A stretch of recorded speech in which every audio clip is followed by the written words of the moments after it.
Hello everyone and welcome back. Alvaro is playing Pokemon and we No, are you didn't now hear that on live stream. for You some did not hear Dota that on stream. 2 action. Mobius.bet Maestros Why resumes would you for repeat its that? ninth and final day here of action. Second day of playoffs. We've got our upper bracket final here currently about to get started between SG Esports and NoPing Esports. So you can strike an Alvo Plus on the call with you. Alvaro, how's the Pokemon going? I wasn't playing. Why would you say that on stream, Richie? I wasn't. Before an important match, what I always do is study up the teams, right? Because you're just so electro buzzed about it. It's Electabuzz. Let's go. NoPing. I'm excited about this draft. SG versus NoPing. TI qualified team against probably the best team in the tournament. All right. Let's go. Let's go with the match. We're live. We have the draft on our screens. We've got the AA Broodmother already versus the Luna Wisp that NoPing are bringing out. Not a very... Not the... I like the idea of the Broodmother versus the Luna. I think Luna gets kind of crushed, but I am surprised I didn't expect the IO, considering how much NoPing runs this. I mean, I guess you can't run IO Oracle versus Ancient Apparition. Well, no, you can. I would ban the Oracle just in case. They'd like to run the Oracle with this combo. I feel like you could just pick up a Mars or you pick up a Konka. The Konka's banned. A Tiny, whatever it is. And that's enough to cover you. I don't think you should. Yeah, I think they're a big... I think they should really ban the Oracle. That's my point. Because otherwise AA feels much strong. They did make it look really good the other day. I don't know if I would be willing to run that support duo versus a Broodmother specifically. I think because they just don't give you anything versus... They just die to Brood, you know? So for SG, I might actually kind of be willing to let them play it. I don't think that sounds too amazing, and then just focus instead on banning maybe another core that does do a little bit better versus the Broodmother. I'd be more focused, I think, a little bit on that one. Because I'm not scared of an Oracle. I'm not scared of Oracle. I think you just Mars and you just Tiny, and then the Brood is screwed anyway, so I'm not really that bothered. I think the Oracle's still strong against AA. And I can't imagine... I was thinking about this too, you know. I was like, oh, am I really scared about the Oracle? But I'm thinking, what other position 5 am I really scared about that they can play? Ban the Oracle. Thank you, SG Esports. They're smart. There's just no other position 5 that can do well at Brood. You know, what are you going to pick here? You know, there is no position 5 that brings... Like, back in the day when Venge was like a thing, maybe. Or... Well, position 5 was Ogre. You know, these kind of heroes that at least have stuns for Brood. But nowadays, these heroes aren't played. So between Winter Wyvern and Oracle, I think Oracle's the better pick. 5 seconds remaining. I think is the 3 picks that Panda love is Winter Wyvern, Oracle, and Abaddon, right? Oracle's banned, Winter Wyvern's crap, and so is the Abaddon. I guess Winter Wyvern can somewhat be played. What do you mean Winter Wyvern is crap? No, versus here, an AA? Yeah, exactly. I think It's not that bad. It's not that bad. I agree. I would like to change my answer, sir. I don't think it's that bad. Okay. I think it has its what's it called, right? It's got its problems for sure, but I think the hero otherwise is quite strong. There's the Hoodwink AA, Broodmother, a couple of flavors of the month. I think Hoodwink is solid, but you need... I mean, right now you probably think NoPing is... Oh, no, they banned the DK. Lion. Okay, they played Lion 5. I guess that's the best option once Oracle got banned. SG Sports took the Magnus away. This is pretty good. And then Mars? Oh, immediate Batrider pick. Surprising. Was not expecting the Batrider here. I mean, he doesn't have a stun for the Brood. He's pretty solid against Brood. She no longer has the magic resist on the Spiderling, so she's actually kind of much more vulnerable to the Firefly. Flame Break is pretty brutal against him. And this also stops the Magnus mid. It does, yeah, it does. That's I think the biggest reason. Plus, of course, it's a Dark Mago hero, right? So you got to make sure that 50%, well, 75% of his heroes don't get banned, because if they don't pick his hero here, they probably ban either Ember Tiny or what else is left for him.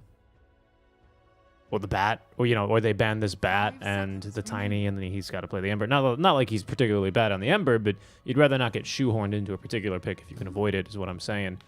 I don't think they've avoided it, right? I think this Batrider's got a place here. Yeah, I agree. I think it's pretty solid. I think Hoodwink is also very weak to Batrider in general. I don't feel like it does much against them. You win the lane against Magnus, so you force Magnus off lane, unless SG want to lose that lane. But then you have what Brood made. Like, there's not really a good lane composition here for SG, unless they play Magnus carry. So it is good. It is good. I like what they're doing. I think it's a pretty solid start for SG. Yeah, I wonder where they are going to try and throw this mag. It was mostly ADR playing him yesterday. I'm sure Tavo can as well take up the reins. And for now, though, I mean, NoPing... no, but then you have Broodmother mid, right? The problem, Yeah. like, the thing here is that I think I'd rather have Magnus a bad matchup because he can always recover than have to force some weird shenanigans and make someone else have a bad matchup and then lose them, right? I do think Magnus is okay in the mid lane. It's just that you already have that lane one. That's good. I'm liking NoPing's draft a lot. I think the Lion is a good recovery. I think it's the only position 5 you really have that has stuns these days that is like viable. Still suffers against Brood, mind you, but at least he has a stun. Fives with stuns. Yeah, I get where you're coming from with that. Okay, Ben Faceless Void with Magnus. I'm wondering if you... Like, do we ban... Think of heroes with a good matchup to Luna. I don't particularly love a PA this game for SG, just because, you know, Batrider into Eclipse and Finger of Death, you know, they've got ways of killing you, basically.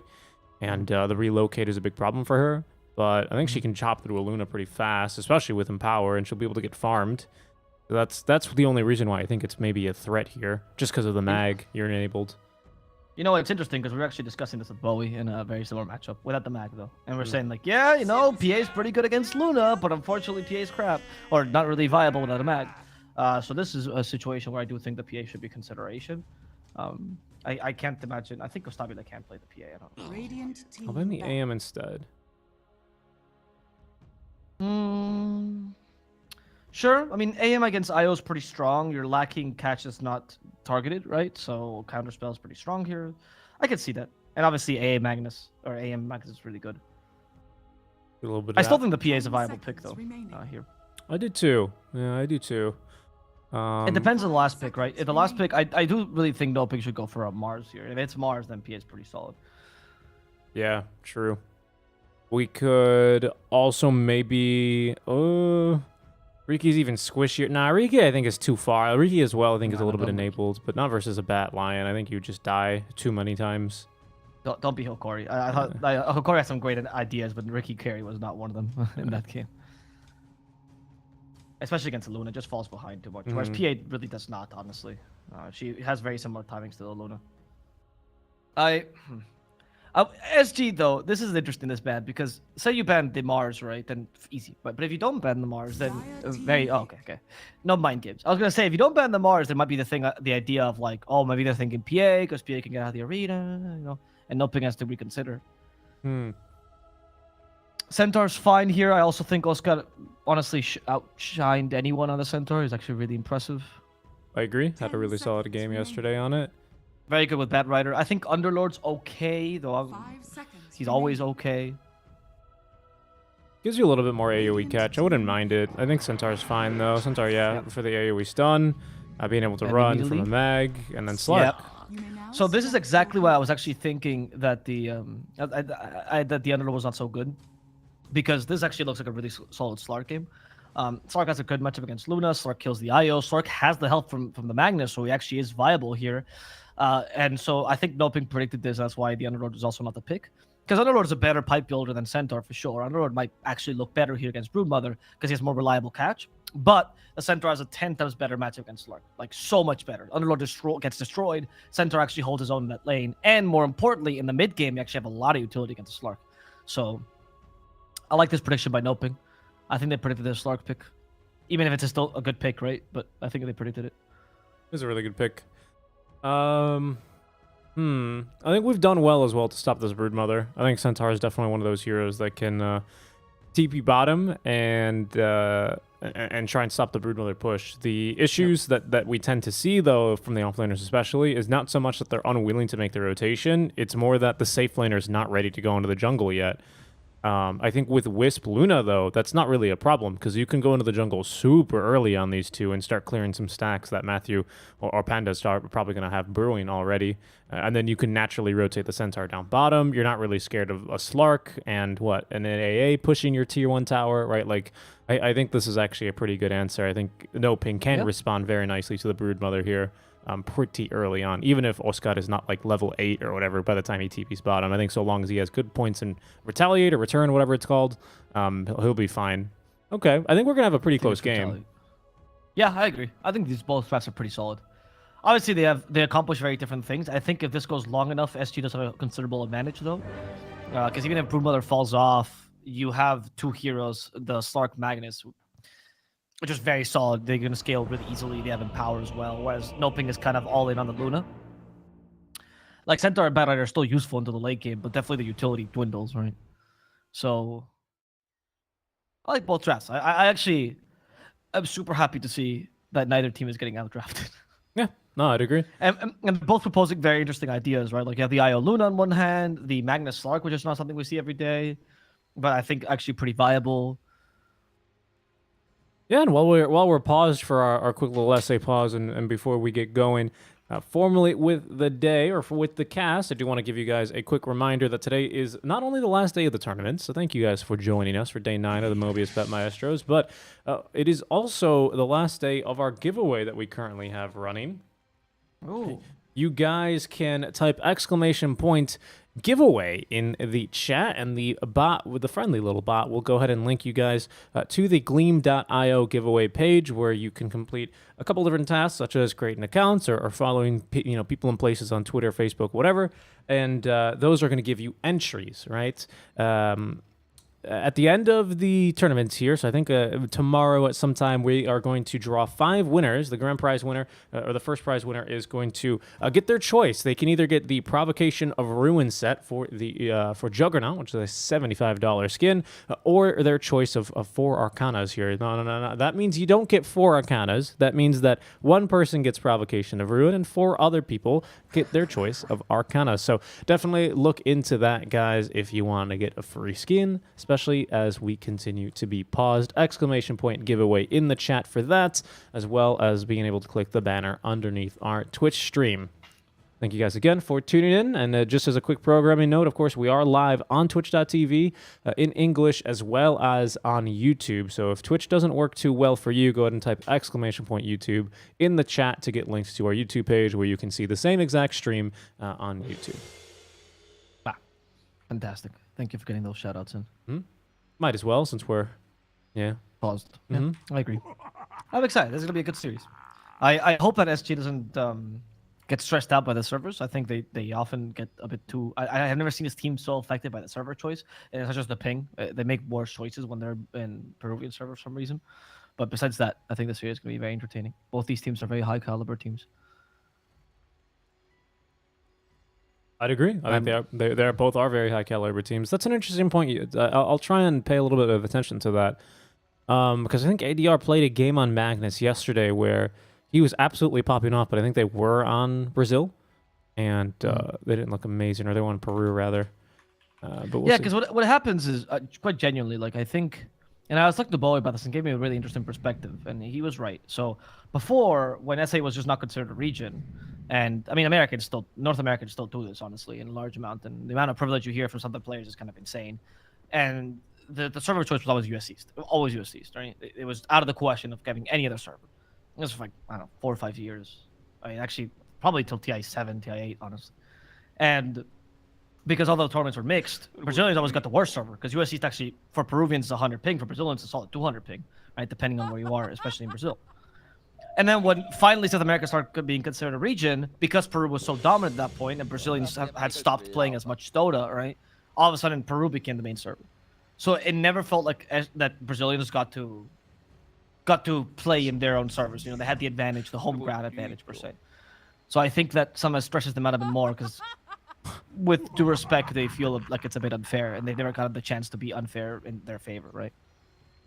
Who is Tavo saying hello to? I know who. Pingon means... I know what that means, but who is whom, I suppose. It's Matthew, because Matthew went, hola Taviño. Ah. Taviño guapo, which means, little Tavo, you're so handsome. And Tavo went, hello, big penis man. And then King Jungles adds, ADR poop. Which, yes, let's go, King Jungles, let's go. And cagon, even though it means someone that's taking a poop, or defecator, let's call them, it also means someone that, in real life, someone that like always makes others look bad. If you make others look bad constantly on purpose, you're a cagon. Sometimes that can be said in a nice way. Sometimes it can mean like a genuine insult. Interesting. Because to cagar, it means to also, besides defecate, it also means to like screw something up, right? There's a very funny story that my third, fourth, fifth grade Spanish teacher said. Really, really genuinely nice dude. Spoke really great Spanish, of course. And he told a story about how she was in church once, helping, set up some decorations and whatnot for some festive season, right? And he was up on a ladder, but I think he was in Spain or he was in Peru or something like that. Very different. Okay. Very different, very different. But he was falling off the ladder, and instead of saying, me caigo, which is I'm falling, right? He was saying, no, what is he? What was it? Me cago. Me cago, yeah. So they all laughed at him when they were helping him, of course, because they could obviously see that this nearly 7-foot tall man was falling off of a ladder. I can see that. But they very quickly corrected him. Yeah. I had a friend in Scotland who was very. He found out that I was Spanish. At first, I thought I was American for the first 2 years we met, and then one day I was like, "No, I'm from Catalonia." Oh wow! And he was he really was excited to flirt with Spanish girls because at least in the UK they're considered Mediterranean people are like considerably attractive. Italian, Spanish girls, sweet girls. And he asked me, he's like, "Hey, can you teach me some phrases?" I was like, "Oh sure." You gave me this in a silver platter. So I taught him that. A really common cool saying in Spain was to say when you're greeting someone, would go "quieres cagar," and so he'd go around telling people, which means "do you want to take a shit?" And he would go around trying to flirt with women and also with men and just being in general just nice, friendly dude with the Spanish community in Scotland, and just ask everyone, "Do you want to take a shit?" And it was interesting because a lot of people would actually answer him "Not now, but." Later, maybe he's like, yeah, cool, yeah. He thought he was being the life of the party, until someone told him, "Hey, why did you ask me if I had to go to the bathroom?" He's like, it's cool. It's the way to greet people in Spain, isn't that cool? And then they explained it to him, and then he gave me a beating. But until then, for a whole 6 months, he kept telling everyone Spanish in Scotland if they wanted to go to the bathroom when he first met them. That was a very enjoyable time in my life. Probably the best thing I've ever done in my life. It's good to know. That is good to know. The best thing he's ever done in his life. The best thing. It's because my culture is very obsessed with the whole idea of defecating, Yeah. In our what's it called? What's the thing you do in Christmas in English? What's it called? Like when you put the little statues of Jesus and everything that Christians do? Passover. No. That is for usually I believe the Jewish religion. Passover is something. You know what? I should know this. Hold on, let me think. Oh, I haven't thought about this in years though, because I didn't go back for Christmas. The nativity Christmas set. crib? No, the nativity set. Yeah, the nativity set. Yeah. So in Catalonia, where I come from, it's very typical in the nativity scene. I'm not even joking to have a man taking a poop. It's part of our nativity scene. So there's Jesus Christ being born. There's all the things there, and then there's a man in the back taking a poop. And we call him the shitting man. As you do. And every Christmas set has one of those, as we do. As we do. Yeah. We all do here. Costabile already setting up here across the river. Just for that bonus night vision. He can see Dark Mago. Dark Mago can't see him. Slark is a hero with regular, almost regular daytime vision or nighttime vision. Is Dark Mago. Oh no. He might just be dead, especially if they pull him back. Okay, we have only acorn shots. They're not going to dive for him, though, and he's going to pick his stick back up and return to business. He did have a fairy of fire, so he was fine. Very good Earth Spike. For a second there, I thought it was Matthew playing the lion, but actually it was Panda. Impressive. So, really, really good job there. Kind of saved the Bat Rider. And also, Costabile going for level 1 Dark Pact. Interesting. I wonder if that's because he wants to do more damage here, or because he thinks that's the best build against the Centaur. Oh, that's the favorite line of the whole Peru. That elephant one? That voice line, yeah. Oh. At the end, they say Samala, and it means what's up. Or que fue, and when they say. And they absolutely love that. And they say it to each other all the time in pubs. It's great. Just checked. Slark does indeed have the same nighttime vision as he does daytime vision. Did not know that. So that's why he's very useful and why Costabile ran right up. Oh, it's a Slark mid. Oh, that explains Dark Pact level 1. Yep, that'll do it. I was wondering. It's like, Actually, this is a really smart choice. I didn't even consider this as a possibility. Dark Mago is not going to be happy with this. Nope. I wonder what do you do. I mean, I guess you can run him off lane as well, but then this is a free lane for the Slark. Center versus Magnus is okay. Like Center actually does better in this lane than against Slark, but you know it's not a big deal. But the mid lane really sucks for you, and you kind of needed Banter to get online early. Otherwise, you don't really have much support for the Luna IO.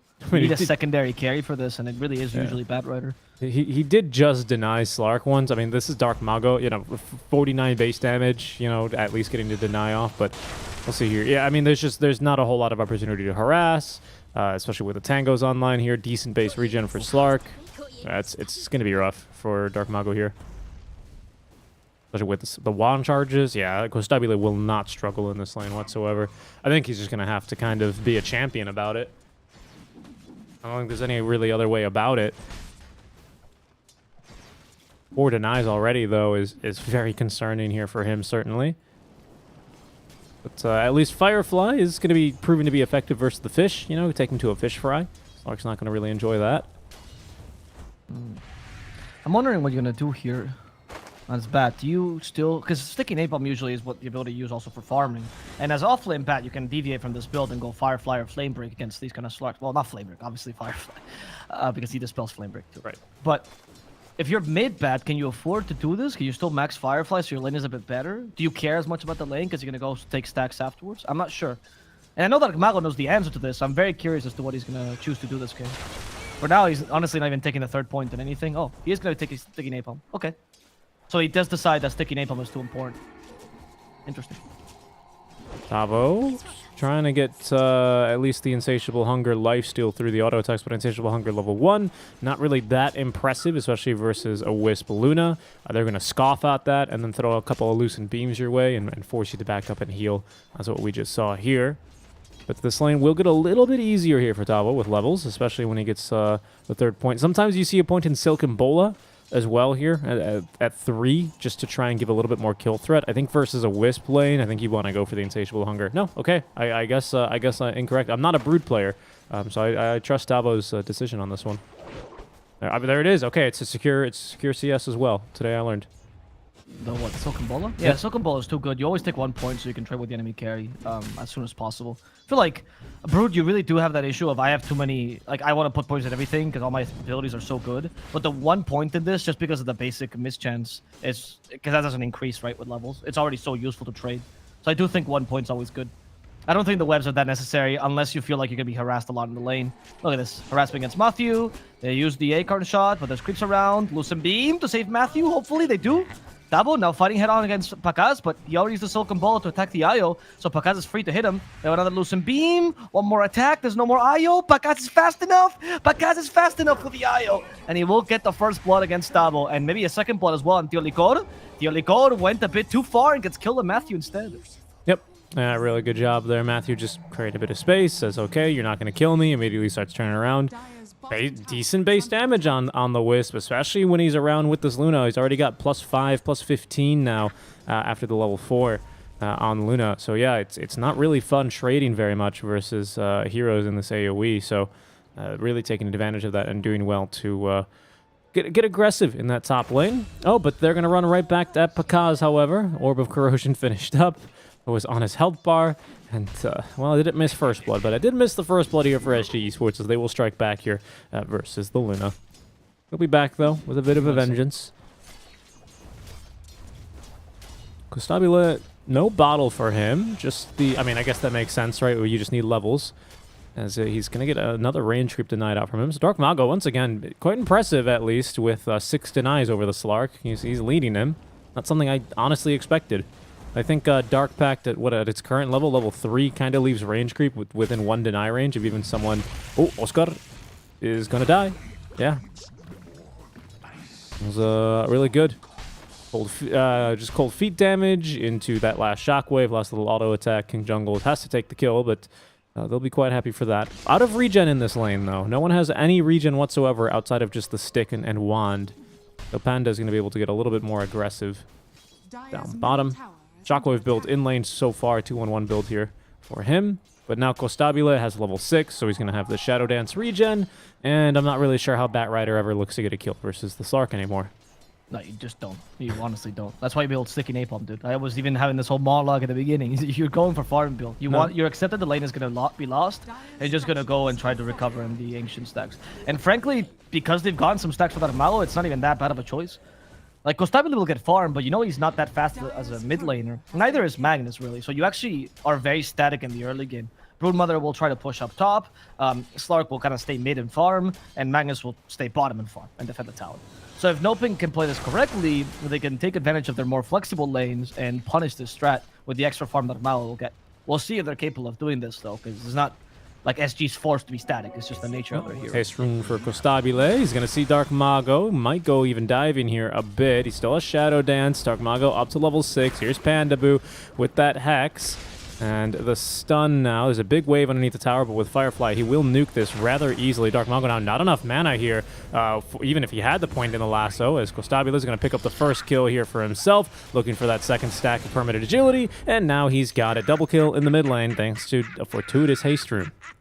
Top lane, Matthew is also being killed off, by the way, and Double will manage to get double kill as well in the top lane. There was no fortuitous haste rune there. It was just Double being Double.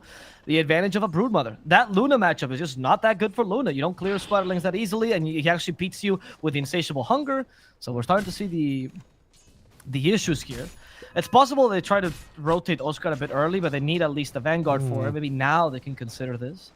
What's pretty scary as well is this is Davo without even the spawn spiderling. See, he actually went 3 points into the web spin, and I think that's a pretty nice way to counter a Luna Wisp. Because yes, this combo does do a lot of damage for sure, but there's also a lot about the regen that makes fights so difficult to take.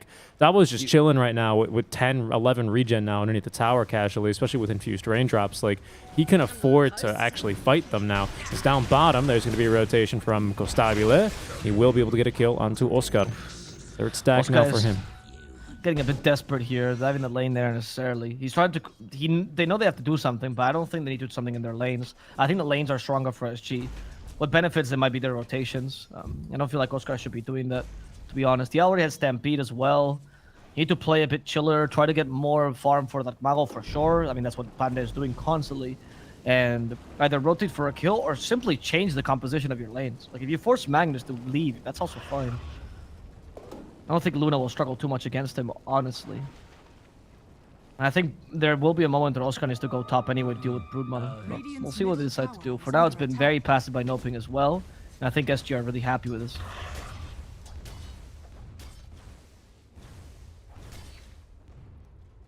Yeah, now we've got the spawn spiderlings online here for Davo.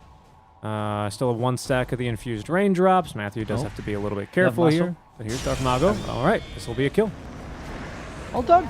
Really well played there. That's what I was expecting the whole time. Like, Mao can rotate faster than, or better than a Slark, rather. You can get kills. I appreciate you going for the travel boots, but you can go for more. Okay, afraid of TPs here. Still could have done that.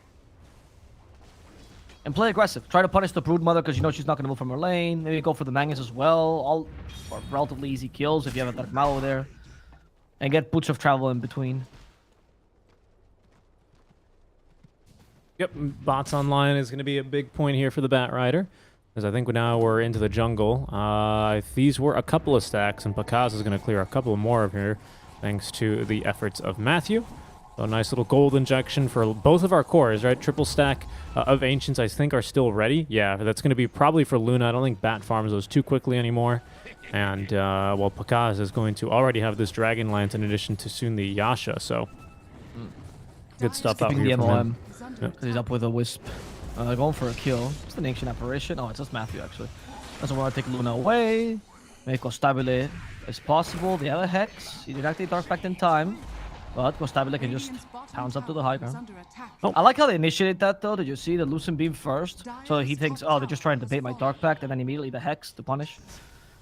If that had actually more people there, or they have any option of killing him, yeah, maybe that's how you want to initiate. Maybe if lines like, you know, not level 4, for example, but unfortunately his tower's already gone because it's Broodmother. You know, you can't look to soak levels versus a Broodmother. She'll just kill you, right? Like, it's... yeah, there's not much else they could have done. He's going to go mid already, though, with the Spiderlings. There's a DD rune as well, waiting in the top power rune spawn. That'll be snagged up for our Kostabile, who already, with this Echo Saber, is getting ready to party. And I think he's choosing the mid lane here as his choice of elation. structures are fortified. Let's see. I mean, with a double damage, Sark actually pushed this quite quickly. Now you've lost a lot of map control.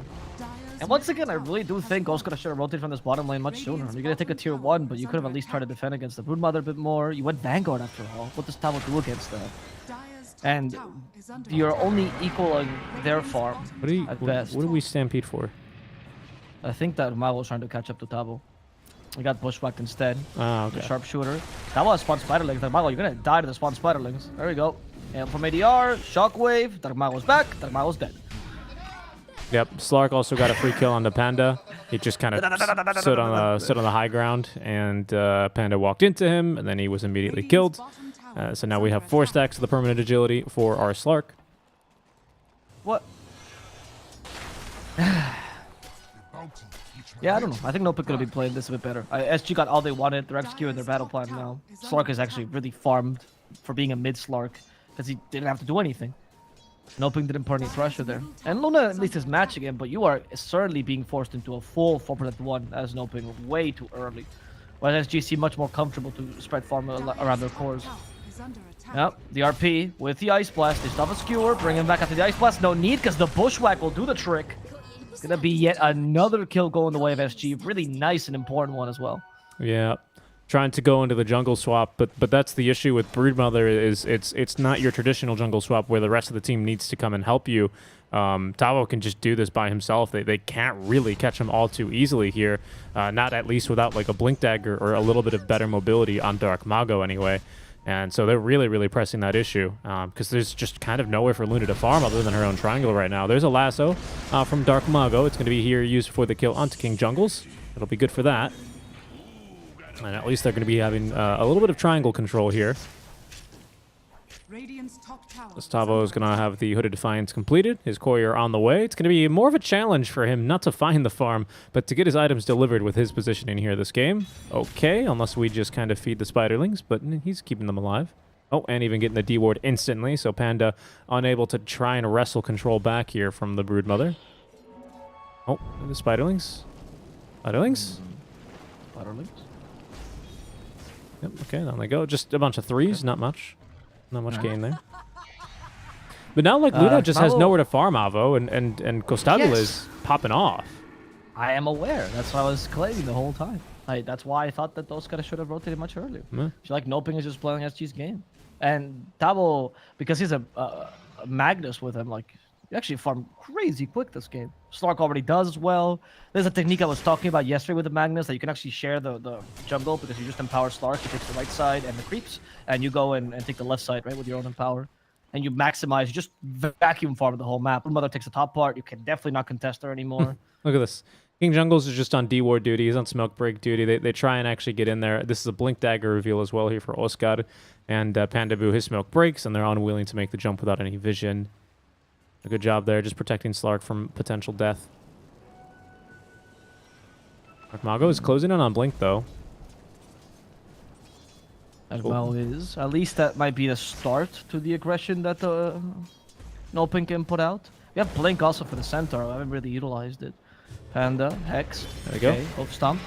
Go for ADR. ADR the target. Panda gets the Finger of Death. ADR might still be able to outrun this, though. Stampede. RPU so he can get the Blink off. And he should be able to survive thanks to even the Shockwave to slow him down. Costabile joins, kills Matthew in the backlines. ATR still alive. Bakaza's been slowed. There's the Bushwhack as well. They have a pounce in the second. They start the Shadow Dance just in case, and they block any potential lasso from Darkmago. Costabile predicting this idea by Darkmago, who's now running down Tiolicor, but Costabile only wants Oscar, and with a pounce, he's gonna get him.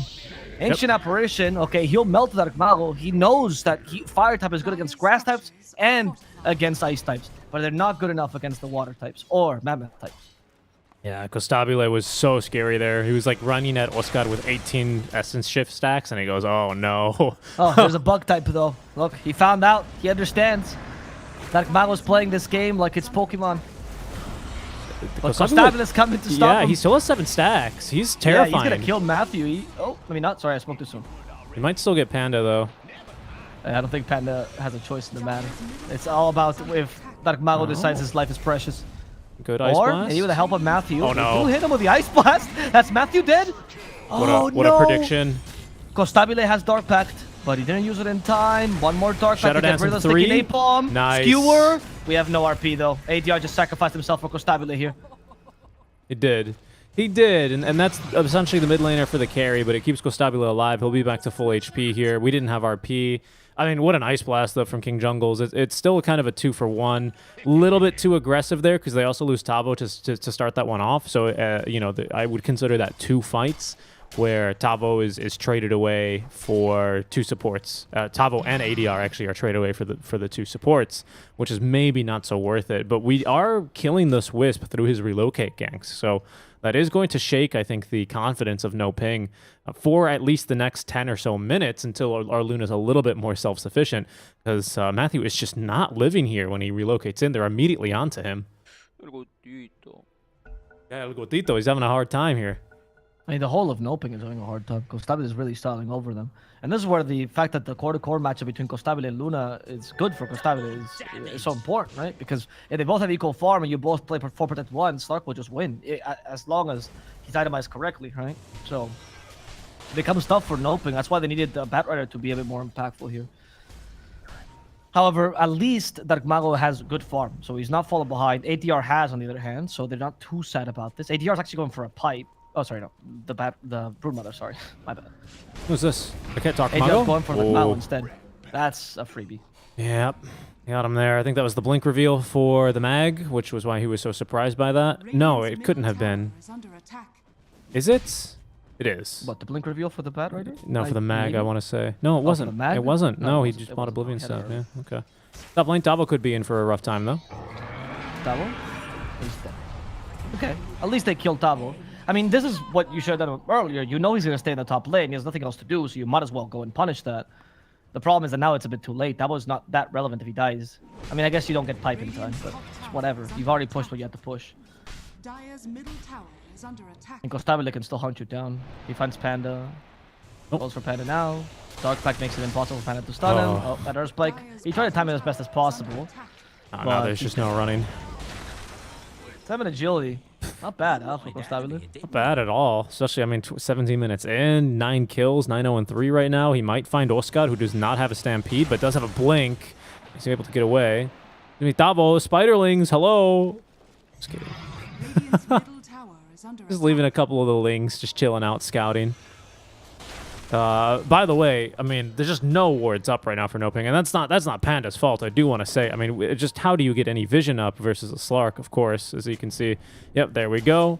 There's going to be basically why that's just about impossible to do. Oscar makes now the blind blink up. Bushwhack onto 2, but they've cut down the tree immediately. Costabile, though, right onto Matthew. So there's going to be at least the squirrel brought back by the Flaming Lash, so they might just have enough damage here for her. But Costabile is an entirely different issue. Does not get the pounce here onto Panda. Might not make a difference here. Lucent Beam will find him, but he's going to still tick away to the Dark Pact. 2 more stacks of the permanent Agi there for Costabile. And 17 current Essence Shift stacks means that no one from NoPing is very interested in taking the fight to this Slark right now. Least of all with that Empower buff. No, exactly. And once he gets the Ag, it's not really going to be up to them, though. Because once he gets the Ag, it's going to be all over the map, jumping on you wherever you are. Panda's going to be food. Quite literally, this game, he already struggles a lot against Slark. Oh, Pakas! Pakas! Oh, that's not gonna be that big. way! Bounce! Doesn't hit. Echo Saber does. They commit the RP. It's worth for Pakas's life, and Costabile will get now the 10th stack of agility, and he's only 700 gold away now from the Ags. Yeah, it's a huge kill. Pakaz just wanting to get farm, and he just knows, if I can stack this Ancient Camp, you know, we can get back into this game. I just need to get my farm, but just Costabile just waits. He's just so patient. This guy's like a shark moving around right now. And when you sense blood, you have to strike, like right now onto Dark Mago. Great Dark Pact. Dark Mago will juke him, though. Oscar's going to go on in. Panda with a nice stun, but in comes the Ice Blast, and Tavo onto 2. Ice Blast will at least catch Dark Mago. They need to get him a little bit lower. Will he actually tick away to this? No, he'll be fine, I believe. Matthew, though, not as lucky. He's going to be skewered to his death. As SG Esports will still be able to pick off 1 plus the tier 2 tower, and now that opens up the outpost, and it becomes much more difficult for NoPing to try and get any semblance of control over their jungle, let alone Roche. No, it's very tough for them, especially against the Slark. You have no way of putting defensive wards, because they're going to ward every single one of them. So it's very tough to actually starting getting map control again if you don't keep winning. Both teams honestly had drafts that had to just win from the beginning and never let go of that option, because otherwise it was really difficult for them to come back. In the case of NoPing, at least they had a bad rider to make that happen, because their passivity, that chance was taken away, and now Slark is a bit too strong. Aghanim is now for Costabile. He's really happy with this pickup, and soon to have BKB for ATR, who's deviated from the typical carry-ish Magnus we see and played much more as the mid Magnus we like seeing, which is the utility initiator. Yep. Okay, so there's Ags for Slark, but I do want to point this out to you and just get your feelings on it, because Dark Mongo, and I trust him on this, of course, Batrider player, Batrider magician, basically. Rather than finish the BKB, he's actually purchased himself the Flame Break shard right at 20 minutes, which is going to be super nice. I mean, in case you don't know, it's, what is it? It gives one stack of gives you the second charge of Flame Break, which is the big one, and then applies a sticky napalm charge on impact. So it's really, really good for the second charge, of course. But is it better than a BKB right now? Yeah, because he acknowledges that BKB will help him fight. And actually, has they Oscar, by the way. ADR, there's the RP, try to go for Dark Mago, Sharpshooter, Dark Mago, he does get the last one.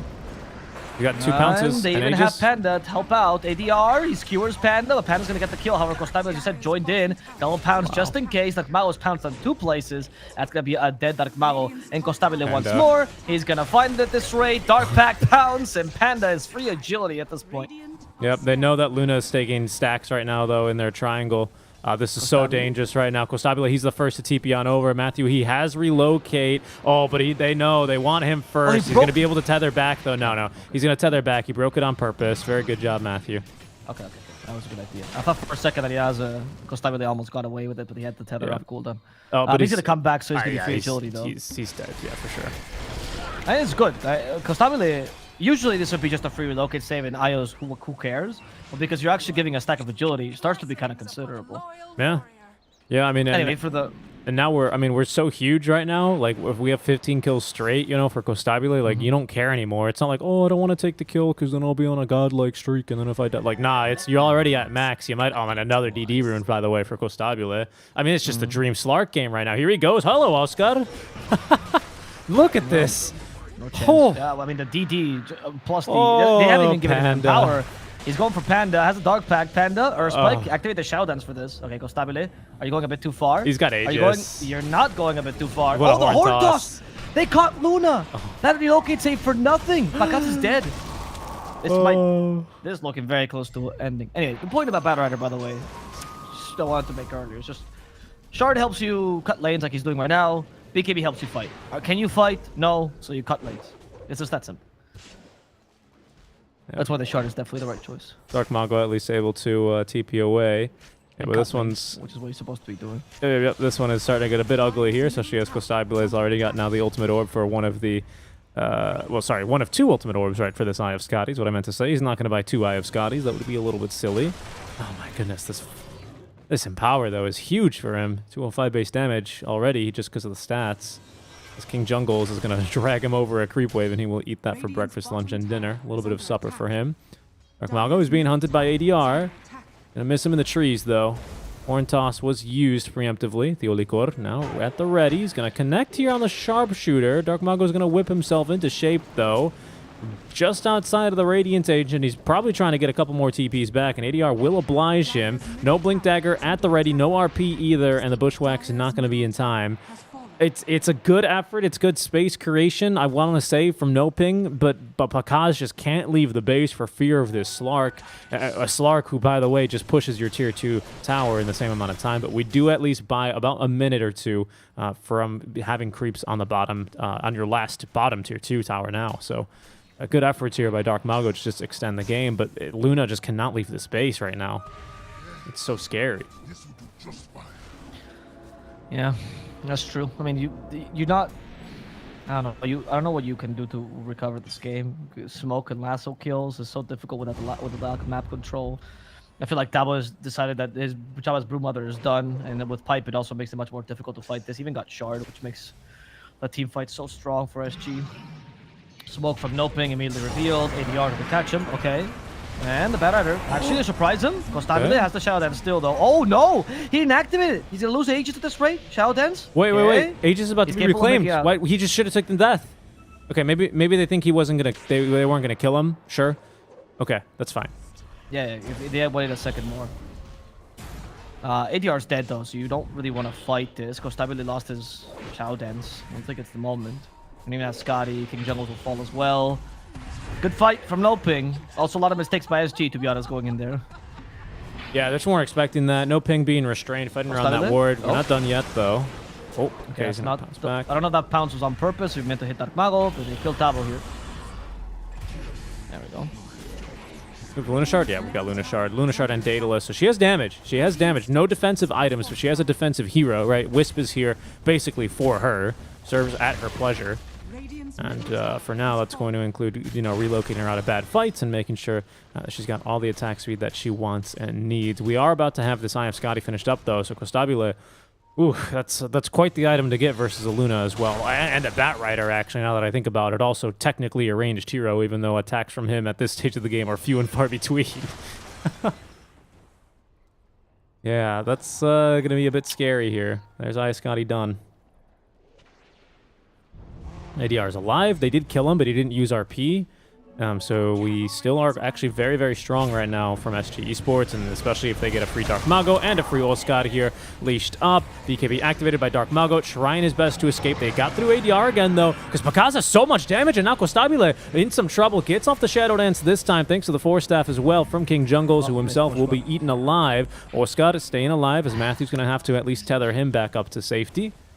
And this is SG now. 2 fights in a row, not really getting the fight they were looking for. Shadow Dance was used, but again, ADR without this BKB finds himself unable to find the RPs. SG are getting so cocky. This should not have happened whatsoever. This should not have happened. They had this game. The game was honestly theirs. They could keep exerting pressure, playing even slightly defensive. It was extreme. And NoPing now has a solid chance of getting back. They were not out because of their draft or anything like that, which means they can always come back in. It's just SG couldn't have made these mistakes, but that was crucial. I am surprised by this. At least he got Orbit Destruction. Oh, I guess he doesn't want it. Never mind. For some reason, Nether Shaw's more valuable. I guess the Eclipse surprised them last time. Anyway, NoPing. Oh, Kostabile. I don't know if SG can continue to play like this find with the Slark. Yeah, You have to play a bit more defensive now with the Slark. I mean, he got Scotty, but the BKB is definitely needed for him. It should have been an item a bit earlier, to be honest, but he thought, hey, I'm God, who cares? Now finally he's going to consider the BKB. And we need ADR to also not get caught that easily in the beginning of the fight. NoPing's targeting in the fights, acknowledging that's the only thing they can do, which is take 5-on-5 engagements. Because pickoffs are too difficult with the lack of vision the Slark provides. And by the way, Slark should be pinging this ward. You just saw they actually got caught. This ward over here. But anyway, that aside, the NoPing guys understand their strengths and it's actually inabilities to go pickoffs, so they try to force fights, and their objective taking the fights is exemplary. Like Malo taking the Magnus pretty much every single fight is impressive. That's the only team fight any team has. Broodmother is useless. Don't ignore her completely. And you Stampede as well to reset the fight as well after Dark Mago put himself in a difficult position. They have really good guerrilla tactics fights. And against a Slark, that's saying something. Yeah, that is saying something, especially because we don't have the Chen Gorilla mount either. What? Chen has a Gorilla mount. So? Oh. Gorilla. Guerrilla, not Gorilla. Guerrilla. Oh, okay. G-U-E. Like a girl. R-I-L-L-I. I get that. Guerrilla. I get that. Oh my god. You're the fakest Mexican I've ever seen. Not even half. God. We didn't. You see, it's because the Mexicans, you know, we didn't really use guerrilla tactics. We kind of just ran at the Americans. We Alamo'd their ass. You 100% use guerrilla tactics against this patch. Alamo'd their ass. You know of a guy called Zapata? You know of a guy called, I forgot who the guy, the Alamo guy is. Americans lost the Alamo. People don't always know that. That's why it's remember the Alamo. Oh my god, they're in the base? Okay, Dark Mago, the BKB active. No Basher. There's Scotty at least. Once again, it's ADR dies. You lost a team fight. Dark Mago so on point. These team fights are too good for them. Ice Blast for Pakaz. They can't be healed. They know they can kill Pakaz. Kostabile did a great job here. Fantastic Ice Blast. Panda also dies. Relocate did not come out in time. Saving instead Oscar, which means they left their mid laner here. And Kostabile, he's just a bit too mobile. Pounce will finish off Dark Mago. As Matthew acknowledging that he has to try to do the TP trick. Oh, no, sorry. That's relocate back. Never mind. He's just TP back home. Yeah, they were more interested in getting the excited bigger there. kill. Kosabi was almost level 25, by the way, after the end of that fight. Right, so that's why he had to take a centaur, by the way. That's why he couldn't relocate the Luna. It was a good fight My bad. for NoPing, but that one was just a bit too deep, unfortunately. SG, as compared to previous fights, there's 25 talent. Of course, he's going for the S and shift duration. With that fight, they just go a little bit too deep, and they find themselves, you know, kind of without a great team fight. Creep waves spawn, so it's not like Luna can just use Eclipse, because the creep wave would tank most of it, frankly. My goodness, look at Kosabi. That's just literally all over the map. He's going to go straight into Roche, actually. Roche is up. The team's doing it. Oh, this is going to be huge, actually, for SG Esports, because they can give this to ADR now. Here you go, man. Finally, you can get off an RP. Probably give it to Slark, though. That's going to be second Roche. Shard as well. Do we take Depth Shroud? Maybe. Probably. Yeah. Okay. I think so. It's just We already too have good. we have Horn Toss. We have the Silken Bola one. Hoodwinks is need, yeah. bad. We have AA has BKB his, yeah. for Slark as well, so now you have complete safety. I mean, that Depth Shroud, BKB, and a Shadow Dance, that's too many saves from NoPing's initiation. And Depth Shroud might be able to save the Magnus, by the way, from being last one every time. Like, Malo is really what's saving NoPing right now. Luna's just being Luna. But that Malo getting ADR every single fight is insane. The Slark is so tanky right now too. When he puts the BKB in after Aegis expires, he's going to be clocking in at 4,000 HP. Yeah, that's impressive. And that's without Basher being online as well. Basher Abyssal, which is going to give you a little bit more, just a little bit more. He's also level 25, which means, honestly, what is it, infinite essence shift? Yeah, I mean, it's plus a this minute, point. right? So yeah, it's Yeah. pretty generous. Yeah, Close to 3 minutes. At this point, you have essence shift for the whole fight and for like at least one lane, if not 2 lanes of towers. It's actually one of the best talents in the game, honestly. It's so good. Radiant It was up there with the OD intelligence steal talents before OD got crapped on. I think you leave the Echo Saber though for the Basher after this. I don't think the Echo Saber is that good anymore. Yeah, I'm surprised he didn't disassemble the Echo Saber. Disassemble. Reassemble. Just say disassemble. Reassemble the Echo Saber for the Ogre Axe. I'm surprised he's holding on to it now. So there's a lot of... Oh, okay, Horn Toss. They've got Dark Mago in the base. RP is going to be used. The Holy Core is here. Oh my goodness, IDR's got the damage himself now. That is huge. First of all, that's impressive. ADR has barely any items. It's just the Orbital Destruction really doing a lot of work there. But second of all, that kill on Dark Mago at least allows you to go high ground until they buy back on him. You have to be a bit safe, but since Slark is never an objective for Dark Mago, I think it's fine. Yep. And you have Aegis, please, SG. You have Aegis.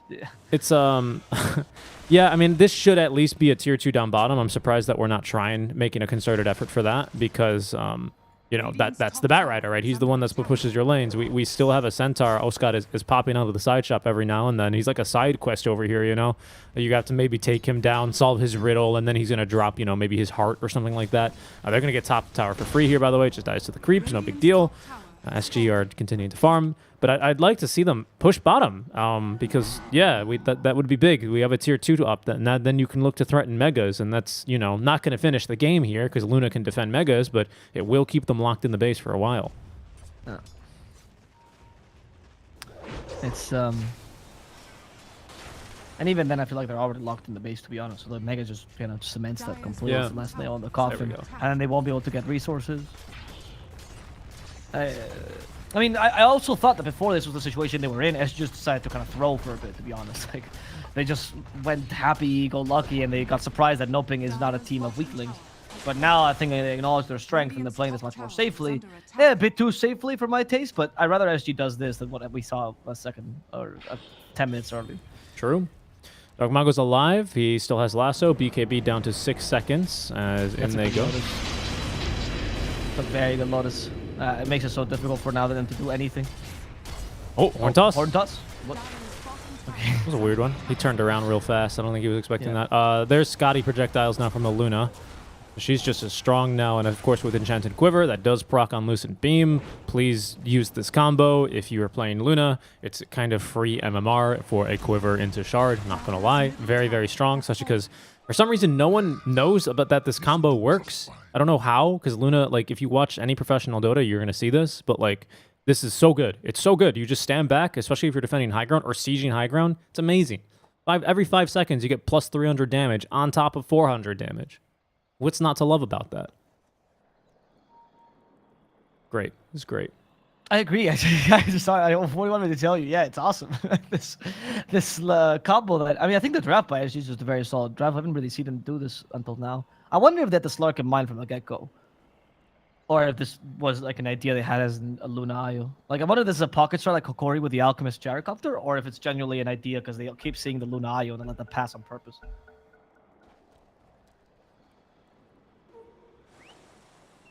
You know? I do know. I see you're enjoying the chat right now, huh? Yeah, what can I say? Yeah. Global unity, huh? Mm-hmm.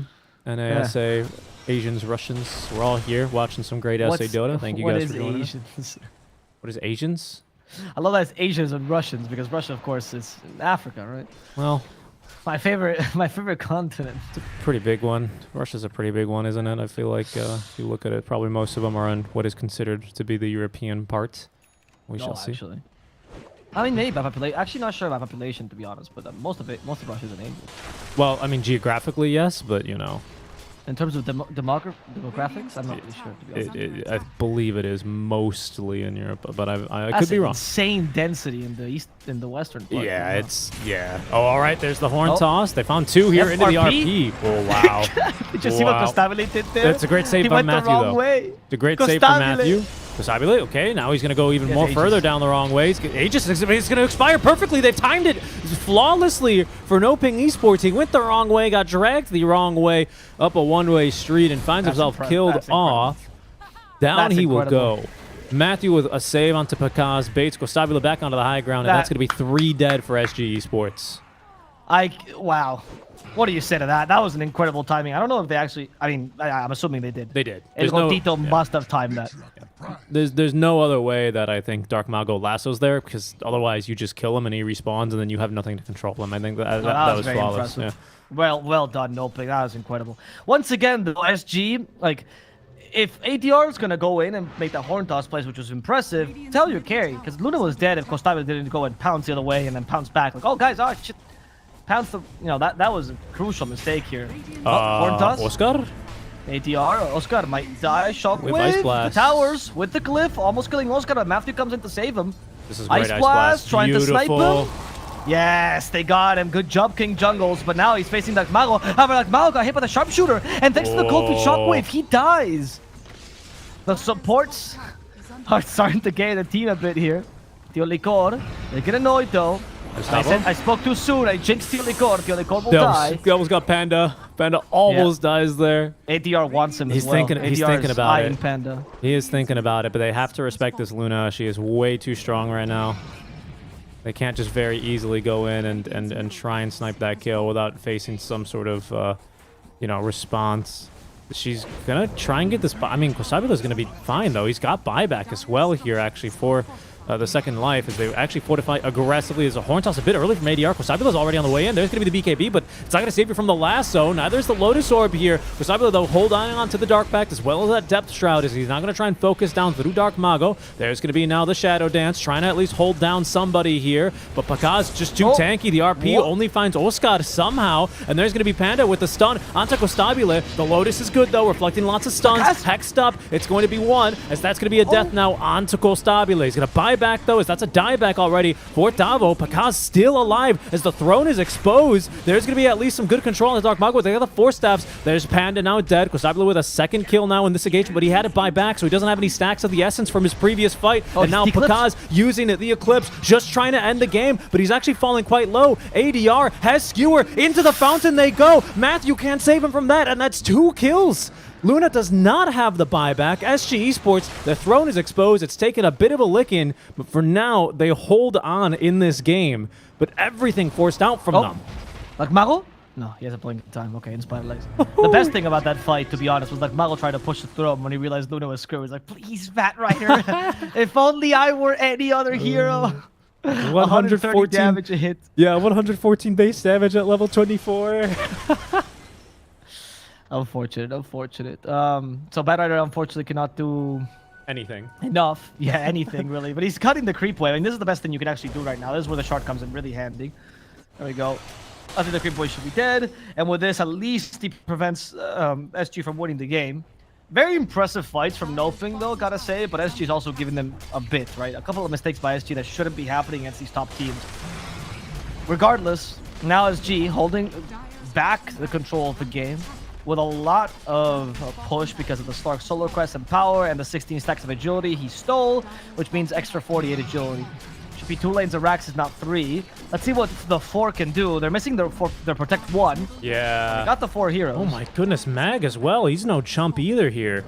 No. Penta Sword. Does nobody have the Orbital Destruction? They do it. The Alicor has it. Oh. Okay, they caught ADR yet again, and they kill him. It's pretty big, but they're lacking the damage. Double Flame Break, throwing everything out. They don't have Finger of Death. Sharpshooter for Oscar. They're trying to monitor it into death, but ADR not taking damage to the monitor. All right, but they defended against Megas for now. Costabile, if he wants to stick around, this could be dangerous because Luna's up in a second. They're going to be forced back. Can they actually catch anyone else here? They're going forward. Flame Break. ADR taking damage to the Flame Break. Might be forced to use. He doesn't have a TP scroll. He doesn't. The BKB, there we go. The second Flame Break misses. Costabile comes in. Blinding against Pakaz. They hit him with the Ice Blast. Io's no longer strong. He's going to go for Matthew from behind. ADR. They stop. Moscar. And that's going to be enough. No initiation from NoPing. They're into the game. They're in the game with Luna. Pickles well. Run, Dark Mago. Activate the fire. Get away. Dark Mago, he's so slow. The Silken Bola. The Chilling Touch. Stark finally joins. Dark Mago, Cold Feet. He is not getting away. No. 2 minutes without him. You only have damage, no stuns. Eclipse used, everything in the world. Pakaz trying to fight Costabile head on. He's doing a good job. Fighting him and 4 others. Pakaz is doing a good job, but is it enough? Pakaz kills the supports first, but Costabile, invisible, gets rid of Pakaz and probably sentences the game as the GG comes out. NoPing gives up. SG will take the first game of the series. Whew. That was a close one. NoPing, they tried to pull an Envy there, you know, and they reload into the base and end the game, but I mean, that's been nerfed a little bit too. You need like a Morph lane or a Gyro to really do that, and unfortunately, without backdoor or without creeps onto the high ground, you know, they couldn't. They got maybe 1,000 damage in, but that backdoor defense is just way too strong. I don't know. Maybe that fight looks a bit different if they decide to try and stick around in that fight and fight that one out a little bit better. But SG just split them up. What a game, though. What a game between these two. I mean, SG Esports, they almost snatched defeat from the jaws of victory, but they hold on. They hold on in a really, really nice high ground hold with some very, very, very clutch, like stellar moments from ADR. I think he had... ADR was impressive, but... Wait, go ahead. I was going to say, as we're back to camera to discuss this game a bit more, I thought he had some like awesome plays, obviously, especially that skewer into the fountain. He had a couple of really great horn tosses, especially the one on the high ground where he pulled the Luna and Wisp into the RP. But there were also some moments where he just couldn't get the RP off. And I think that's a lot to do with NoPing getting that priority correctly. Don't get me wrong. I want to give credit where credit is due, but, you know, it was he had troubles. He did have troubles this game. NoPing made him really, really work for it. What a game. What a game. I really do think NoPing played in a very impressive game, considering how much... I mean, okay, so there's points to both teams, right? NoPing played a really good mid-late game. Once they acknowledge, oh, what do we do? You know, we can't really take pickoffs because Slark takes our vision away. We don't really have map control either because Broodmother exists. Do we try pickoffs and fights? The guerrilla warfare I was talking about? They did that, and it actually worked really well. Impressive. But at the same time, they're only in this position because NoPing played the most static lanes I've seen in history against a Broodmother, Slark, and Magnus. I mean, the Centaur did not rotate and took tier 1, and while that's a good philosophy to have in some games, this was not the game to do that. And that put them in a much more difficult position they should have been to begin with. They did not abuse the weaknesses from their opponent. So great mid-late game, not the most solid early game. They kind of forced their battle plan too much and refused to adapt to their enemies, which had the stronger draft, which means... doesn't mean that they outdrafted. It just means their draft, if you don't do anything against it, will win naturally. So you have to do something against it. And they didn't really do that. So a bit of an issue there. Yep. SG, on the other hand, great early game. Actually dealt well with the lack of rotations and punished them for it. And ATR played an incredible game mechanically. But a lot of missed calls there as a team. Like one teammate was doing something, another teammate was doing something else. We had the issue where ATR, I mean, that skewer that pretty much killed, that almost lost them the game. Well, not the skewer itself, but that play, that pounce that almost lost in the game, that should never happen. Yeah. That should never happen. Yep. No. You should not be pouncing the opposite way when he's trying a play like that. So these things need to be a bit refined, but I think we got some incredible Dota overall. I like Absolutely. how great these teams can be. I just want them to not go down so much. They you know, that's what's enjoyable, right? If the roller coaster was just a straight, you know, always fun, top of your, you know, screaming at the top of your lungs ride, it wouldn't be actually that fun. We need a little bit something like this here, and that's certainly what we got. The guerrilla tactics here working out.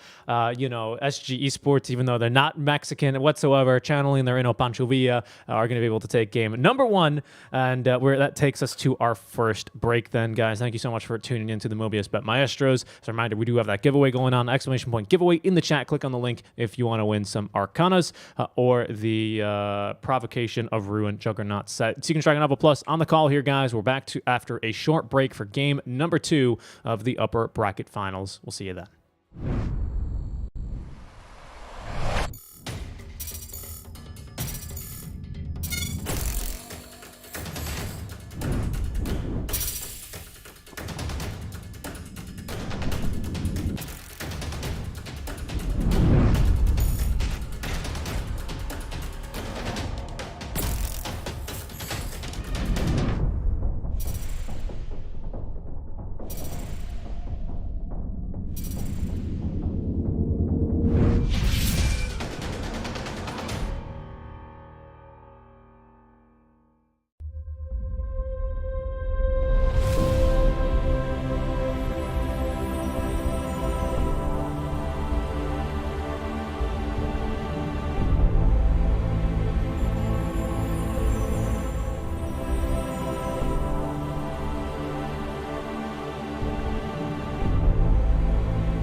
Hello everyone, and welcome back to the upper bracket finals for the Mobius.bet Maestros, day 9 of 9 of our tournament, as we will be finishing off the tournament today. As you can hear, Alvaro taking a deep breath because it's been a long ride here for us, but hopefully you guys have enjoyed every step along the journey along with us, as we certainly have. And definitely enjoying this series quite a bit as well. SG Esports currently leading 1-0 over NoPing. Do you think we're destined for a game 3 here from based off of what you saw, or do you think we might still have a 2-0? What do you think, Avo? Okay, hands in the air, like he just don't care. But I do care quite a bit here. We'll get right into the draft, because this one's a bit spicy already. That means I don't know. The first what do you mean phase. hands in the air? That's hands in the air Hands like you in don't the air care. like you just don't care. Yeah, this is I don't know. I'm not sure. I'm not who. Do Americans not use their hands to speak? Is this just the thing we do here in Spain? Anyway, no, I don't know. It's Brazil server, so I'm giving an edge to SG. Usually they're much less stressed out in this server. They make much less mistakes. But I don't think NoPing is a team that plays better on either server. I mean, obviously they have 0 ping. Yeah, it's great on Peru, or not 0, but like 20. But Oscar still plays in Brazil server, so he's going to be happy today. I don't think it's that big a deal for NoPing. It's all about the draft here, I think, that matters for NoPing. I'm really curious if they can beat this. And this time SG is proposing once again. I'm hoping NoPing will learn to respond this time.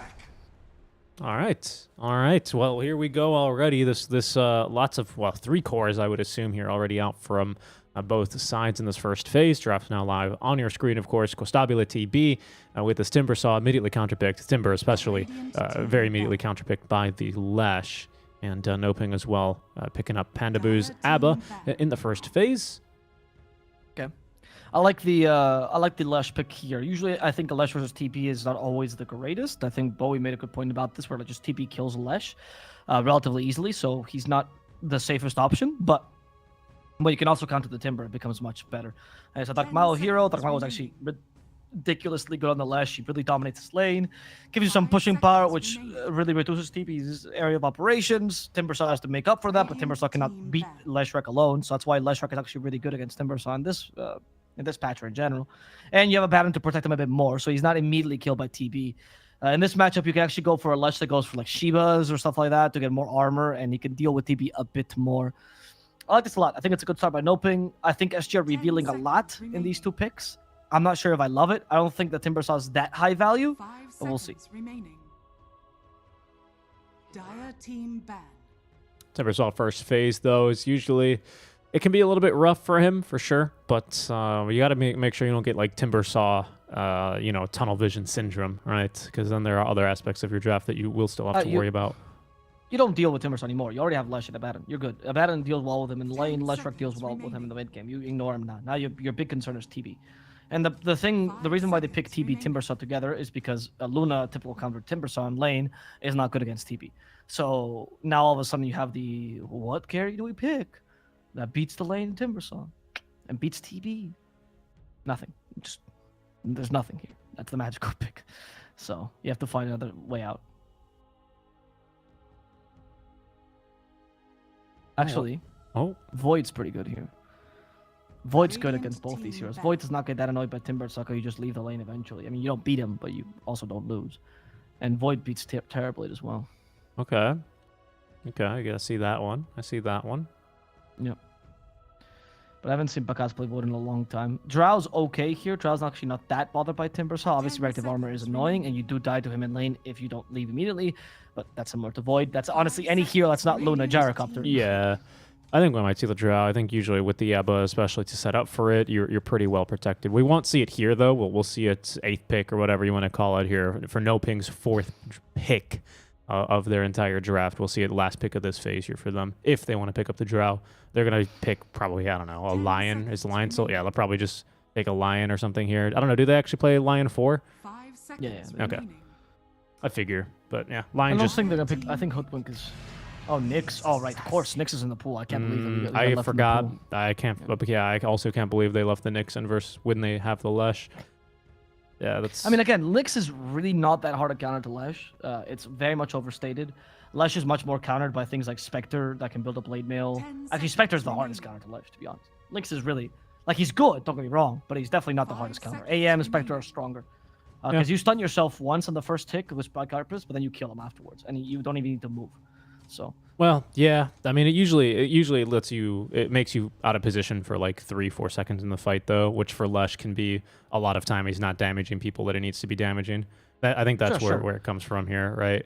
that's why it's decent, but I wouldn't say it's a be all end all because you could get BKB for example here, and then you actually deal with Nyx not that easily. Nyx takes a long time to get online compared to like a Spectre getting Blade Mail. It's not that big a deal. I'm not that afraid of NoPing. They even have an Abaddon to dispel a Spike Carpus, so I wouldn't be that concerned. I think Mana Burn might even be a bigger concern this game. Interesting Rubik pick though. Impel's always a great steal, to be honest. Mana Burn as well, if you can rock it, is an amazing steal. Super annoying for a Timber. Super annoying for Nyx as well, actually, who doesn't have great mana regen himself. So if you burn his mana, he'll be mighty upset. I like it. I don't know. We'll see what they want to pull through, because right now I'm really only seeing good spells I want to steal from the Nyx Assassin. Maybe Sunder, if you want to be real cute, you know? Yeah, I mean, you have a couple. Your steals are decent. Telekinesis deals no damage, so it's always great against Nyx and really good against Timbersaw at 0 cast point. Fable does actually reduce Terrorblade damage considerably, and it's a good nuke. I mean, it's not a bad pick. I'd rather see Hoodwink, for example, here, to be honest. Disruptor. Now that's a good Abaddon and Lush Wreck counter. Yep. That's very strong. That's a very good pick by SG. That nullifies a lot of NoPing's draft. It makes Rubik more valuable because now he has Static Storm to steal, which is possible. 10 seconds Oof, remaining. that is tough. That'd be an makes- impressive steal. I'm not gonna lie. I'm sure Matthew can do it, but usually you just cast It's hard. Thunderstrike, right? But Yeah, exactly. Because 0 cast point Static Storm, and Thunderstrike doesn't have the biggest cast point. So it's not that exactly. hard to do. Yeah. Yeah. I'd be impressed. I'd be impressed, to be honest, if he could do it. But it's possible. You're right. It would be a nice steal. Depends on mana, Dire of course. team For Disruptor. ban. Axe. Okay, that could be Axe carry actually. That's Yeah. something that just God, we haven't seen him in a bit, but that's definitely the biggest counter here. Not bothered by Timbersaw as much as people think. Disruptor does annoy him, but not enough. Nyx is whatever. I mean, Nyx annoys anyone with area damage, but that's almost like 50% of the pool. Remaining. And Terrorblade sucks against Axe, so it's actually a solid pickup here. 5 very solid. seconds remaining. Even bring some team fight to the table, and you're technically flexing him. Radiant team ban. Yeah, agreed. Disruptor, of course, with Glimpse can just insta-kill illusions, so we have at least a small answer for him, or he can just glimpse the real axe if he chooses after the call. Whatever he deems fit, right? I think that's better, to be honest, than glimpsing the fake Axe. 10 seconds Um, remaining. Well, I think actually should ban offlaners here, just because of how good the carry axe fits this 5 game. seconds remaining. I wonder what you ban here. Underlord is very good. Dire team ban. Mars, okay. Oh, is good. Mars. Yeah, Mars had to go for sure. For sure, Mars had to go. That's a good one. I'd get rid of the Undi next. I think Undi is very Radiant strong team here. ban. That's also an Oscar favorite, and this is a server. I think his Sanking is also still available. That also scares me. Yeah. I mean, Sanking versus Disruptor, though, is always an issue. And I mean, you're right, but I don't think you can get the 10 glimpse out seconds fast enough to remaining. stop him if he gets a Epi Burrow Strike into a Sandstorm on top of your TB. 5 I think you seconds glimpse him, but after your TB is dead, there's just so much burst there. I mean, sure, but the real idea here is that TB is not going to show until the fight. If Sanking is initiating your TB, you're already lost. Like, that could be any hero. It's not a good idea for that Dire to happen. team pick. They banned the Ember. They're thinking it might be Lesh offlane. Okay. Oscar does play it. Not as much as Whisper, for example, but he does play it. It's a good Lesh offlane game. They saw that the Kunkka ban, and they're like, all right, Dark Mago, okay, gotta ban one of his heroes after the Like, bat. if it's a mid pick, 10 it's seconds remaining. tiny because I don't think it's tiny. There's nothing else. Yep, It's tiny. 5 it seconds would be the remaining. tiny for sure. And I then think you- Sanking is okay, but Static Storm really does cancel you a lot though, so you lose a lot of utility. So you have to be. It's very a one-track mind kind of hero. I think Undi's a bit better, but Undi does suffer against Timbersaw.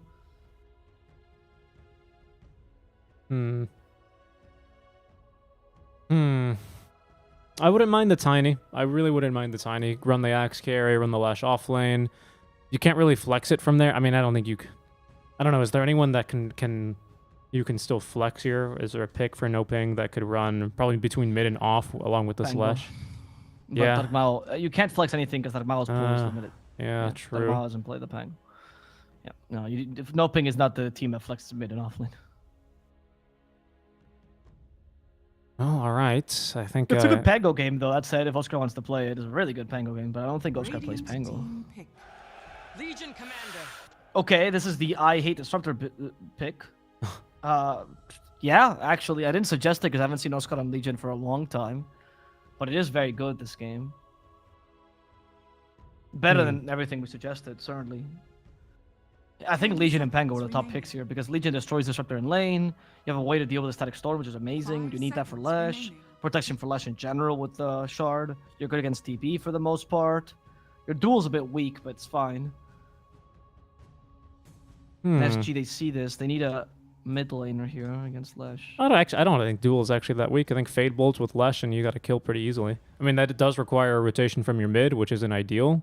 But Duel is weak because the only targets you can ideally duel here are, I mean, obviously if TB, but again, he's out of position.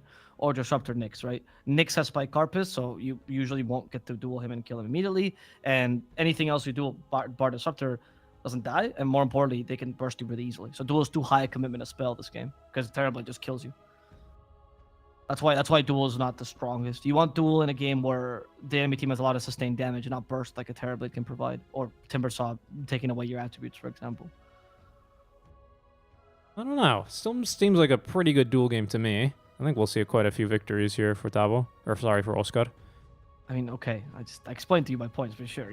That's also fine. I mean, I hear you, and I have no arguments of my own, but I still think it's good. But okay. I mean, we've got Lesh Rubik. Lesh Rubik is super good. Oh, there's the Zeus. Interesting Zeus pick. Really? Versus an Axe LC? And a Rubik? I mean, Rubik is going to absolutely own you with your own spells. I mean, it's ridiculous. New Arcane Supremacy versus Zeus is... I haven't personally seen it yet, but... I mean, we haven't seen Zeus in forever. It owns. It's so good. This is such a great Rubik game all of a sudden with the Zeus pick. I wonder if they might not think that the duel is that strong this game. I don't know. It's just a thought of mine. Who doesn't think? SG, they clearly don't value the Axe and the Legion. They both see them as having a hard time initiating. And they think that right now, and it's very correct what their thought process is, by the way. They think you only can initiate ideally on one or two heroes at best. And Timbersaw has to be one of them because he's going to be in the front line a lot. Disruptor's also great cover for my backlines. So they either choose Zeus or Terrorblade. Whichever they don't choose to call duel, either or both, is going to kill the remaining people that are committing too much for this kill. Because TB is good against Axe in that sense, and Zeus is good against Axe in that sense too. So that's the thought process behind SG's draft. It is very dangerous. It requires some really good positioning from your team, though. But it's not a bad idea. It's not a bad idea, but I think this NoPing this NoPing lineup is a little bit too good for that kind of process. Like we've got redundant saves for the LC ABBA. You can have Axe jump first. You can have LC jump first. Fuck, you can just throw Lesh in immediately and have him try and start the fight off if you really need to, right? Matthew as well with the Blink Dagger, Aether Lens especially. But can steal a plethora of great spells as well here to start these fights off. Like, I don't know. I don't really like the Zeus pick, to be honest. I think Lina is stronger, personally, because I think Lina has everything that Zeus has, but a bit more options to retreat, honestly, if they get caught, right? Like, she can easily go for Hurricane Pike. She goes for Yules as well, which is great against Axe, right? But I also agree in the point that the Zeus might not be as strong, but I'm seeing the Zeus, I think, for the percentage damage, honestly, against LC Axe. I think that's why they picked it. I don't disagree with that notion. And your lane against Lash is honestly very strong. I mean, I see that. I see that. Oh, I think we have another bug here. Are you on a black loading screen? Nope. Oh, there we go. Now we're into the game. Very lovely. Scared me for a second there. Yeah, sometimes we've had a couple of those instances where we have a classic little disconnect or immediately out of the gates here. Of course, another pause here quite early on. It's Costabile, a bit of a disconnect. I don't know. I think we're destined for a game 3. I think this draft from NoPing is pretty strong, to be honest. I think you're undervaluing the duel a little bit, personally speaking, and maybe even SGR, because I see a lot of really, really great duel targets. And for now, I don't really know if NoPing can answer if SG rather can answer as quickly. Especially if we lock down one of our 2 main damage dealers, and we have, again, the Legion or the ABBA as redundant save for the Disruptor / Tavo, or Theoli Core. I quite like this draft from NoPing quite a bit. I have nothing against this draft. I just don't think they picked I think you picked the Legion for the Prestige attack. That's all I'm saying. And I think the initiation from NoPing is going to be based on the axe. I like the SG's draft. I don't think it's a bad draft. I don't want to say the draft is better necessarily. I think both drafts are kind of even. I kind of like the core-to-core much more for NoPing, which gives me the edge there. Oh, that's Mao, come on. Fine, he's got Panda. You did it last game, and they knew this. That Mao, you can't do this every game. Oh. ADR. I think SG might be a bit too fast though with the Zeus. That's another option that I wasn't considering. But Zeus farms crazy fast with the Arc Lightning build. And you do outscale the Lesh. Legion is not a very good hero to go hunting with alone. Like theoretically yes, but compare this to a DK for example. DK sets up with a really nice stun and damage and can't be killed. Legion is not quite like that. You need damage from other sources. Rubik is okay, but he's no Hoodwink. He's no Lion. So your hunting is just okay for NoPing. Yeah. Again, it's I don't think it's not that bad. Stealing spells from Zeus. I mean, any spell you steal from Zeus you're gonna love, basically. And then add that to Fade Bolt with Arcane Supremacy and you're good to go. Honestly, I think that's your damage issue solves quite easily there. But guys, he's gonna be fine. It's a good point you bring up for ADR on the Zeus though. That is, I think, a really big strength, especially versus the Abba, because especially versus the Lesh is what I mean to say. Because you'll be able to clear waves from very, very far away with from a very safe distance, right? And Lesh is not going to be able to put a lot of threat onto you directly. He's going to have to hide in one of those spots to push these towers, especially like mid lane. And Zeus, just with cutting down a couple of trees, will be able to prevent that. So I don't really see Dark Mago being able to get this mid tower too early on. Having some long-range wave clear as well is going to be really annoying for the Lesh when he starts to try and siege the buildings a bit more. So yeah, that's a good. There's a couple of really good things about this Zeus pick for sure. They're banking definitely on this being a slower draft from NoPing and then not getting to snowball too much, which is usually what you try to do against an axe. My biggest concern really is how this core-to-core matchup will shape up into the late game, though. I don't know if, I don't think SG has enough push to make this work so much early, and then you have to constantly be stopping the enemy. This is definitely a game where I can't see SG making any mistakes, right? They have to play a really clean game for this to work out. So what I'm saying, by the way, about all the kills they have and the kill potential of hunting, this is all theoretical if SG plays this perfect, and rarely does that happen, right? Not an insult to SG, rarely does it happen in general with pro teams, that's what I mean to say. All right, now I get that. People will make mistakes. So then it becomes, I do think SG's draft is super hard to execute properly. Their positioning has to be on point. You have to always be, for example, if you use Glimpse the wrong way, if you think a fight is going your way and you use Glimpse offensively, and all of a sudden you need to stop a Legion, you're screwed, you know? Oh, might die here. Battle Hunger, no more Tango regen. Down he goes. He took Whirling Death level 1 versus 2 melee strength cores. I think we could see why. He decided that was maybe the right choice, but I don't know. That's the first death here pretty early on. I don't know either. I don't think Whirling... I see this a lot from Timber Saws, and they keep losing with the Whirling Death level 1 against an Axe. Axe is too strong for you. You need to take the Timber Chain. ADR casually picking up that bottle. Sorry, casually picking up the water bottle. Pardon me, as Dark Mago will be left without a little bit of regen. He's got his own bottle now on the way, but of course with First Blood in favor of ADR, he was very quick to have it, and now the Holy Court is here, and it was going to give a second refill here to ADR, so this is actually pretty big for SG Esports in this mid lane. So much more mana, so many more spells to spam, and full HP, of course, for the mid lane Zeus. I agree with you, though.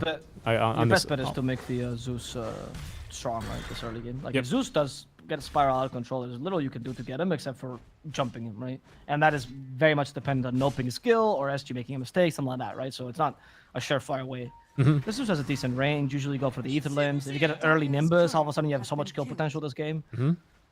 Agreed.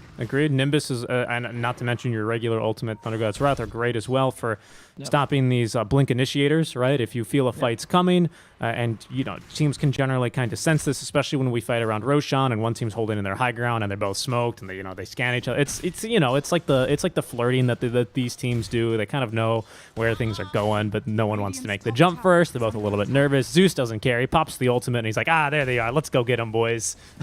Exactly. It's very easy. And then you also have a really good lineup to take advantage of that, right? Like your offensive capabilities with Nyx and Disruptor are pretty high. So yeah, I think NoPing will always, I think, have a little bit of the better initiation, but Thunder God's Wrath is going to help a lot to offset that. We'll see if it's going to be enough. What I'd say is that NoPing King Jungles is going to die. Nice play. And Constabulate shouldn't have rotated here, also getting a bit punished. So what I mean is not that they have the better initiation. What I mean is they have the better offensive potential. Like they have much better pickoff chances. But Glimpse is just such an easy spell. You know, you don't have to land Blink Duel. You don't have to land that call. You just glimpse someone that's far away, and you kill them. Right? It's super easy to do.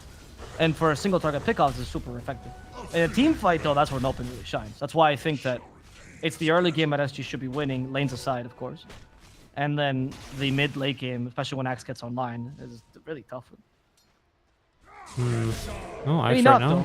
Maybe they play the team fights really well. I don't like Finds a how call. much Tabo's getting dominated. This Tabo, game, though. Tabo is dying. yeah, he needs to be a bit careful here. No, he'll be fine. He'll be fine.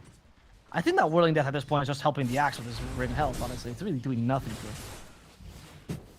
Reach up more HP. Kosabile, meta active down bottom, is going to be looking for a couple more punches here onto Oscar and Matthew, but they'll probably just keep their distance.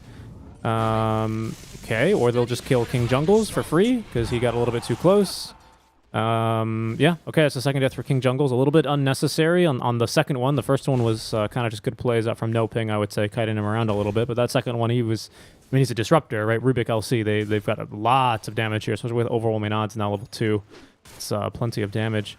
And something I actually neglected to mention, and this is always something Angel Picaz, right? Top lane, what a call. That was a great call. Tao might also be in trouble himself. No, he has the second point active armor now. Yeah, okay, he's safe, he's safe. But Rubik, of course, with the percentage-based damage reduction, does work against TB when he pops meta, because it just adds to your base damage. So it doesn't add to your base damage. It becomes your base damage, right? Compared to... Sure? Yeah. Yeah, next time you see the meta, just check him out, because Rubik is going to reduce your gray damage, right? Not the green damage. The green damage remains ineffective. But yeah, next time you metas, just take a look, and you'll see. I'm pretty sure, anyway, because it increases his gray number, and the green stays the same. Okay, we'll check it out. Mao? Radiant's top tower is under attack. Maybe it doesn't work because it could be like one of those weird auto attack No, modifiers. I'm just gonna check the thing. I was could have always sorted as green, but I guess not. It's usually bonus when it says bonus damage. Usually means. Yeah, I agree. Maybe it's an auto attack thing where it's like every. Spot? Oh, sorry, Spike Carpus. What am I saying? ATR nearby. Thunder God's Wrath. That is another Dark Mago hero.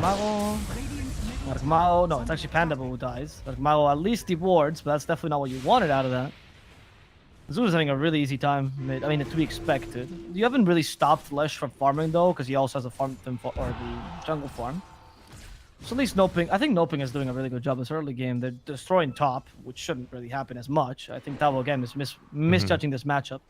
And bottom, I think Oscar's quite happy with how this matchup is going. Matthew have a kill here. He doesn't. Needs a little bit more damage onto Theolikor before level 2 Fade will kill him. I don't think he's going to find it either. Nice little ward for ward, but that is going to allow... Oh, I think the Theolikor to just escape, kind of give him a little bit of ring around the rosy. Double ward coverage here. NoPing still aren't able to find the Nyx assassin, so some sneaky moves out from the Nyx, and now with the Tranquil Boots delivered, he doesn't even have to run all the way back home. Yeah, looking real good here. Do they have Glimpse? They do, but it's only level 1. Oh, there we go. Metamorphosis. There it is, yeah. It is base damage. Yeah. I'm pretty sure, again, I mean... Oh, that's base damage. Oh, 100%. Because I don't know if it's like, it's like Viper Strike right no, away. It's fine. It's base damage, yeah. Theolikor, we have a Spike Carp as soon as they impale. Nice. He's not going to be stopped here. I'm hoping that King Jungles doesn't max the Thunder Strike in this lane. Pointless against Lucha. Dark Mago TP's top. Call onto Tabo, into the Split Earth. Level 1 will catch him. There's Pulse Nova, Edict Explosions, and the Dunk before he can even Timber Chain away. Okay. Tabo falls as a result. I mean, Tabo is getting destroyed up top. And got the Timber Saw. Who's your Space Creator early? Because Zeus can't fulfill that role. At least not this kind of Zeus. This Zeus is the farming Zeus. Yeah, Nyx and Disruptor can help a little bit in that sense, but it's eventually They're these. Not enough. Yeah, no, exactly, and when the net worth lead becomes a little bit too great for NoPing, if it gets there, I should say, not win. If it does get to that stage in favor of NoPing, these are two of the worst supports to play from behind, in my opinion. They don't feel like they do a lot, especially with it like. Disruptor playing from behind, against a Wisp is really nice because of the relocate potential, but when you don't have that kind of draft, they just feel so bad. So SG need a little bit of a space creator from somewhere Maybe this is going to come from some early Zeus plays with the supports, especially if Timbersaw is not going to be able to get it done. We shall see, because they do need something here, Avo. I agree with you. You need damage from somewhere. I thought it was going to be the Timbersaw that provided this damage early until the Zeus comes online, but... King Jungle's scouted. Okay, easy kill for King Jung for them. Matthew even stole the fish. Oh, great duel. That was his full dose from Dark Mago 1, I'm saying. Yeah, duel towards the end. Telekinesis to get that damage for Oscar. You really shouldn't be defending this bot tower, I think, as a 5. Not against a Legion. I think you're just giving free duel damage here. Because you die, usually it's whatever, right? You've died, you've delayed the push. But now it's staying extra damage for Oscar, which he doesn't deserve. Then you have to work for that. Nope, not at all. It was just the support trying to farm some experience, and he gets ganked from the trees. ADR at the very least. He can clear waves, but his push isn't that impressive. 90 base damage, it ain't bad. But it's more about the attack speed, or I guess in his case, the lack of attack speed that makes life difficult, as Theolikot steals the entire... well, I think there was only 3 creeps or so there away from Pakaz, but that's a bit annoying, just kind of walking in there with a stun. That'll let him know that there's a ward here, though, so that'll get dewarded here pretty quickly from Panda. Oof. You're looking very scary if I was SG. I thought the lanes would not go super easy for them, but I think Tabo's top has gone so badly that NoPing has now complete freedom over this game. I'm curious. They can continue to play aggressive. I was going to ask you, have you seen the Timber versus Axe matchup go differently? Because I feel like this is the second time in this tournament specifically where I don't know if it was Tabo or if it was Costabile, but where we've seen Whirling Death versus Axe and it has lost, right? We saw it, so we've seen it 4 times this tournament, I believe. 2 with us, 2, right? And then we casted 2 with Bowie. And in one of the ones I casted with Bowie, he took Timber Chain instead and Reactive Armor, and the matchup was fine. Okay. Like, you don't harass the Axe, but you don't lose like this. This is the worst matchup I've seen, though. Like, this is the worst time. Oh, there's that Stolen Impale into the duel. Beautiful. Easy. Easy for them, honestly. As long as this early game goes the way it's done, then I rescind all my points about duel. If this early game goes this well, duel is super valuable, right? Yeah. Not just that. Even the Axe can go for like an early Blink Dagger and go in the fights, genuinely. Yeah. Yeah, and I can't take too much credit for this either and say I told you so, because again, I wasn't really expecting that top lane to go as poorly. And I don't know if that's really making that big of a difference, because I think bottom as well kind of ends up the same, but this is a great catch. Oh, the Malo's a bit too fast. No, Thundergust Wrath is there to catch him. Okay, good counter initiation. SG has a lot of damage. They need to take advantage of it. There we go. Not a mana, misses, but they got Matthew and Dark Malo. That's fine. Yeah, the top lane is not the only reason. You're right. The bottom lane went really well for them too. I like the King Jungles went and deviated into Glimpse now though. I don't know. I think top does allow for NoPing to be just much more free with their supports though. So I think top is a big reason why this is happening. Okay. I would still say that is pretty normal with an Axe carry anyway. Okay, another stolen spell. This time, I believe it's Chakram. Oh, they sent Dark Mago all the way back. Come on, Dark Mago. Yeah, sent him all the way home. So now NoPing. I have no chances of looking for a fight here. I think we stole Chakram, right? Sometimes when Rubik steals them, yeah, it's Chakram. It shows a different icon depending on what immortal you have equipped. So that one always screws me over. It also went, I mean, bottom lane not only went well, but I think taking the tower so early, sacrificing the disruptor there, you know, we didn't see enough freedom for SG. It's once again that I feel like, very similar to last game with NoPing, when things don't go the way they expect, both teams are a bit hesitant to adapt and play very differently as to what you should, right? So in SG, it's like, okay, position 5, he goes bottom, he defends tower, he dies. Fine. But you're up against a Legion. No longer should you do that, right? But because you're kind of on auto mode, at least the first time this happens, you don't immediately consider that, you know? All right. This is huge, though. Okay, so if SG, because we had a couple big items coming, really, I think mainly just this Blink Dagger for the LC. That's just a TP scroll for X, nothing sexy. And we have BOTs for, not Picasso. Oh my god, we have already a Manta style on Vanguard on Axe. He's halfway towards Blink. But BOTs on Dark Mago and this Blink for LC. They are going to smoke up and head into their own jungle. King Jungles. Oh no, they might just usurp him, or they might even be able to find Costabile here. They are going to make the play. We have a glimpse. In comes now at least Dark Mago, but he's going to be silenced by the Static Storm. They're going to glimpse him away, but he got off his bout of damage. It's not a dual victory, but it's a kill nonetheless onto Costabile. We do have a stun. Telekinesis at the ready for King Jungles. Means it'll be 2 kills then for Oscar. They will be able to string together those kills. Okay, good job. They don't get the dual damage there for Oscar, but I think it's fine because he got the kills on the Terrorblade, so I mean, you're more than happy to accomplish this. SG trying to spread around the map, trying to use the resources. And here's where I think the top lane matters a lot, right? Because Tavo should be the one that's creating space mid, like defending this lane. Zeus could actually go any other lane that's a bit unsafe and defend it crazily well by just standing near tower and zapping. And then Timbersaw takes over another lane, right? And that way, NoPing can't really go and push you down. Okay, this is maybe dangerous. Matthew has Vendetta, so he'll be able to move around the map. Panda finds him. Oh, sorry, Panda finds the Nyx now. As Matthew is going for the Timber target again. Yeah, see, Tavo is actually a target here. I think, do we have Blink on Axe? We do not. Can they still catch him though? Oh, hold on, Panda. Maybe. Matthew, Tavo. They have Berserker's Call. There we go. And I think this might be a kill with the Chakram Stolen. Nice. Yep. Yeah. Okay. They only get see, Panda. should the Timber be a kill with only 2 people this early? Oof. I don't think so. I mean, I don't know. I mean, what do we need for that to happen? We only needed, what, level 6 for Rubik, maybe a little bit higher, because Fade Bolt, of course, is instrumental in that kill. Oscar is going to die middle, though. He got a little bit too greedy. Definitely not respecting the burst damage from the Zeus, especially with the ultimate ready to go. Costabula as well nearby. Claims skill with the auto attacks. It's 500 gold now into his pocket, by the way, here for the TB, who was otherwise actually behind his offlaner. He's so crazy behind the Axe. Yeah, it's crazy how much Bakaz has been given space this top lane and how much he's farming. Yeah, I don't know. Like, it's a big kill for sure, but I think that basically just happens because of level 6 Vendetta stolen for Rubik, right? Sure, I mean, the Vendetta obviously helps, right? But my point is, it had Hood, for example, there, he would have actually might be able to live, to be honest, because the Hood would have saved him from the Fate Bolt damage and the Battle Hunger. Like, it's one of those situations where I just feel, and you had more levels, stuff like that. I just feel like it shouldn't be happening this way. And again, it's not really Flame to Tabo. It really isn't that he lost his lane. It's just a misjudgment of the matchup where he thought, oh, I beat Axe, and not acknowledging that he didn't. Just send him in a downward spiral into a very useless Timbersaw game. I wonder if it's because he was against an Abba and an Axe, so he's like dual strength core. Duh, obviously I go Whirling Death because it looks It's not even the really Whirling good. Death choice. It's the way he played that matchup is what I mean. Like, yeah, Whirling Death, sure. I think you can.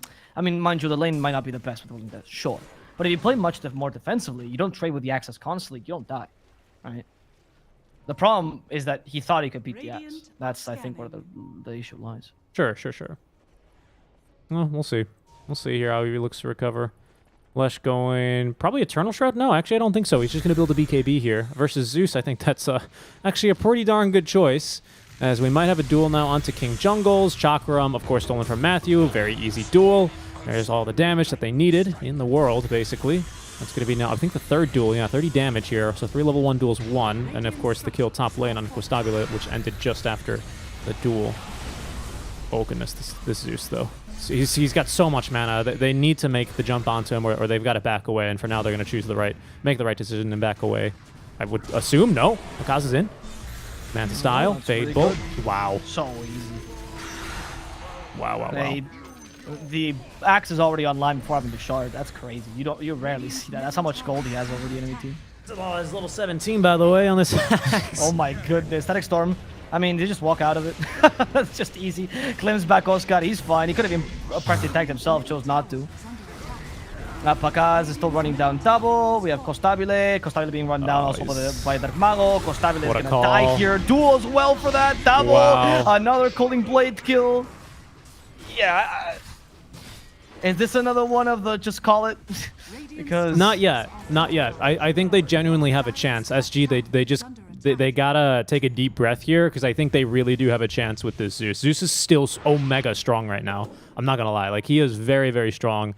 NoPing, again, they only get in there because, I mean, Pakaz just finds a great call. But that should not be allowed to happen. You have to be very, very aware of the impact that this axe can have. Yes, you know, like you said earlier, SG, just don't get your axe and your TB called, right? Or don't get your Zeus and your TB called at the same time. And that time, without the TB nearby, if Zeus gets called, basically that's all your damage gone, and NoPing have nothing holding them back. We need something to threaten them, right? And we have 2 heroes that are great at doing that, but if they get caught by axe calls, then there's no problems for NoPing anymore. Like, you were right in your draft analysis, but you know, in the fight execution, SG, unfortunately, like you said, a couple of mistakes here and there, and the floodgates open. To be honest, I don't think that the fights were poorly executed by SG. I don't think they just had a chance to execute the fight like I claimed they could, you know. because they're just so far behind that the team fights are hectic. They're trying to get into it, and NoPing is always proposing. They're always catching them off guard, essentially. Look at Pacaz. There's 5 heroes. It's a BKB. He's okay with this. He's just gonna go and try to kill King Jungles. He gets it. Wow, level 3 Again, dunk already. No shard on this guy yet, by the way. Yeah, level 3 dunk is 450 threshold. Duel. Oscar is running. Oh, this poor disruptor. Literally, Axe can dunk him from half HP. Well, it's just auto attacks he gets him. It's insane how much Pacaz is dominating this game. It's pretty ridiculous. I don't believe, by the way, you can spiked Carapace if Axe does kill you with dunk, because it's just HP removal, so you're just deleted, right? Which is why we saw that happen last time. I'm uncertain about that interaction. Another duel for Oscar. See, he's always going for the supports, but I think at this point that's all you need to do, because that's their entire team fight, right? Radiant's top tower has fallen. Well, I don't know. It's just Terrorblade a boss right now. I just don't feel like Terrorblade is that strong. Like Zeus, of course, is farming, right? But Terrorblade needs to be the driving force of this game. Get enough farm so he can join in fights, help out the Zeus. The Timbersaw could be an easy kill. There's the Skull. He's sent back.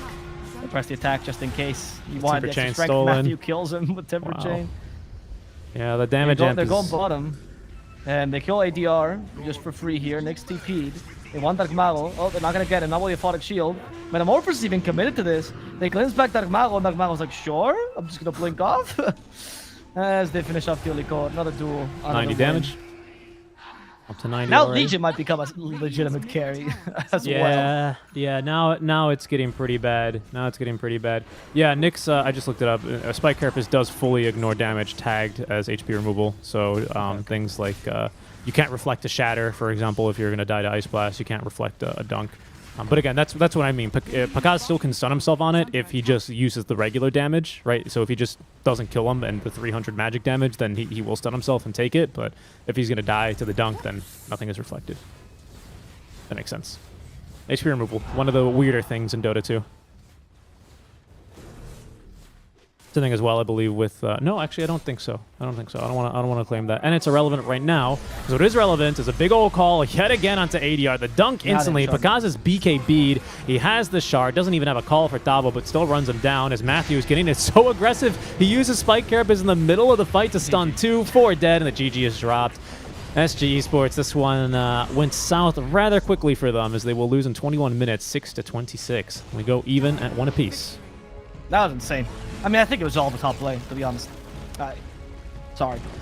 I think it was all the top lane. I mean, their draft was made to win from the get-go. You had good push, a good catch, you had good... Like, it's a good... That's all I said. It's not a bad draft by any means. I thought SG could make it with a solid, like, early mid-game, taking advantage of the slow timing for Axe. But to me, I think the most telling factor of how crucial or how bad, I guess you can say, the execution was for SG, or how many mistakes that they got made in the early, is that Axe was fighting 40 minutes in, no shard, you know? If Axe is doing that... With BKB. Right. If Axe is doing that, something must have gone wrong for him to be that farm that he feels confident that to happen, right? They were just running it down before Axe even got online. I've never seen an Axe win this early, to be honest. This is kind of ridiculous. It was, yeah, it was kind of ridiculous. I mean, Pacazan's 11-0-5. This isn't even his, like, best Axe game, though. I think we saw a game earlier, which was a little bit longer, granted, where he went, like, 23-0 and 18. I think it was, like, a 32-minute game, but just as stompy, right? Like, this is something, like, yeah. Go ahead. They would have won anyway, though. That's the thing. I think that if NoPing got take this late game, right, and the mid game hadn't worked for SG, they would have won, because I think the Axe TB is a good matchup. That's what you usually do. But when they win this early, that's not meant to happen based on the drafts. That's just not meant to happen. So NoPing, don't pick Timbersaw against the Axe. Just don't. It really isn't a good matchup. And if you play it as such, it's going to just sink you in misery, honestly. Also, Nyx is a very terrible lane support for that matchup, but that's another point. That's very true. And yeah, I mean, it's going to sink SG to misery, but hopefully they can recover, because now we have a Game 3 on the books, guys. That is going to be starting in just about 10 minutes. You're watching the Mobius.bet Maestros. Don't forget, final day of the tournament, of course, but also final day of our giveaway. If you're interested in that, type exclamation point giveaway in the chat. Find out how you can get involved in the Gleam IO giveaway for the chance to win one of up to 4 Arcanas or the Provocation of Ruin Juggernaut set. So you can strike an Novel Plus on the call with you guys here today. Thank you guys so much for tuning us for our final day of coverage. Hope you guys are enjoying the Dota as much as we are. And, well, now we get to enjoy about a 10-minute break before we have draft number 3 live. We'll see you then.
Game number 3, guys, already about to begin between NoPing Esports and SG. It's going to be not an elimination series because we are in the upper bracket finals. The winner of this one will be getting a ticket directly into the grand finals, which is a best of 3 and will be played following, pardon me, the lower bracket finals, which is next up. So, not only do you get the advantage of not having to play another series, but since they're all on the same day, you also get a little bit of a break. So that's something to consider here as well. But Mobius.bet Maestros ending today. Hopefully you guys have enjoyed the coverage. Seek and Strike and Novel Plus back with you here. Alvaro, how is it going? How are you feeling about this series so far? What are your thoughts? My thoughts are that second game was not the best performance I've seen by SG. I'm hoping they can get their act together for the game number 3. Honestly, I think the draft was okay. I mean, maybe if you play a game like that, you go into a much safer draft. I think IO Gyro is definitely the way to go. So yeah, I'm hoping that SG just try something much easier to execute, and they're confident in it. All right. Well, let's hope that we can get something for that here for our third draft, which is now already underway and live on your screens. NoPing heading into that Disruptor X, as SG will pick up the IO Gyro. And we've got another Wisp, but this time not for Matthew, as he played it a strong Wisp in game number 1. But SG are going to go ahead and take it away from him this time around. 5 seconds remaining. I like the Axe choice again. I like the Disruptor Axe choice again. I think it's pretty solid. I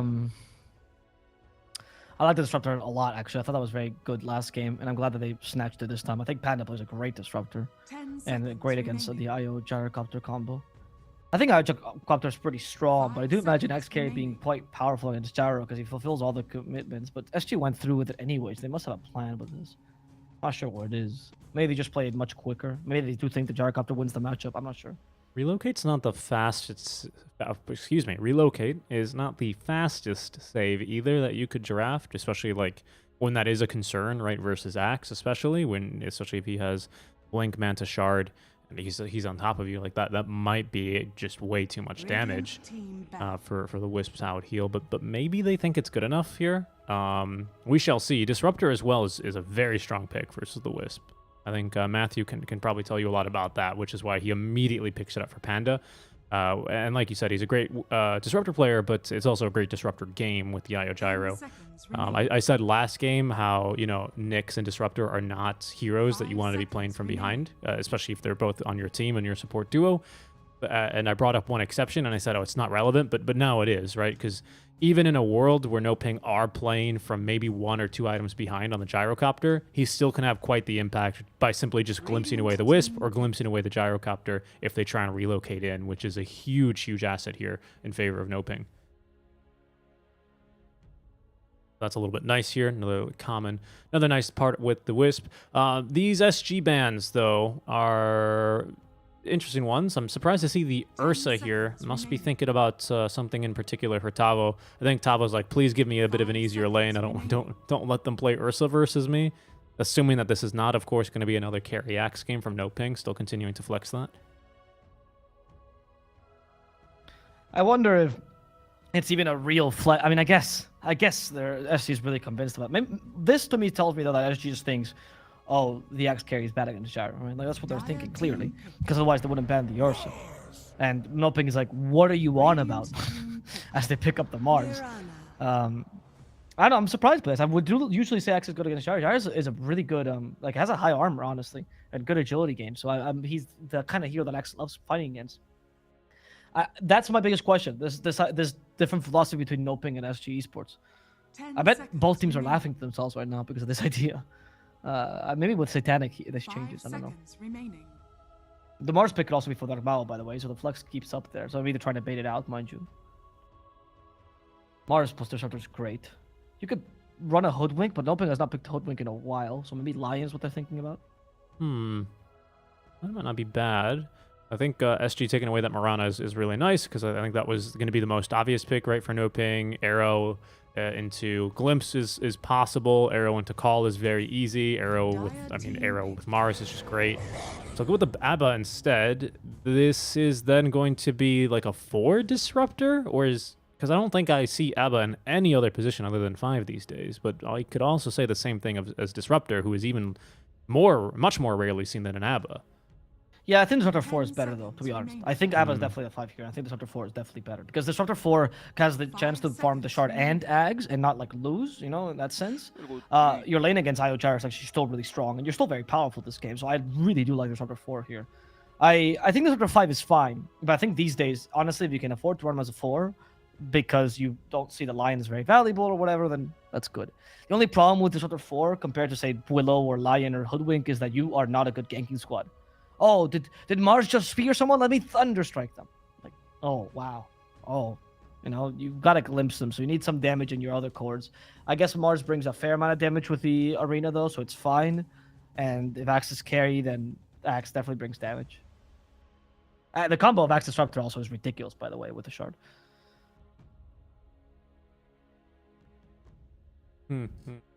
Okay. I mean, you are right about that. The bonus attack speed, huge AoE as well on that shard. Yeah. The movement speed is not inconsequential either versus a gyro. Out comes DK. DK Mirana lane, very, very strong. Very, very powerful as well. Oh, so that's could be even more free kills in this lane. If you get hit by 1 stun, usually the second's coming for you. But they picked this into the ABBA, so if anything, this is validating this ABBA pick a lot. I didn't dislike the ABBA pick before, don't get me wrong, but now I'm a rather large fan of it here, being able to get rid of either one of those 2 long-duration stuns that we have for SG. Because, as we all know, homing missile, not going to be the most reliable thing when it comes to its question of lockdown, right? It's not the best, not the best. This is DK Mirana. So with the ABBA already through, it's makes it a bit difficult for you to actually continuously lock down these heroes, especially if it is someone important like the Axe or even a Mars before you can get an arena out. I like this pick a lot now. DK does give you a little bit of that early game push you were lacking. It is still technically a flex as well into the mid lane, and NoPing will have to keep that in mind for their next round of bans. We are missing the Dark Mago hero, though, aren't we? So this is probably an Axe safe lane, a Mars off, and we're going to probably get maybe the Tiny band? Tiny versus Wisp. Seems always pretty fun. Tiny Mirana as well. Yeah, honestly. I mean, it depends on where you think the Mars is going. I really would ban the Tiny. I guess Kunkka's already banned, so... Yeah. The other option that you could ban, which is also pretty strong, is TA, to be honest. TA is pretty good here. TA is great against IO. Yeah. Good against Gyrocopter. It is Dark Mao hero. True. So I would be between the TA and the Tiny if you're looking for that kind of idea, right? Like the Burster. And then the other option would be Ember, which is Dark Mao was practicing a lot. Only thing is that if you go Ember, then SG just flexes Dragonite mid. That's another thing, by the way. Dragonite kind of beats all these lanes. Yeah. At this point, what beats Dragonite, right? Monkey King. Armago does not play that. No, he does They not. got rid of the Bat Rider. You can play OD. He doesn't play that either. They banned the carry Sven going, maybe? Like, if it's DK mid and you assume it's mid, the best thing you could do is just put Mars mid. And you'll know by the last pick, right? So just put Mars mid and he wins that lane. And if it's not DK mid, then you can pick up something else. I wonder what that something else is going to be here then. Or what NoPing are going to decide to ban. What would I ban here? They banned the Tide versus a Gyro. Okay, I mean, we already have the 1 save. We have the support duo. So we're flexing mid and off lane. I mean, it really depends on what they're thinking. So it's hard to really kind of be in their position. They are kind of lacking that team fight. So I think the Tide ban makes sense. And they're going to remove as well. Now the LC from Tavo. Okay, so 2 off-lane bans. We'll see here what SG decide to diversify into.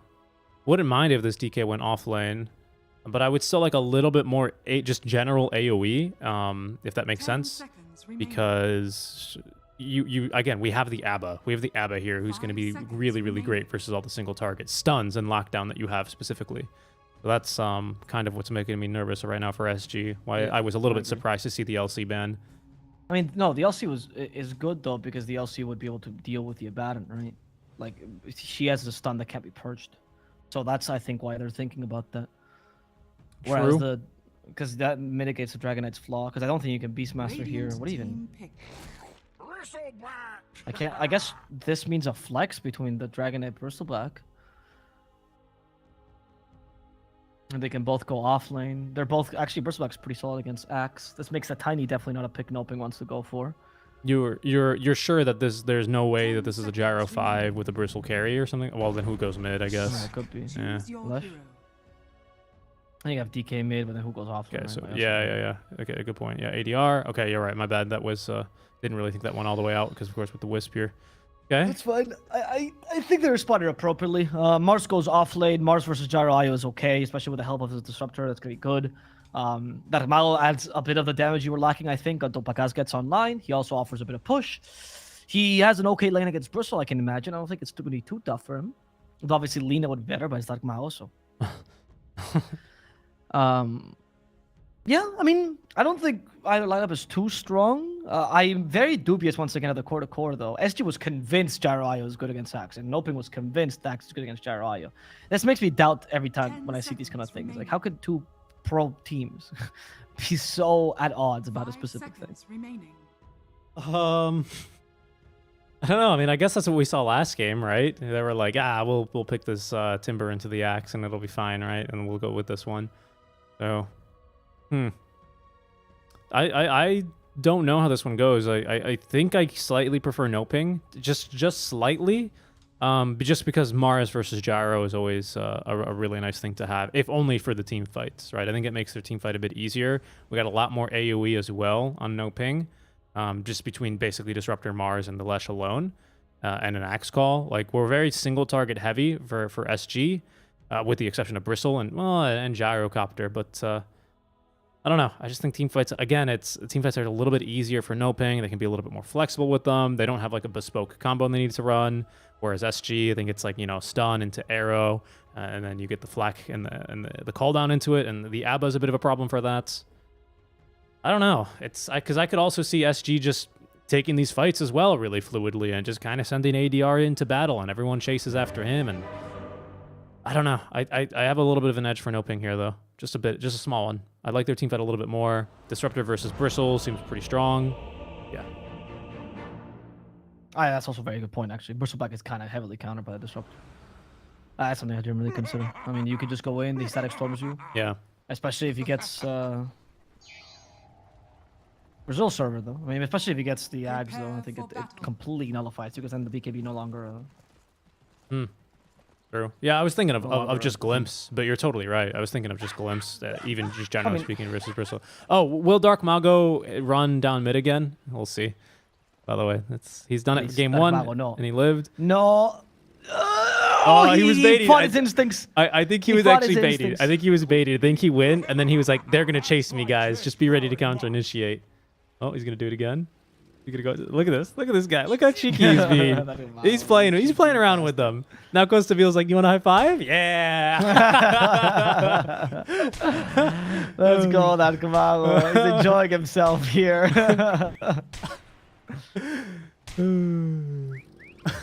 Stabs all is Darmal also part of Stabs? I don't know. I guess so. I guess so.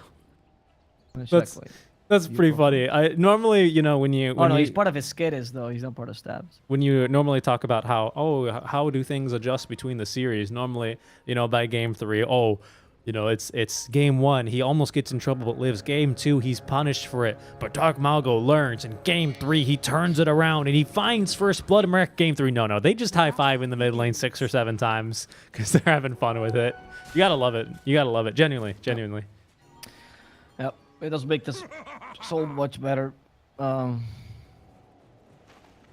see how this goes. I'm excited for this game. It's gonna be an interesting game. I really want to see if who is wrong, or if maybe they're both right between the Charcopter Axe. I think it's gonna be fascinating to see. I thought you were going to say they're both wrong. I mean, no, they can't both be wrong, but maybe they're both right in the sense that they both have like things they can do against each other, so it depends much more on skill. But if one outclasses the other by a lot, that's gonna be like a huge learning experience when one of the teams goes, mierda, or whatever mierda is in Brazil. True. I've got no clue. Caralho. Caralho. There we go. Scar is taking a fair amount of damage here. It's Rocket Barrage level 1, homing missile level 1 rather, so there's not a whole lot of kill threat here as soon as he just kind of walks away from these two. But they will walk him down a little bit more just to make sure he takes a nice amount of damage. Where's his support? Who is his support? His support is Matthew.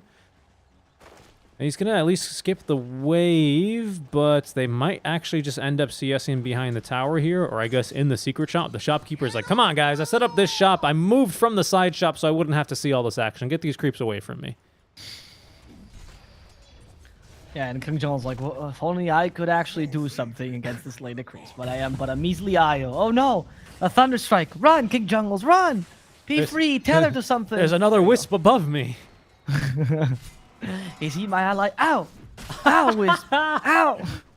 There's a lot of words for Wisp. A lot of words for a man who normally just beeps and boops. But once again, Tavo is having a bit of a difficult time. Is that a courier kill? No, it's the Ulikor trying to skip the wave. He's going to have to go the long way because of Panda's rotations here.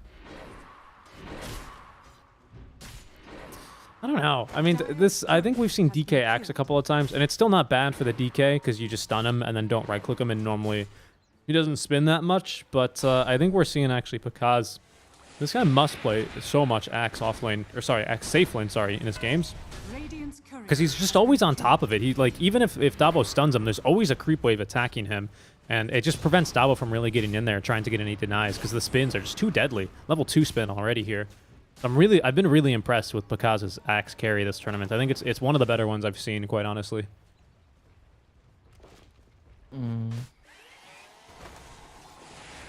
Double? Did they kill him? No. They needed one. She could have dived that, but I guess the Ulikor's arrow makes it a bit too scary.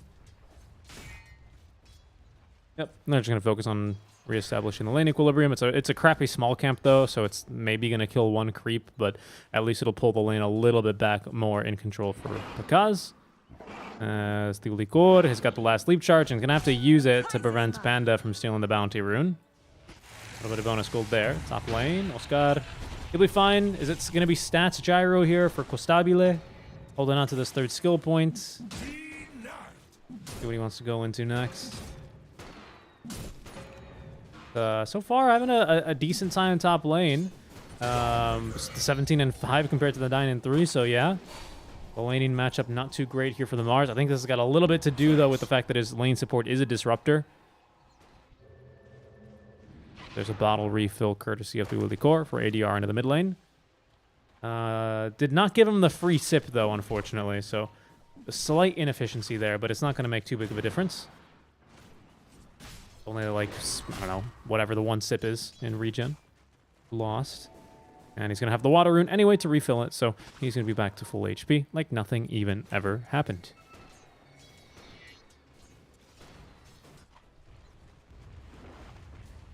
A little bit of chip damage as well here to this tier 1 tower. In favor of NoPing down bottom. Little call. Nice deny. All right, nice deny. Using the call just to make sure you can get that range group deny. And a second range group deny underneath the tower. Makes, I think, Topo a little bit upset here. Max now up to 8 versus him. Yeah, he'll fight him in the creep wave with a couple of spins. There you go. Dragon's Blood not doing a lot here versus the counter Helix.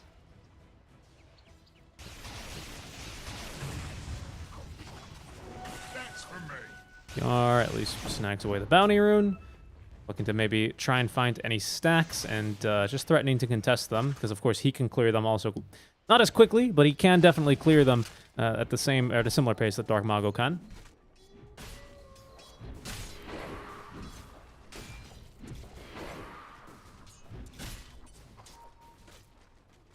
Already has Vanguard here. It's a 5-minute Vanguard, no boots, of course. But this is going to allow him to basically take literally no damage from this DK, as Oscar is going to absolutely murder Costabile's courier that had the full power treads, or treads on it. So he's not going to have those at least to play with for a while. Light inefficiency.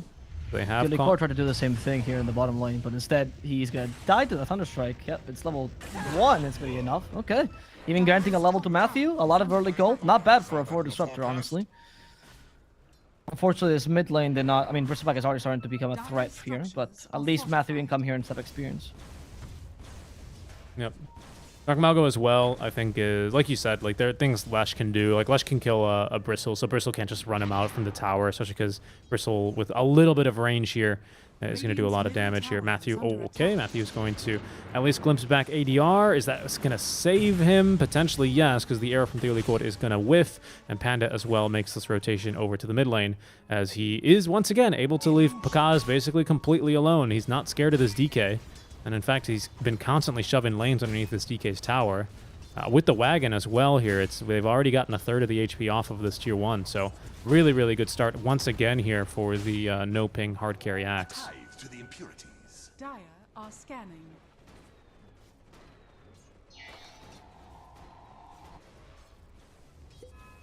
There it is. Shoutouts to all the Portuguese speakers for teaching us another swear word. Much appreciated. Did they get to the point where I said the caralho? Yeah. Thank you guys. Thank you guys. We appreciate it. I like it. I like it. I like that they all got excited as soon as that happened. It's just to come all in the woodwork. They actually had followed the channel ages ago. Never chatted before. Time to teach him swears. That's true. Yeah, it's true. For sure. Your culture is awesome, guys. I am sorry I cannot speak your language, though. Unfortunately, in Spain, we don't get taught. We get taught French for some reason, as opposed to Portuguese. Interesting. And I don't speak it either, so imagine how badly we get taught the French. Not a good idea. Okay, Theoly Core, he'll be fine. He'll be fine. He's got leap charges. He'll be fine. He's going to take maybe a couple of right clicks off damage. But otherwise, no big deal, as there's the rotation mid lane for the Mars. They're going to glimpse him back. Arena walls erected. That is going to be Hooded Defiance pop, but they're going to blow through that hood immediately. As ADR, you got no choice which direction you face when you're pinned. Your back is to the wall, and that makes the kill so easy here for Dark Mago. Very, very good pick there. I always forget about that interaction with the Spear of Mars until, you know, we have a hero where it matters against, which is basically just Bristleback. Okay, so they took a good kill here against the BB. I feel like the Mars is already functioning, honestly, better than I've seen in Oscar. It's 70% of the games this tournament. He's actually struggled a lot with the Mars this game, usually. Very, very passive way that he plays. I see more rotations here. Also starting to take the enemy stacks as well, which is really nice here from Pakaz. Playing so aggressively that you can actually go and take enemy stacks, your own stacks as well. Is Vanguard enough for you to cover? Oh, yes, yeah. Oh, yeah. Oh with the bonus God. armor? Oh, yeah. Yeah, that's insane. Is Pakaz gonna have another one of those games where inexplicably he's the most farmed hero 15 minutes in and he starts ganking before you can even afford the shard? Like, is the problem with Pakaz Axe that he farms too fast? Is that like going to start becoming an issue for him? I mean, I don't know if I would use the word inexplicable when we just saw him farm a 5-time stack of Ancients and with no problems, but yes, it may become one of those games. Glimpse into the Static Storm. They got the Bristleback yet again. Call down is going to be here, though. Reinforcements from the top lane. Not finding any kills thus far, though, but they will at least get Dark Mago. They're going to sweep him up there with the Breathe Fire. Breathe Fire level 1, by the way, picks up the kill. ADR lives through the Static Storm. He loses the Wisp, but now with 4 heroes here to reinforce, they will have a mighty strong siege here versus this tier 1 tower, and they will be able to take the first tower down. Oscar just not finding the opportunity there to throw down the arena. Okay. Still, the tower falling. I mean, only for the expense of a Mirana. Not really what you wanted. The tower, I think, is the most important part. Really expanding SG's territory here, and hopefully stopping Pakaz from, well, mega farming like last time. Yep. Hasn't really stopped him right now, but I'm hoping this is going to happen eventually. I mean, SG's gang squad is not that I guess with Bristleback, it becomes okay, right? Or with a relocate. It's not... DK Mirana is just a bunch of stuns. It's not bursty, though, like, at all, is the problem, right? Like, so you need space control first, so yeah, you can actually stun him forever. Well, speaking of getting stunned forever, yeah, there goes the Wisp yet again. Second death for him in the past minute. So he's going to have to now walk back into the lane, which always really sucks for a Wisp. Because Bristle and Gyro are very much about, you know, high damage over time. Gyro can be bursty, but not with this build. He's not going to full stats here for Costabile, as he is dead currently. He's got 2 points on the Rocket Barrage, so he maybe can actually get a little bit of damage, but he'd much rather be farming. He's going Ag's first item, so he's not going to be joining these gang squads, so this is kind of a bit of a moot point. What was I talking about, though? Yeah, no, like, the burst damage just isn't great, right? And I think that's actually the biggest concern. Bristle, at least amped with that bonus attack speed and the Warpath stacks, might be able to make a bit of a difference. So perhaps that's where we see this come into play. But we need Blink first on DK, and Tavo's only halfway there. That's true, actually. That's the first step towards everything. I mean, they're taking a tower now. The map control SG is exerting is good. They know they can't really fight right now, so they just instead try to take towers, which is okay. I wouldn't say NoPing is weak at taking towers, though. They're just not really concerned with this. Oh, They wow. usually play a much more farmy game, particularly on like Mao. Mid, though. Catch the code again. Even come in the Static Storm. He's dead. The one good thing about this kill, even though it doesn't matter too much, is that it gives Matthew some farm. And Matthew, as a forward disruptor, is going to struggle to find it otherwise. Mm-hmm. Yeah, you do farm actually a lot easier with. I mean, he's still going for like a very standard position 5 build though. Sorry, skill build, right? He's max glimpse first because I think they want a lot of those for the catch. Basically, it's like giving your core as a blink dagger. It doesn't work like that. That's a little bit of a bad example, but you know, when you can reposition your enemies like that and your team can set up around the glimpse point, we've already seen that collect 2 kills, right? Without a Mars Blink Dagger, he was able to get off some really high impactful arenas and spears, so I think otherwise can't always be said. They are hunting after ADR, but it's just Panda. Oscar doesn't have Blink yet. There's the glimpse, though, that I was talking about. Arena walls erected. He has the spear. He's going to pin him, but there's going to be now the relocate out to save him. They might bring him back. They might bring him back because he's going to come back in the river. The Dark Mago's here. ADR picks up a regen rune. Okay, now it's just going to be the part of it, just the wisp, and he's going to be cut down. All right. Small kills here for NoPing, but you know, at least they're exerting the pressure that we should. If they can take a tower mid from this, this would be ideal. But Mao's here, so I can't imagine it should be too hard. We don't have the arena, however, so ADR could try to defend this. They have blockade for 2 seconds. Matthew has Static Storm though in 4. And now the glyphs used. So NoPing retreats, not wanting to use Static Storm apparently. Unless like Mao sees the opportunity for ADR. He sees it, doesn't want it, and ADR will live. Good spear. Good spear. Fine. He got tired of him. He's like, stop spitting at me. Get a tissue. I'm not a tissue. Dabo, in the meantime, is only 300 gold away from the Blink Dagger now, and then he can actually look to start joining these engagements. Gostabula, his farm is going to be increasing. He's just had the Aghanim Scepter delivered, and we can see already that's going to help him farm a bit more. But let's just acknowledge Bakaz, who yet again has a 13-minute Manta and Vanguard with already halfway to the Blink Dagger. So, you know, he is also making really great progress here as his farm chugs along very nicely.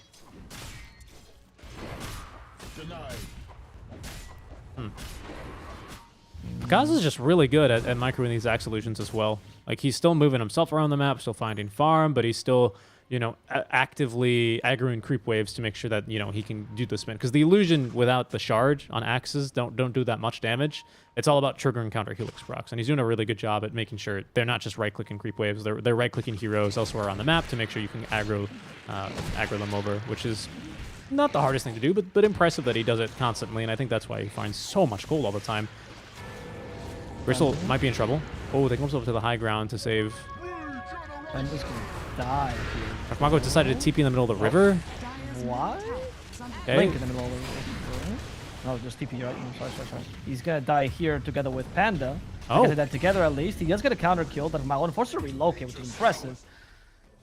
I mean, I guess all things considered, you could have gone worse, but there was no need for you to make that play whatsoever. Yeah, it's a bit of a weird one. That was odd. That was very odd. Okay, Axe has Blink though. 14-minute Blink, Manta, and Vanguard. Very impressive. He's going to be the first to break 10k. They've not scouted the Blink. It's not on him yet, but ADR is going to spit on him a couple of times to establish dominance. Blink is going to be delivered underneath the creep wave, so no Blink reveal, no big Blink reveal anyway.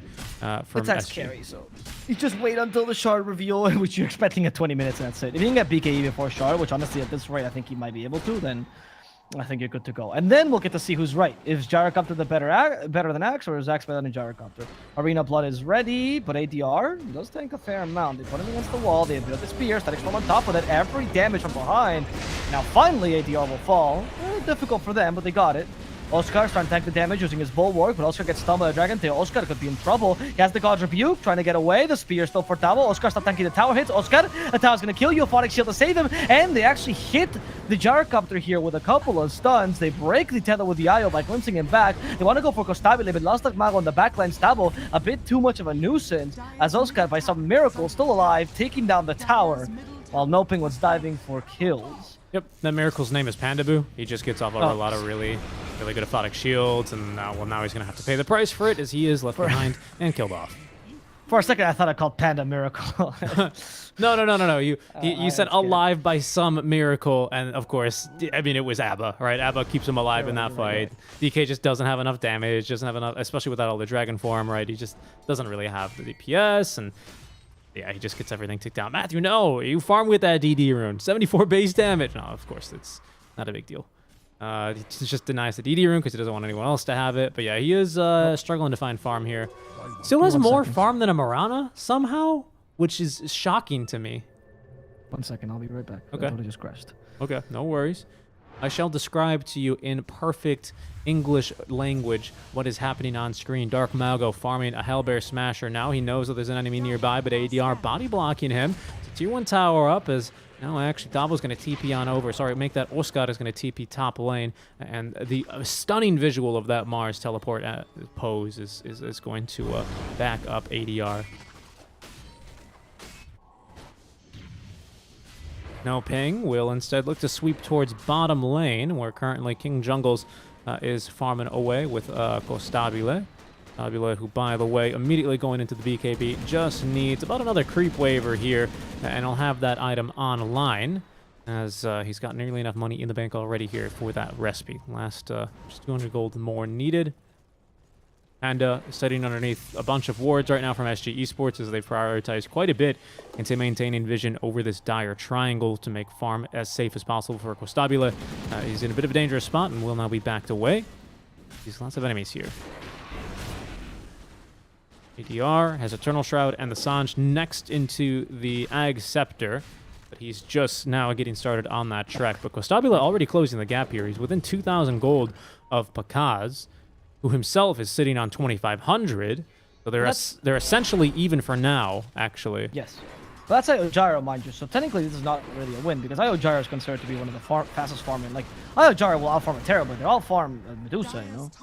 Baden's gonna die here. I don't think it's that big a deal. Yeah, Panda, he's gonna waste a bunch of time. But that was the Dragon Tail in 3 seconds. There's no way Panda's making it out of here alive unless SG want him to. And Panda's playing like there's a team behind him, but what SG doesn't know, finally they realize, is NoPing doesn't love him, so Panda's always gonna be alone. There's no way they go and help him. They didn't even twitch a finger there. He could have just TP'd, because they used Arrow and Dragon Tail to kill it. That's a good point, actually. I guess he didn't consider I'm that. surprised he did. I think he maybe thought homing missile was already on the way, which, I mean, he did die to the homing missile. So, but, like, yeah, that's, again, very slow. So they're going to start up Roche, though, and they are really chunking through this guy. This is with the minus armor here available on the Nasal Goo. Plenty of stacks now on the Quills, as they will go up to the high ground. Dabo expecting there to be enemies there. Under the cover of Moonlight Shadow is going to be stopped now briefly by the kinetic field before he's freed. Matthew at least jukes the arrow, but they're not going to be able to get in there and contest this first Roche, which will drop 18 minutes in. That's Aegis now onto the gyrocopter. I think that since this game is much more even, if you're NoPing, you need to really wait until the axe gets online, and then you can fight. There's no point in trying to force it beforehand. Last game, you could just run them down because there's a stomp, but this game, I don't think you can afford to do that. Don't leave another shell. No, guys. Another shell. I didn't mean to ping that. I'm sorry. I forgot that it pings in the chat. How dare you? I actually didn't see the ping for some reason. Maybe it's fixed. Oh, okay, interesting. So maybe it's just for me. Okay. Well, there's another shell dropped here. I don't know if you see it, like around this area. Are you on my broadcast channel? I'm in your broadcast channel. Where are you? Where was it? Where was it dropped? Oh, you don't see it? I don't see you. Can you draw on the map? Oh, it's in the top side. Oh, there it is. It's right there. Yeah, thank you. Yeah, right here. Okay, sorry. Yeah, so that's Pakaz. Bottom? He just forgot about Arena? But Costabile is going to just BKB. Okay, but that's a 9-second BKB charge and for nothing. Not bad. Yeah. NoPing, pick up the nether shell, please. Well, guys, it's so good for Lesh. He's going around for Fated Brooch. Because? Oh, he's gonna. There's no way he misses it, right? So I mean, there's a Kobold Foreman on top of it right now. Come on, Pakaz. Okay, green. There, he's got Pakaz, it. look at your hero. He's got it. it. Whew. I was getting very flustered there. They really were. ADR making good progress towards the Ags. We have Shard. We should now for Pakaz. Yeah, Shard and almost full BKB. Oh, but if they can snipe this Courier, that would be actually huge. Got the Mithril Hammer and the Shard, and his Courier would be dead for quite some time considering his pretty high level. But I don't think they're going to be able to find it here as he does retreat. And now he's going to be almost fully online here, basically. Really, really scary stuff. Just needs 1,000 more gold for the BKB, and he's good to go.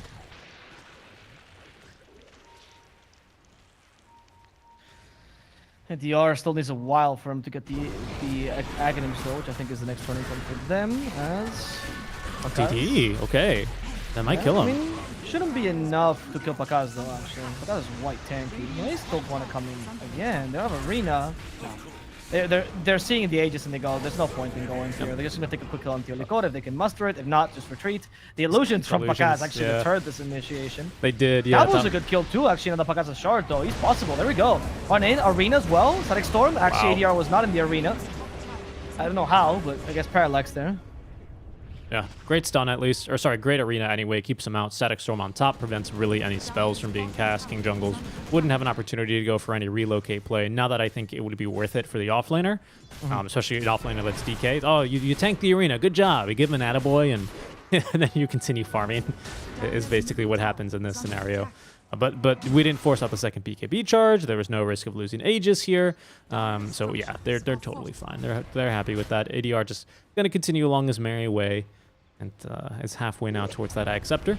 Dire's bottom tower has fallen. Radiant's top tower is under attack. Radiant's top Tier tower 1, sorry, make that Tier 1 for Tier 1, as both teams will end up trading their Tier 1 offlane towers. Costabile, though, interested in maybe seeing if they want to propose for the Tier 2. Let's see, back ADR. He's not the one with the Aegis, so he's a kill. Berserker's Call turns him towards the axe. He's silenced as well. He forced it so quickly, and that gives him BKB. The time for the Pakaz show to start, my good friend. Yeah, it really is. It really is. It feels like it never ended from last game, by the way. He's now gotten, what, 15 kills straight on Axe across 2 games? Now, who is going to be right? This is the exciting moment I was looking for the whole game. Is the Axe better than the Gyro? Chanjinan, Taranan, Pakaz show. I mean, for now, it's the Pakaz show, so no, or he's got too much plot armor, right? I mean, especially with BKB, Axe, Sure, Shard. sure. But Gyro at this point, you know, he's giving you 22 minutes to farm. If you have Axe, if you have S and Y and BKB, you should be able to beat the Pakaz. You think? You think Gyro's that kind of hero? No, I don't think so, but SG clearly thought that by drafting it into it, so there we go. Prove it to me, SG. I want to see it. Okay, I see what you're saying. I see what you're saying on that. Well, you could have gone IO Luna? No, actually still bad. Luna's, I think, in the same position here, though, right? IO CK, honestly? I mean, I know it's not the greatest combo. I mean, CK at this stage has... Sven was banned. Well, Sven wasn't banned at the time, so to be fair. Exactly, that's what I'm saying. Like, I think there are other options. So, did you choosing the Gyro? IO Ursa, even. Ursa was also available. I would have liked to see the Ursa. Yeah. He did get banned eventually, right, in the second phase. Yeah, I mean, I was thinking of carries. TK could have been one. I definitely see that. I mean, it's an old school combo back when Tether used to stun. But that was much before my time as well, my goodness. But yeah, maybe. So young, dude. Hero Dota Zoomer. Oh, definitely. I wonder when the true Zoomers, like, I wonder where Gunner started playing Dota. I can't wait till the moment where I've been playing Dota for longer than someone that's professional. I mean, do you count Dota 1? The prize is mine. Yeah. Okay, when did you start playing that one? 14, 15 years ago. Okay, Amar the Fucker is 15 years old. There you go. I'm very close then. I need someone a bit younger than Amar though. Because I don't remember exactly when I started playing Dota when I was I think Tanner is in middle school, right? So he should be older than him.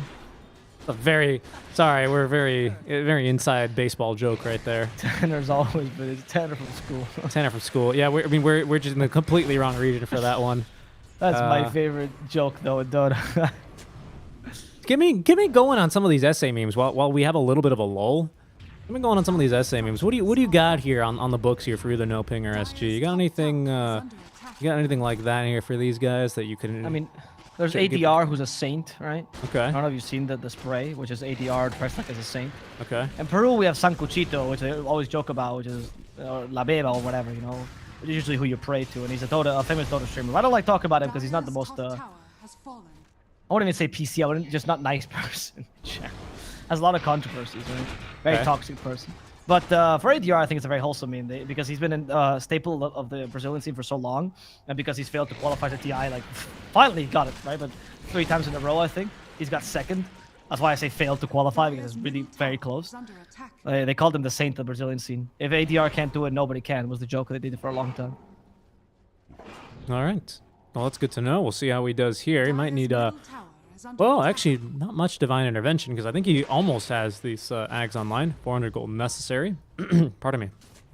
And that'll be ready to go. Sanj with a wisp as well to keep you healed up. I don't know if that's going to be enough though, because we're also quite scary for NoPing. Dark Mago picking up now the the Kaya and Sanj, along with that BKB. A casual plate mail on top means he's not going to be too concerned with this Gyro's damage. That might change though, because Gyro already has this Crystallis and is making okay progress towards the Daedalus already. For now, it's very much a game 3 kind of moment where both teams want to get their items before they can really commit. And check out what Panda's actually purchased. Is this something he always does? Does he always buy the shard? Hold that thought. No, he doesn't. I've never seen this before. They're gonna go for Constabulate. All right, where's the axe though, guys? What? I mean, I guess you forced the BKB and now axe is free, but like, what just happened? You could have just killed him with Berserker's Call there if Pakaz was just around. Oh, Pakaz? I see what my team did, and I won't let it go to waste. Oh, That's no. Ags for ADR. That is Ags, okay. So you can now start to really push easily. I don't know. I thought this shard was good, to be honest. And I think it got better because it does reduce the cooldown of a Miscoil and a Photic Shield by 1 second. And versus a Bristle, that strikes me as a mighty fine thing to have. I agree. But I I've also never think seen it's it. actually pretty decent. I think it's really underestimated. What is it? Potential to silence someone. It's the slow, right? It applies Curse of Avernus whenever you hit them with a Photic Shield or Miscoil, right?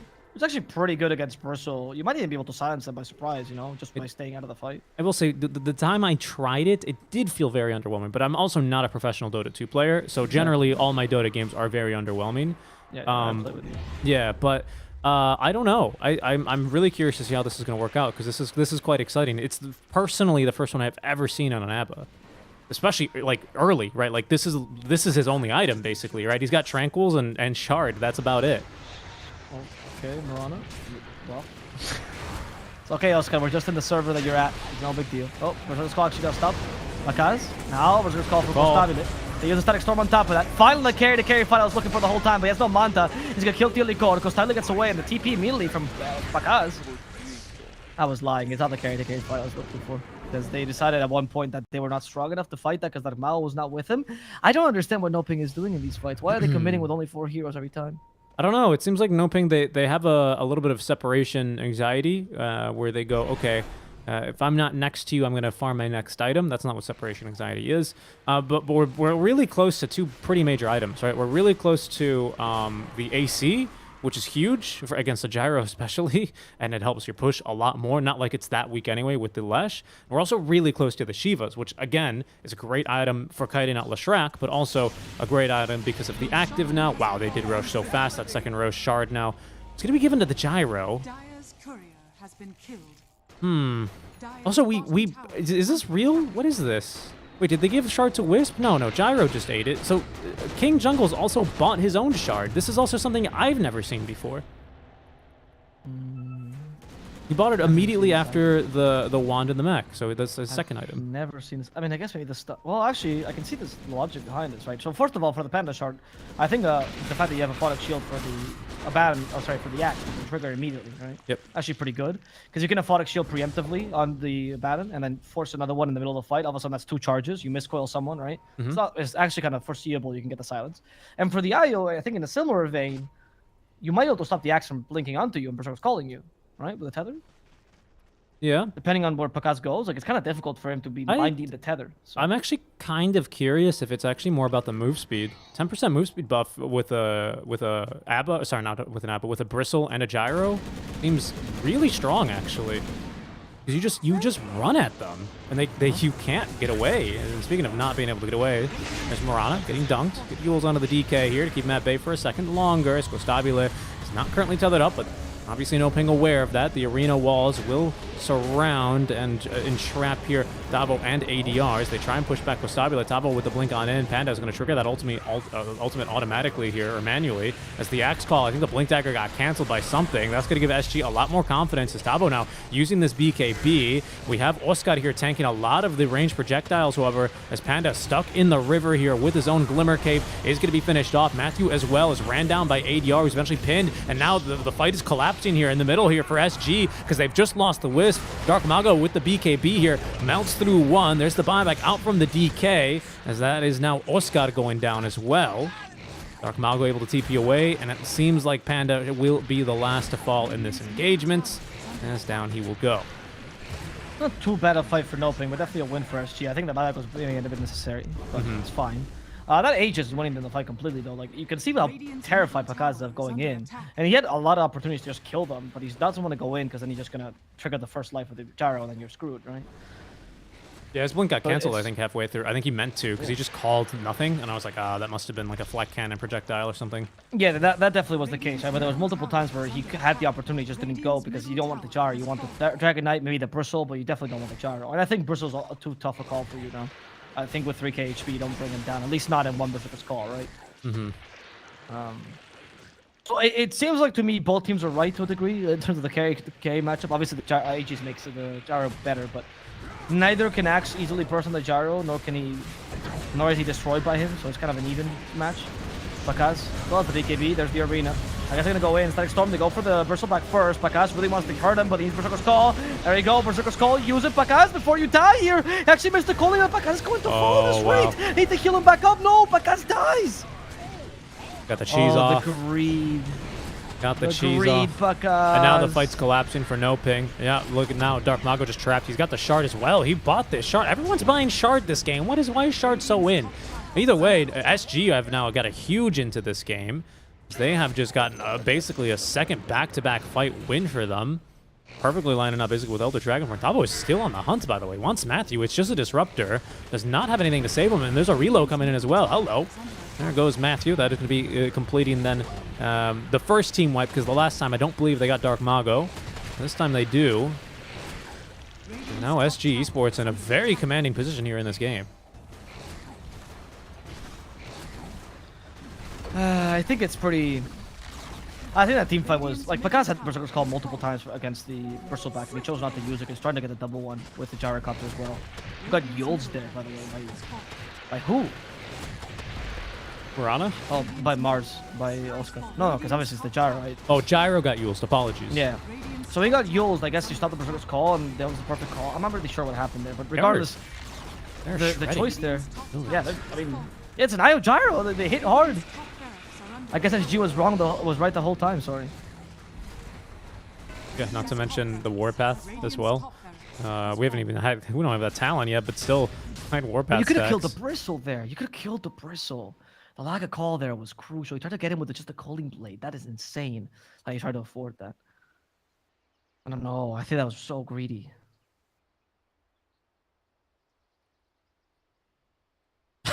King Jungle's G sec mouse sec. It's he's doing a little routine here. What's next? It's like well, it's a good position to be in here, as he's actually not going to disconnect. I guess it's a more serious mouse issue. 3 smokes as well on this Mirana. Roche is going to be, sorry, Aegis make that reclaimed in about 15 seconds, but we already have, what, 2 full lanes of barracks? Oh, this is not looking great for NoPing. All of a sudden, this one really turned on its head rather quickly. This one turned on its head rather quickly here, and we might just actually see NoPing being sent into the lower bracket semifinals, where they'll be facing, or potentially SG will be facing Infinity, as that is going to be on lower bracket finals match.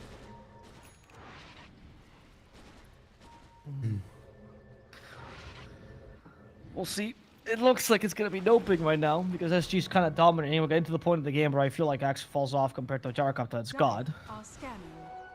And also, Gyro is beating it by 6k, so I think that helps. And also, Bristleback is a much better secondary carry, I think, this game than Dark Mago's Leshrac.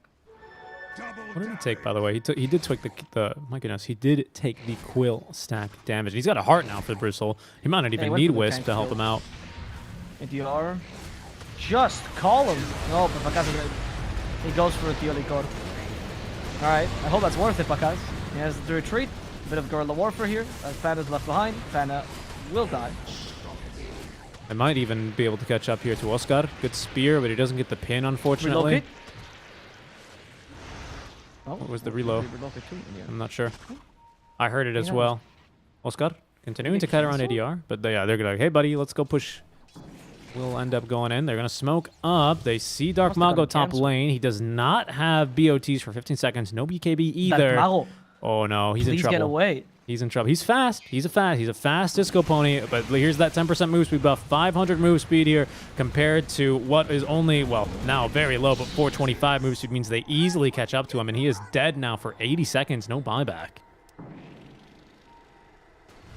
Okay, I guess he thought that the game is so over that you need to start pushing lanes like this to make sure to win. That's a really odd call.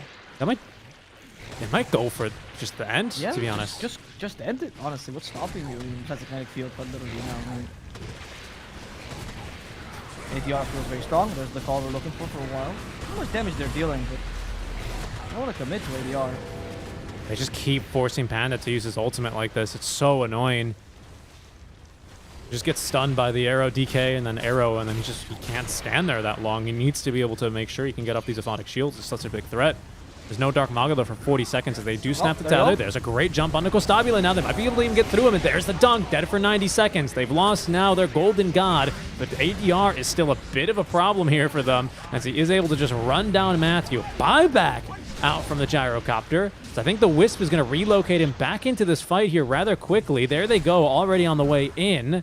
King Jungle's TP'd back, and I think he's going to have to relocate him back. So we're not going to have a Wisp here as soon as Dark Mago returns, but Costabile back in the fight. The Fortify is through as the arrow will connect onto Oscar. Tier 4s are falling. They need to go for another kill here on Costabile. It's not impossible. They're playing super aggressive here. They don't really want to take this risk. There you go. Brazil's calling it again with a Phonic Show on top of that. There's no Wisp here. Costabile has a potential kill. Costabile takes the BKB. Satanic on top of that. And Pacaz is in trouble now. They have killed Tío Licor at least. Called unused as well. And it's just, look at Costabile versus the world. Oh, wow. He's beating the world right now without the Another call? alone. Pacaz will die. They're on Guess tap that's HP. the answer. Okay, but Dabo is okay. Dabo is dead. He drops the gem. They've lost Morana as well. He's actually stuck in the split earth now and called and killed. Okay, Oh, but Bristol's ADR. trying to end the game. Quick. They don't have a Fortify. 100 One more HP. hit. He just needs to hit it once more. That's going to be SG Esports. They just couldn't take down the Bristleback and the Gyro at the same time. What an exciting series. SG, they take it, though, at the end. I gotta say though that that matchup clearly I like the gyrocopter.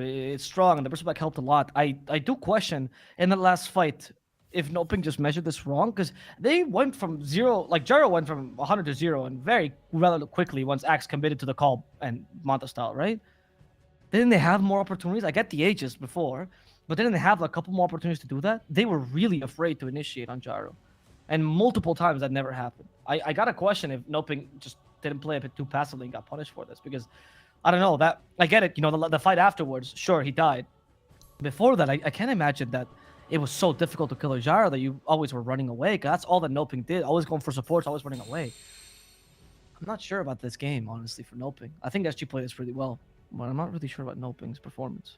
Yeah, I think as well having the support duo of the ABBA Disruptor, as good as it is versus the Wisp, and as much as we did want this ABBA pick, I also thought that was a little bit made it difficult, because then, you know, there's so little initiation. Again, playing from behind as the Disruptor means that he still found value because he was able to at least glimpse people back, and that did show a couple of times.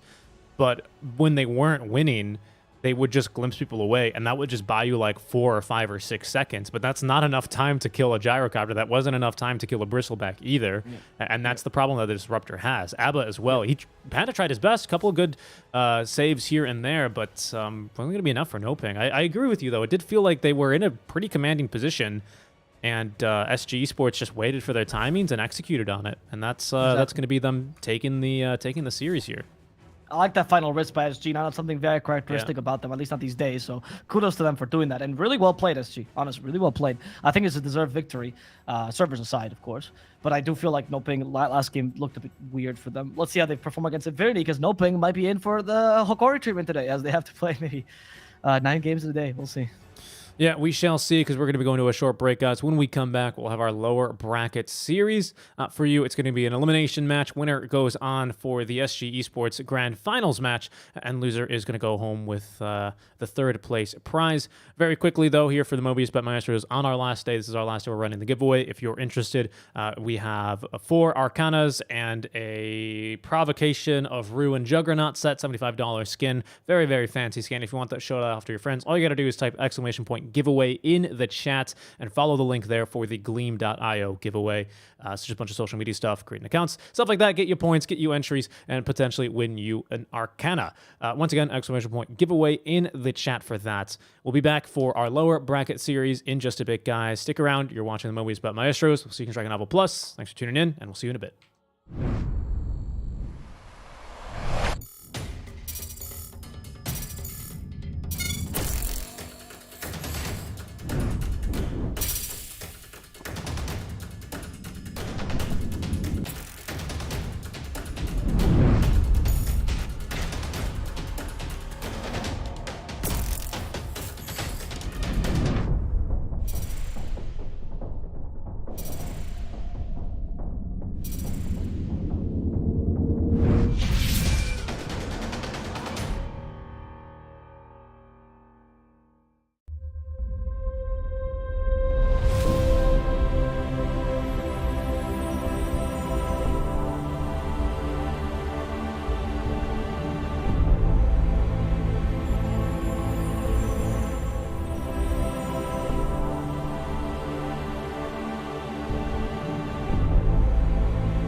Hello, everyone, and welcome back. We are now live for our second of third series of the day, all best of threes, but this one is going to be for elimination or for a shot here into the grand finals instead for the Mobius.bet Maestros. Thank you for tuning in, joining myself, Seek and Strike, and Avo Plus on the call.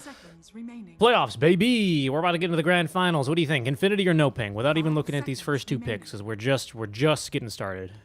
NoPing. Okay, I'd agree. I would agree with you. On that. Anything you think NoPing needs to do different from their first series to make sure that they can get into the grand finals and get the rematch in this game specifically? Not talking about the rematch versus SG. Play the game. Play the game. And you know what they need to do to play the game, Avo? They need to draft. They need to draft 5 heroes, and we have a draft. We have a draft. Wait. No, that was not a comment. That's like, oh, haha. Play the game, win, lol. I mean, like, genuinely, like, that's what they need to do. Play the game. Okay. Game one, they lose because they play super passive against a lineup that you're not meant to be playing passive against. Mind you, not the reason they lost only. SG played blah, blah, blah. But the biggest issue, they played super passive against like, lanes that were super static, did not take advantage of themselves whatsoever, and Kyle let themselves get carried into the late game. Third game, same issue. They played, honestly, incredibly passive with an Axe that had many opportunities, like 20 minutes onwards, and barely got any kills with the Axe carry, despite the fact that they actually had a really good matchup against at least the Bristleback. If Gyrocopter aside, at least the Bristleback was killable. DK was killable multiple times. And it seemed like Pakaz's Blink Dagger was broken or something in that fight. They need to just play the game. They need to trust themselves more, be more assertive, and also not trust that if they just play defensively that the game will come to them. That's not always going to be the case. And I feel like you give the opportunities, too many opportunities to the enemy team. Ironically, SG had that issue before too, so. Hey, but they fixed it, and they fixed it. They did fix it I think they're playing very well in playoffs. They are, and we'll get to see them again versus perhaps Infinity or NoPing. That's a good answer. We'll see here then if NoPing can get the game going here, as they have at least now one of their niche picks, right? The Panda 5 Viper with the Nyx Assassin. So this is almost certainly the support duo here for NoPing Esports, whereas Infinity, of course, they've got a little bit more flex with this Axe. Could be carry, could be offlane, and they've paired it with the Wyvern already. So even if it is offlane, it's still going to get a huge gold injection thanks to that Cold Embrace and Farming Ancients kind of meta that we have currently.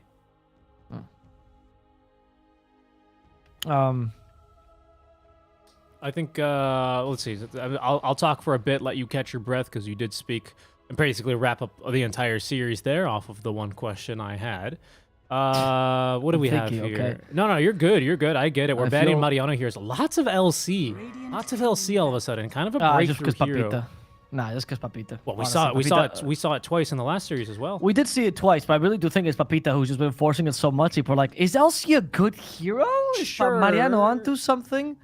We got a lot of it as well. I mean, I get where you're going, right? It is linked to Papita, but we've seen it a lot in the past few days. Maybe involved in like a third of all drafts, either picked or banned, which is a lot for the LC. But it really is because of Papita, honestly. Like, I mean, all the Infinity games have it involved. Like, if you don't count the Infinity games, the hero is not as picked except for today, which got a bit more loved. But I do think that, I mean, I agree that the hero is just a bit unloved. I think the hero is actually stronger than most people think.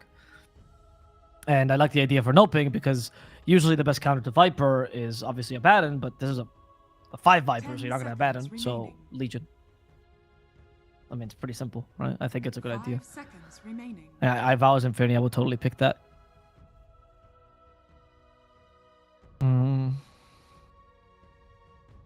Guess you're flexing the Axe. I mean, Axe carry feels bad here, though. And so does the Axe offlane. Axe just feels bad here. Can you Axe support? No. No, you can't. I think that would be a little bit too wacky. I don't know. I think maybe you run a carry and dodge the Viper in lane and then just explode people. There's the Willow, so it's definitely not a support anymore. I know. It's just a really bad pick of Axe here. The Viper really canceled it. I'm surprised they didn't cancel the Viper because if it's Axe off lane, I guess you still have the initiation, so it's fine, but you can cancel your blink relatively easily. And if it's Axe carry until you get BKB, and then you can only fight with BKB because Nether Toxin cancels your only damage, which is your passive, right? Yeah. So it's pretty brutal. I think you actually kind of have to Axe off lane, even though it's not a good lane. I think what's interesting as well is that we've banned actually the Timbersaw, right? And we've seen, at least today, if you close your eyes to the rest of the data out there, we've seen today that the Axe has beaten the Timbersaw in the offlane, right? So X carry, anyway, is what I mean to say. I'm also a little bit surprised to see that ban out from Infinity instead of perhaps a Viper, because this is something that teams, they will sometimes do in games 1 versus NoPing, and then of course they pick up the Panda Viper immediately, and then and then the next drafts the other teams ban them out. This is something we see from them a bit, so we'll see if they look to adjust those in the next game, because next game at least they'll have first pick, so they have one quote-unquote effective ban. Go. Apparently this is not going to be the Panda Viper, though, after I talked it up so much. I mean, maybe the idea is they're trying to really bait that Axe carry, because I feel like it's either Oscar's Viper or Dark Magos. I haven't seen Dark Mago ever play Viper, but I'm assuming it's Oscar's. Windwalker is awful against it, right? 5 seconds. Abaddon's good against Axe, and it is Axe carry. Then Viper 3 just completely denied that idea. Yeah. Yeah, I think that makes sense, right? Because you can have just this Viper chase around the Axe all game, basically, and Axe, no matter what role he's in, is not going to enjoy that too much. Now there's the Wyvern. I'm liking what NoPing is going for now. Very, very, very, not very, but fairly shy on lockdown here with this Viper Abba. So I would like to see it just, you know, a little bit more lockdown in the rest of the heroes here from NoPing, that whatever they decide to bring next. But of course, they're going to need to react to Infinity. Abba as well, another hero that doesn't do too nicely versus the Willow, because eventually when she gets the Shard, and God forbid if she gets that 20 talent, there's just brambles everywhere, and you just don't have enough Aphotic shields to go around. Now that's a Mariano hero, I think. I'm not sure. I think that might be... I'm not sure that's a carry NP, to be honest. Hmm. So as an answer to the Viper 3, because NP is really good against Viper in lane. And we did Bat Rider to prevent the mid NP, which is another option. Good. And also Bat Rider is really good against NP and Winter Wyvern and Dark Willow and X, so it's a great pick here. Kind of a free Bat Rider game, really. They really messed up with their picks, not banning Bat Rider from Dark Mago, but I guess they were vulnerable to other things too. 10 seconds remaining. I think NoPing has a much better draft. Infinity is all over the place. They don't know what to do. Radiant team Just need a solid carry. Yeah, you ban the Queen of Pain because the Bat Rider counter. You ban another Bat Rider counter. Honestly, I mean, do you dare ban the Slark mid? There's no Magnus, so I don't think you should be too concerned. Yeah. You've already banned the LC. You have the Abaddon. 5 seconds remaining. Oracle's there. I mean, you can't fit an Oracle in here. Slark. Maybe ban Slark. But that would be so... I mean, then it would have to be a Furion mid or Furion off Slark mid versus the Bat Rider, something like that. Not a bad Slark game, just because they don't have a lot for you. Nyx is potentially an issue, and Viper is annoying because you cannot dispel Viper Strike. But, I mean, hey, the Abba doesn't bother you at all, really. Not dispel Leash, right? Only 4 staff, so Abba's not going to do anything there. I don't know. I mean, it would be super weird. Okay. It would be super weird. The PL makes more sense as a mid lane hero. I think the Slark is just a bit too weak here, honestly. I mean, I see your points though, but I think it's just a bit no, it's not a great hero at all, really, right? We saw it work wonders, at least earlier today. But I think that was just kind of because the draft really made it work. Already here, I'm not really in love with it. Luna. Okay. I mean, it was actually a good Morphling game, to be honest. I would usually suggest TB, but I think TB is not that great. In case there's an axe carry, you want to prevent that TB from happening. So I think Morphling is a good idea here for NoPing. Yeah, that's okay, Morphling game. 5 seconds remaining. I could see it. I think you've got a couple nasty surprises though, right? Particularly if the Orchid build is still going to be the prevalent one. I mean, it's the Morphling. A good call there. You know you're NoPing. Now for Infinity, I have no clue what they're doing right now. I honestly don't. I mean, I guess they need a mid liner, but maybe Lina. I know it's PP. He doesn't like that. I mean, 10 seconds remaining. 5 seconds can't Void remaining. Spirit. I guess you can Ember. It's not great. Can't Storm. Can't Lash. Can DP, but it's not great. Can't Conka. Isn't Puck is still in the pool? Oh yeah. Okay. Choose your hero. Well, that's a pick outside the box to deal with the Bat Rider. Oh, it's NP mid. All right. Well, that's interesting. You said that the MP is gonna get, you thought, crushed mid by this Bat Rider, and it's not a very good matchup for him then. Yeah, but I mean, what happens with this matchup is that at the beginning, MP wins like level 3, 4, right? And then you hit 5, and then Bat Rider has too much damage. He just runs under tower. So essentially, Dark Willow and Winter Wyvern are perpetually having to TP mid to help you. It's honestly a pretty bad matchup. Not a good matchup. Otherwise, NoPing wouldn't have picked it. Not assuming Nature's Prophet mid. I mean, it's not a good. I mean, it's not the worst matchup. Certainly, like, it's not as bad as DK, Kunkka, or Ember, right? Where you get run out of lane. You still stay in lane, but you do die. Unless the enemy team is ready to come and help you. I think Naga is interesting versus Morphling, though, because what Morphling sometimes does when Naga or PL is in the pool is you just turn into them, right? And you just create illusions. I feel like PL is not a scout. PL now beats Morphling because of the mana changes, right? But Naga usually, even if you go for Diffusal Blade, does not take your mana off that quickly because she has like 4 illusions, right? Not enough. And you can also clear those illusions. I mean, you will clear them ideally during the match. I'm not sure. I see where Infinity is going for this. I'm siding with NoPing's draft, but I don't think Infinity's that bad a draft. I just feel like this draft, there's the phrase in Spanish, which means like it's hanging by a thread. That's the expression in English. It's hanging by a thread. This draft. It's barely has the cohesion you'd expect from this draft. Not much there, besides trying to counter the enemy team and kind of flexing your heroes. It's not bad, but it's not the ideal draft. Yeah, I think if this Bat Rider lane goes as you think it will, I think it's going to kind of fall apart, to be honest. I think it dark, like you said, we don't really have a lot for Dark Mago here. The Siren, there's not really anything too huge to set it up. We don't have no Invoker, no Chronosphere, nothing crazy here for him. No Static Storms even. So I'll be interested to see here how it's going to work out, because I think that's the biggest question mark to me here for this Infinity draft. I would generally agree with you. I see the reasons for the Naga Siren, but I think she's not going to be fast. She needs space, and that space is going to have to come from either Axe and the NP, and probably a little bit of both. But we have 2 really strong heroes. 3, I would actually say, pretty strong heroes. Viper's lane is no longer going to be as fun, which does kind of suck, because I think NoPing, for the reason they sent the Viper into the offlane, is I think because they picked... What was their order? It was Viper, Nyx, and then Abba, pretty sure, right? Was their 1, 2, 3 opening? And no, it was Nyx, Viper, and then Abba. Okay. In any case, it was those 3 heroes, right? And the Nyx Viper first, or the Abba Viper first, whatever. Nyx Viper Abba. Nyx Viper Abba. But as soon as you pick up that 3rd hero, right, Viper is clearly going to be a core. And so that is now a bit less fun, because you were honestly expecting a good lane for Oscar, and now versus the Naga Siren, you're not really going to get that. It's still, I mean, it's good, because Mirror Image is really long cooldown, so it's not bad, but not as great as maybe you thought it would be. Yeah, I don't think it's the be-all, end-all. They got rid of PL, right? So that was the real counter. I feel like this is just okay. I think Viper can sort of deal with this lane, right? You either Toxin level 1, force him, which is what he's doing. You force him under tower, get poison attack as soon as possible, and you just get as much regen as possible early to make sure that Nog has the only, like, you just can't mirror image all of the poison you're putting out. Yep. I don't think it's that bad.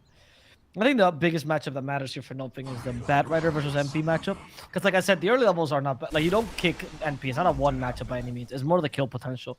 So if Infinity successfully rotates their supports, they can turn this matchup into a bad one for Dark Mago, or rather not lose the kill potential for Dark Mago. So if they can accomplish that, they really deny this lane from the power I was seeing from it. All right, we'll take a look at this power down bottom, where Oscar has already pushed the first wave underneath the tower with another Toxin. He's going to tank 2 tower hits for fun, because who doesn't love tanking a tower? And that'll get him to use his healing salve then, as we will block the camp before the stun comes through from Matthew, so the hard camp's not going to spawn. The Yogi doing a good job here, kind of taking the creep away for a bit of a run, making sure Perna is able to find a CS. And of course, this Nether Toxin strat works in the mid lane, but it doesn't work in the side lanes when you're splitting XP, even if you're trying to split a minimal amount. So that's a nice damage here onto the Naga Siren, though, who has a healing salve courtesy of Sexy Yogi here. So she's not going to be already zoned out of this one. Not too bad. Nothing too bad there. This top lane does feel pretty nice for NoPing, though, I feel. And with the Aphotic Shields, heals as well. We're probably going to go Mist Coil, I would think, for Pakaz. And maybe even for a kill onto Mariano. Oh, wow. If they had the point and curse of Emergency, would have been dead. But you don't ever go first point curse. Yeah. It's just too dangerous. But still, you can see the pressure already. I mean, Morphling doesn't suffer too much against the Axe, right? Because he can easily get the hit to get rid of the Battle Hunger. Axe can't get close to him, really. So obviously, yeah, the latest push, the Morphling will miss a couple of assets early, by the nature of being ranged. This can happen. Pakat also, for some reason, misses a lot early, but... He's gonna die. First blood. Oh. Pretty Wow. easy, honestly. I mean, he got a little bit aggressive versus Berna. We hit level 2 for Sexy Yogi. He hits him with a Splinter Blast because he just has enough mana. Arctic Burn, and down he goes. Matthew is tanking. He really, really likes fighting versus the Centaur Conquerors. I'm not exactly sure why, but he's tanky enough, I suppose, with 4 armor and all that regen. Healing self for Sexy Yogi. I am surprised by this. Oscar really should not be dying in this lane. Fine, you know, you're not going to destroy the Naga, but you should totally not be dying. So, hope Oscar doesn't have a bad lane. If Viper has a bad lane, it's very difficult for him to recover, for him to have utility in general. Especially if that Mao cannot do enough. You already see that Mao, right? Whereas he has good HP. He's not like he's being harassed or anything, but he can't last it as well as PP because his damage is deplorable. But you get enough levels, you're not gonna kill PP. Yeah, and PP just constantly with a full wand, so eventually you can overpower that wand with enough charges, but you know, this guy can also just TP away, so you're not gonna be able to really go for any kills onto that Fury, and I think too easily here until you have Lasso. And once Lasso's up, though, this does dynamically change, or fundamentally change. For now, I think PP is gonna see us nicely. Going immediately into the power treads. Oh, it's Witchblade. It's no longer Orchid, is it? First item for the Furians these days. I mean, it depends, right? We see Witchblade a lot for the carry Furion, which was the only thing we've seen because the hero is obviously dead. I think mid Orchid can be justified early because you want to gank a bit more, which doesn't give you that power, right? I don't know. I think this game the Orchid is high value. Okay, bottom, they know that Berna has no more Mirror Image, no way to cleanse this. Matthew still has a Spike Carpus, so he's pretty confident chasing after Berna. Berna could be dying here. Splinter Blast, goddamn, Oscar dies beforehand because he completely ignored the illusions. Tunnel visioning there. Ignored illusions, ignored the incoming Splinter Blast. Ignored everything, and Oscar's like, must kill Naga. I mean, I guess he got him back with full mana. That's the only thing I'll give him. Yeah, would have been Sorry, ideal. I got frustrated, Oscar, but it's just 2 times you died in this lane. Full wand already for PP. Let's see, he's almost got the power treads ready to go. Plenty of creeps here in the side lanes, or sorry, plenty of his own creeps rather in this mid lane makes CS rather easily. And Dark Mago is not really picking up too many last hits here on the Treants. Yeah, I feel like the only time we saw a lot of NP. Was it this patch where they accidentally had the where they accidentally spawned a greater Treants? No, not accidentally, but the model was messed up for one of them. Was that this patch? Yeah. Wow. No, it was not this patch. It was the patch. It was before. It was the last patch. Okay. I mean, I don't know if they fixed it this patch, though. I think it's still broken. I think they did fix it. I don't know if Valve fixed it or they're just like, we'll just nerf Furion and then it won't be a problem. Yeah, that's the Valve approach. Why bother fixing it when we can just nerf him? But it's with the mushroom people, right? It's not with these guys. Yeah, it's the fun guys. No, it's not these guys. It's not these guys. It's the mushroom people, yeah. Oscar gets a kill on Sexy Yogi, but once again he dies. Oscar, maybe one day it's like, oh, guys, I think I just need to die to get these kills. I don't know why, but it just always happens. It's weird. Matthew is going to not run into more brambles. That he will turn around and take a couple more right clicks out from Pamplona. He'll be fine. That was really weird. Those brambles didn't spawn in because no one had vision on them. Even for me, they didn't spawn in. Really weird. A little visual bug. They were still there, of course, but it was just... The heck was that? 6-minute rune. Spawns top. That is going to be fetched now by... oh, no, it's going to be denied, pardon me, by the Trent. I didn't actually see what rune it was. Matthew? Could be in trouble. Oh, that's a good Spike Carpus. And the Impale, but he dies to this Wrath of Nature. And Darkmago's coming in. Another Splinter Blast. Darkmago has no Firefly, so I don't think he can kill Pamplona that easily. He's been hit by the Arctic Burn. I mean, not easily, but maybe still possible. He still has Lasso. Splinter Blast, Firefly in 5 seconds. Darkmago playing around the maze. Of Isaac maze. Oscar's like, mine! Mine, Darkmago! No! Structures are fortified.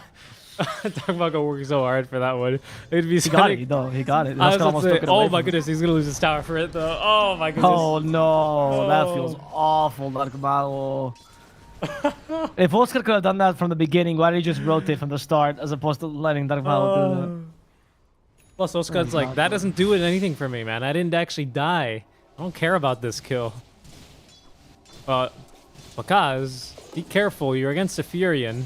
I know you probably have that cooldown timed and he's just healing, but it does make me a little nervous to just watch him CS right underneath a wave versus a Furion for that Wrath of Nature. But I'm sure he has it timed, especially as a Morph player. I think that's one of those things, like Zeus ulti, you just kind of have to... Oh, bottom. They hit him with Viper Strike, that's undispellable, so he's gonna die. Oscar! Look at him! He's breathing! He got a kill and he's alive! He is. I can't believe I'm watching this, Richie. This is incredible. I think he's figured out the magic button. Not go melee range against Naga illusions. That is ideal, yeah, especially as a Viper with one of the decent attack ranges, one of the more decent attack ranges in the game. Yeah, he's also getting enough levels. Viper Strike is a great tool against Naga because obviously undispellable. So Naga goes Mirror Image. You go, I think I know which one's the real one, as she's like dying from internal bleeding. So good farm here as well for Oscar. We're 1-1 build. Penta no Mariano is up there, but he goes, what's more valuable, my life or stacks? It must be the stacks. I have to go there and prevent them from taking the stacks. The Wrath of Nature. There's Dark Malo, hurt with a cursed crowd. Stop running Walks into the brambles. The Splinter Blast misses him though, but they're gonna get him with a Cooling Blade, and Matthew as well. That's 3 kills for Infinity. This should not be happening. Oscar comes in. Oscar, with a help of Pakaz, should at least be able to kill Mariano. No, these brambles, they're too good. Oh my god.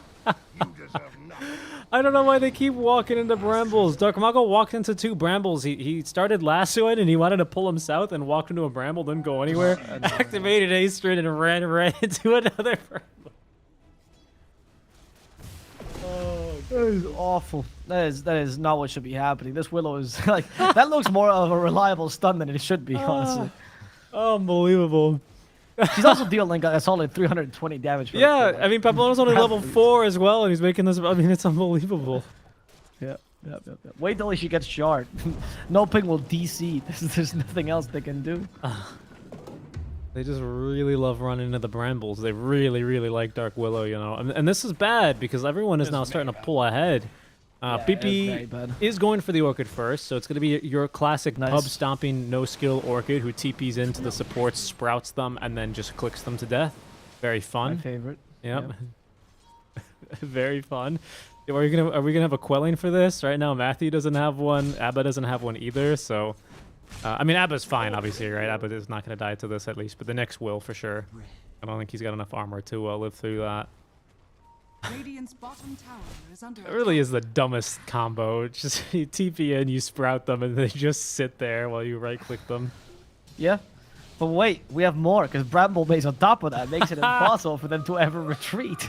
But wait, there's more. And you call right now, we'll even throw in twice the Brambles. That's right, free Aghanim Shard for you after you do second Roche, if you do it right now. Actually, that's a good idea. I mean, that's some really good shards, right? You can get the shard to the Naga, which not bad. Base armor reduction by 4. That's insane, honestly. Plus a slow, which is good, but the base armor reduction is incredible. The Nature's Prophet shard is also incredibly good. Obviously, Axe shard always great. I have a lot of good shards in this team. I think I wanna. I don't know. I really see a lot of value in giving it to Pamplona. If he can farm his Yules by himself, and then... I mean, if they keep doing this, why do you even need it, right? Just throw a Bramble Mace and they'll just walk right into them. I think it's fine. But the problem is, Avo, there's what? It spawns 7 Brambles or something, or 8. We need more. Frankly, we need more Brambles. Fair enough. There's only 5 heroes. Yeah, exactly. At this rate, they can clear him if they all run into the Brambles at the same time. Yogi might be dead. He is. Okay, he's gonna get the curse off. I don't know if Morphling... He's full agi. He's close. But no cigar. Bakaz is secretly relishing that moment. Like, you fed the Naga. You know, I kind of wanted to kill you there. Oh, let me deny him. Let me deny him. Ah.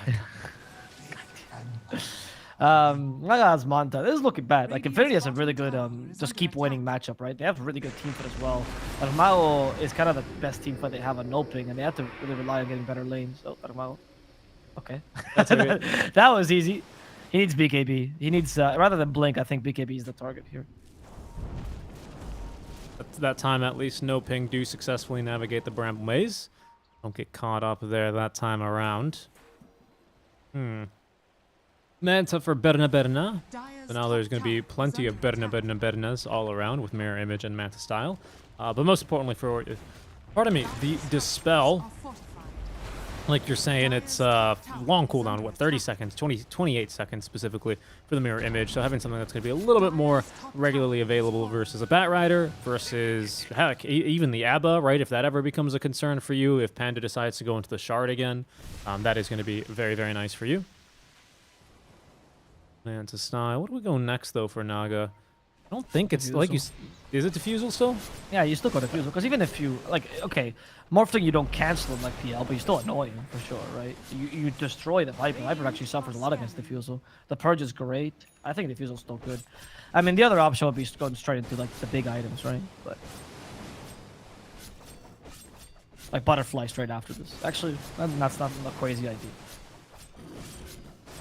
Like, Butterfly Scotty as the next item for Berna would not be crazy. I'd like Diffuse a little bit more. Because otherwise, you're just going to be perma-farming on this Naga, right? And I don't think you can take as much advantage of the early game as you want to.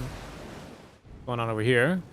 There's a haste turn for Dark Mago, which usually means at least one dead hero when you're playing Bat Rider. And that dead hero, for now, you decide it shall be Sexy Yogi. We're still holding on to all of our towers as well here for Infinity, though. Viper, not a great pusher. Bat Rider, famously not a great pusher. Morphling can, but he wants to farm right now. Not really too interested in pushing. Yeah.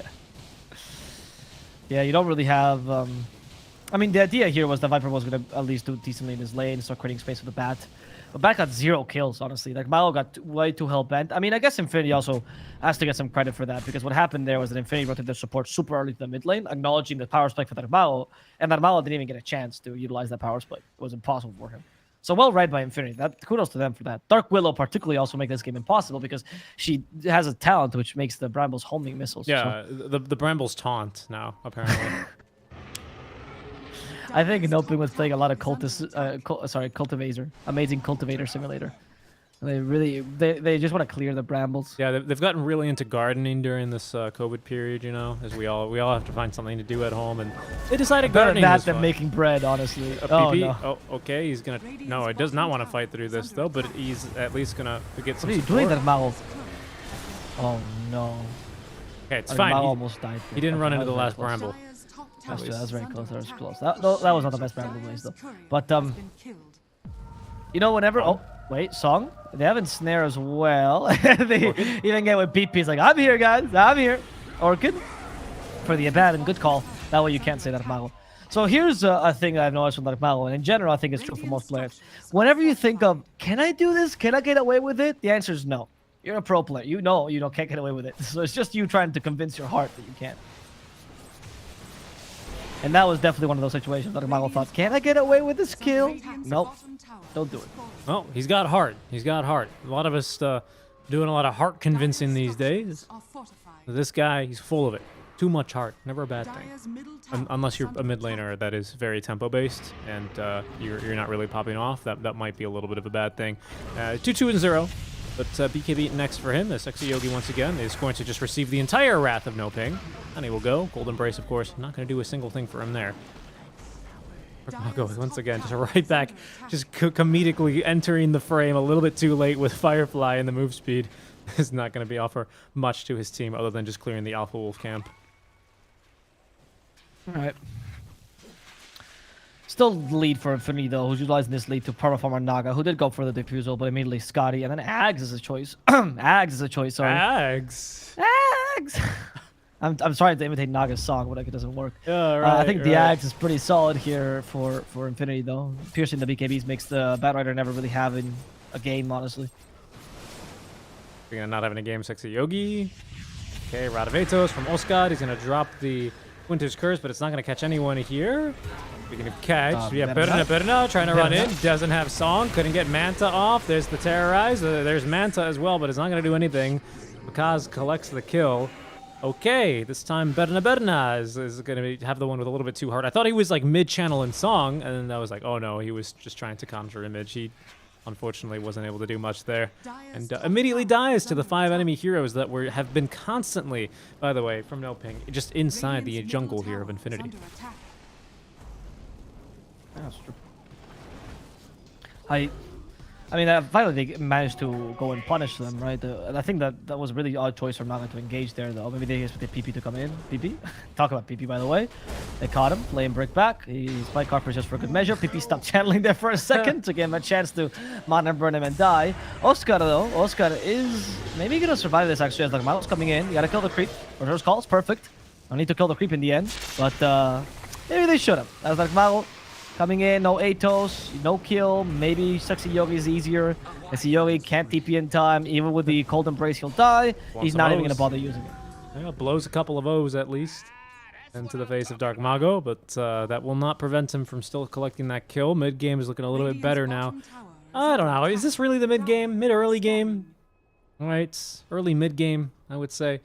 Still looking pretty decent here, as there's Pandabu, just unfortunately cannot escape the clutches of Berna, especially with that Diffusal Blade online that inhibits. It leaves him going absolutely nowhere. We've had the Bat Rider here, PP coming in, silencing the Bat, with Impale, nice. Dark Mago trying to get away, Cursed Crown, doesn't quite kill him, or sorry, doesn't quite set up for this kill, as the Orchid wasn't enough, the Soul Burn, and Dark Mago is capable of getting away. The Diffusal Blade slow. It just says slows an enemy. Just says, that's it. Targets an enemy, slowing it for 4 seconds. By how much? Yeah.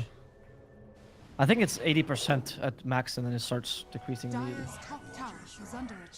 The slow decreases, it's an 100% move speed slow, which of course is just down to 100. So it slows for 100, and then it decreases by 20% every 0.8 seconds. Okay, yeah. Good to know. Not very descriptive. Just slowing it. To know that's how it works. So it's like Demonic Purge in that sense, which makes sense, I guess, because he's basically Diffusal Blade. Well, old Diffusal Blade. Anyway. Oh, Sexy Yogi breaks the smoke, and once again, this is going to incur the wrath of NoPing. Will we Viper Strike him? Absolutely. Going to get off the Cold Embrace, but just like last time, Avo. Oh, this time, actually, he is going to catch Oscar. That's going to set up for a two-man call now. Dark Mago is here, but they've already dunked and killed one. Not even Panda able to get the BK or the self purge off to save anyone. He is melting as well to all the right-click damage. Speaking of melting, Mariano as well is going to die to the Firefly. Long duration BKB there for Dark Mago. Ensures that they at least escape with 2 kills, but quite a heavy engagement this time around, taking a fight so close to the tier 1 tower. Yeah, I don't know if that fight was supposed to be like a space creation fight where you think you can get away with a couple of kills and it's okay if you lose Oscar for it. Because, I mean, Pakaz was farming, right? He had no intention of joining that fight, so it was odd indeed. Not sure. That was an odd choice by Infinity. Sorry, by NoPing. I've seen them do this a lot, right? Where it seems like they're just not always on the same page, but I can't quite tell. That's because they're just trying to create a lot of space for Pakaz, who's farming decently well. Pakaz has also, by the way, decided to go for a Mjolnir right after the BKB. Very interesting choice. I guess just to clear Naga illusions. You have nothing else to do so, right? Yeah, true. A good point. That is a good point.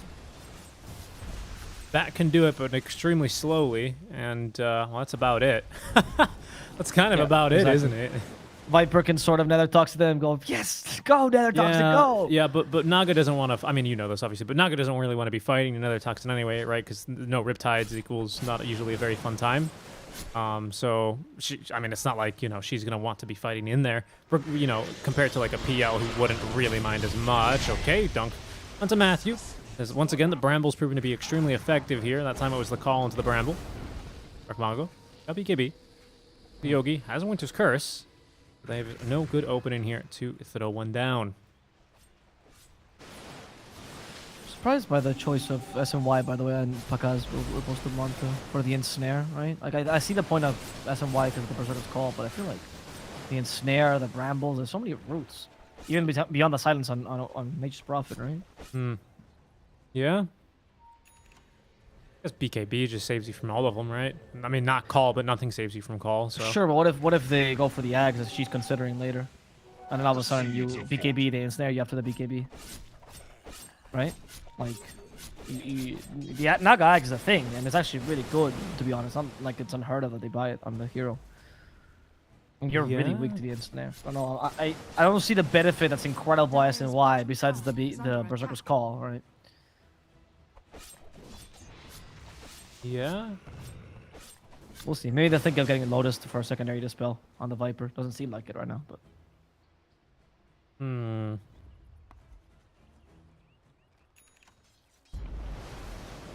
Trying to check. You can aphotic shield BKB allies or no? Because I know you can't press the attack BKB allies. You can't afford to shield them. Yeah, yeah. You can. Well, there we go, right?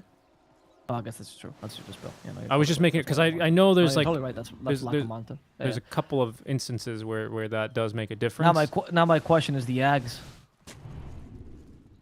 Then why the Ags? Oh, why the Ags then in that case? Yeah, I mean, I guess if we can continue to Orchid, maybe that's what the Orchid's for, right? If we can continue to find and Orchid the Abba in the fights, then it's not a concern. Yeah, that's true. I guess you're totally dependent on the Abba. You're not really self-reliant. But NoPing is okay with then that. It's a super expensive solution, right? Because then someone needs a Lotus, right? And it's not really in Oscar's wheelhouse. If he was playing someone different, you know, it could be very well be a thing. But I just don't know who else would want to buy one. The supports, yeah, right. You know, they're not getting any gold this game.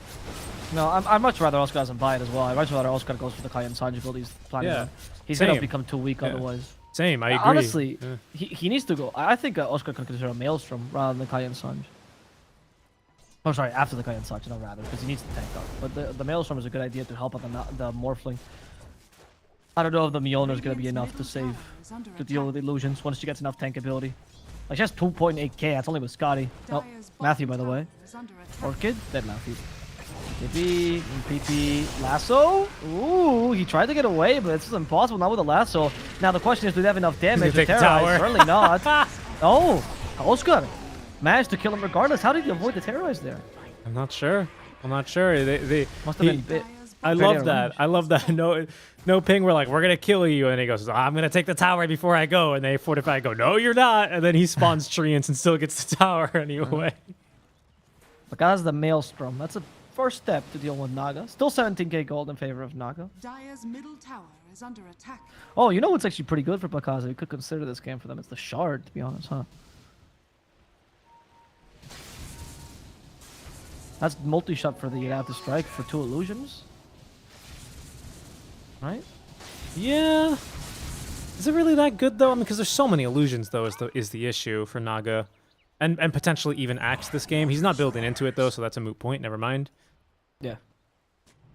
Yeah. Axe is playing a more traditional. Those prioritize the heroes. I see the strength here. I mean, not the shotgun build, right? But just go for the shard casually after you get a couple of items built. Yep. I found Dark Mago. Found the Bat Rider. Dark Mago. Ooh, in time with the BKB. Can he get away? No.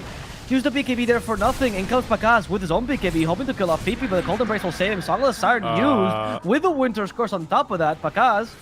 He's gonna copy the Winter Wyvern. Pakaz is flying, but he's stuck. In Snare, really caught him there. Pakaz trying to fight the Naga. Berna doesn't seem strong enough, but they've taken away all the mana from Pakaz. No longer can attribute shift here, which means they should be able to catch him. They caught him with the Berserker's Call, nice and pale, but that's not gonna save Pakaz. Pakaz will still die. Panda also joining him in the grave, and Matthew will be the last victim, making this a team wipe. Infinity are in a really good position now. Oh yeah. Yeah, they're going to feel really, really good after that last fight. 8k up, Roshan is primed for the taking. Even PP doesn't die. I thought he was going to actually... I thought he dies at the beginning of that fight because he keeps getting ran down by... He's got a couple of mortal enemies, to be honest, right? Usually it's Bat Rider, but that time at least Mariana was able to find the Bat. Dark Mago pretty much taken out of the fight instantly, even though he gets off the Essence Ring and lives a bit longer, doesn't die to the dunk. But it's still Viper to chase him down. Morphling as well chases him down, but he kind of just leads him to the rest of his team, and the rest of his team take the fight there for him, and he's able to turn and get off a lot of his damage. BKB, great attack speed because he almost has, I mean, now he has AC finished up even. Did not go for Witchblade, but I think even without it, he's actually doing a lot of good things here. And in fact, they know where Dark Mago is. They want to try and kill him. The scan's perfectly going to scout him out. They are looking to close the door as well from behind. Berna might actually be the one to find himself in an issue. No, he's going to be okay. And in fact, he even finds a DD rune. I have Scotty finished up. Naga not going for the heart anymore, though. I think maybe recognizing, oh, right, you can just aphotic shield off my Ensnare. Because it is completely dispellable, this Ensnare, even with Axe. Okay, Axe ran in. They got Dark Mago with this. Can they kill him, though? And it seems like they can. In fact, Axe is the one who's going to die. Mao with a lasso, trying to stop PP. PP put in the difficult position. Oscar joining him, terrorized on poor Oscar. Oscar can't fight. PP's gonna get him, but PP dies to the flame break. However, he had an Aegis this whole time. He And they did. sacrificed Pagaz in the backlines to Berna for this. They didn't even sacrifice him. Berna, I don't even think was there. It was just the illusions that killed him because Oh my God. Pakaz was trying to kill a Wyvern, but Wyvern was cold embraced. That's what, and then Pakaz just died to I think it was the illusions. I was really max zoomed out trying to catch everything at once, you know, and I think it was just the illusions that killed him. Not even Naga Siren properly. I'm not sure where Berna was in that fight then. In that case, nah, I think he took way too much damage. The real Naga must have been in there, but there's just no way of taking her down. And now they're up into the high ground here. Panda's just dead. Doesn't have to borrow time. This is bottom lane easily. This might be more than that, honestly, with an NP Naga. You can, I don't know if you can go top. No, I guess too dangerous, right? Well, Berna's No? thinking about it. Berna? We have Song and Heart Oh, and they're going mid Scotty. instead. I mean, look how tanky this Naga is. This is ridiculous. No, you don't kill her. You just Morphling doesn't kill her any longer. This matchup is good if you stay more or less the same farm, right? Where Morphling copies Naga and you kind of use her better. But not if this is the case where you're 7k behind, 8k behind. Pakaz is like, no, it's like playing versus Sammy Boy all over again. Paul? Not gonna save the Willow, but Matthew is running down Mariano. Almost just killed Panda by accident. Nope, no ping. I've overextended really badly here. Yes. They've got Oscar. Matthew's also going to die at this rate. Yeah. Pagaz is joining. What? Song? Berna trying to prevent the lasso.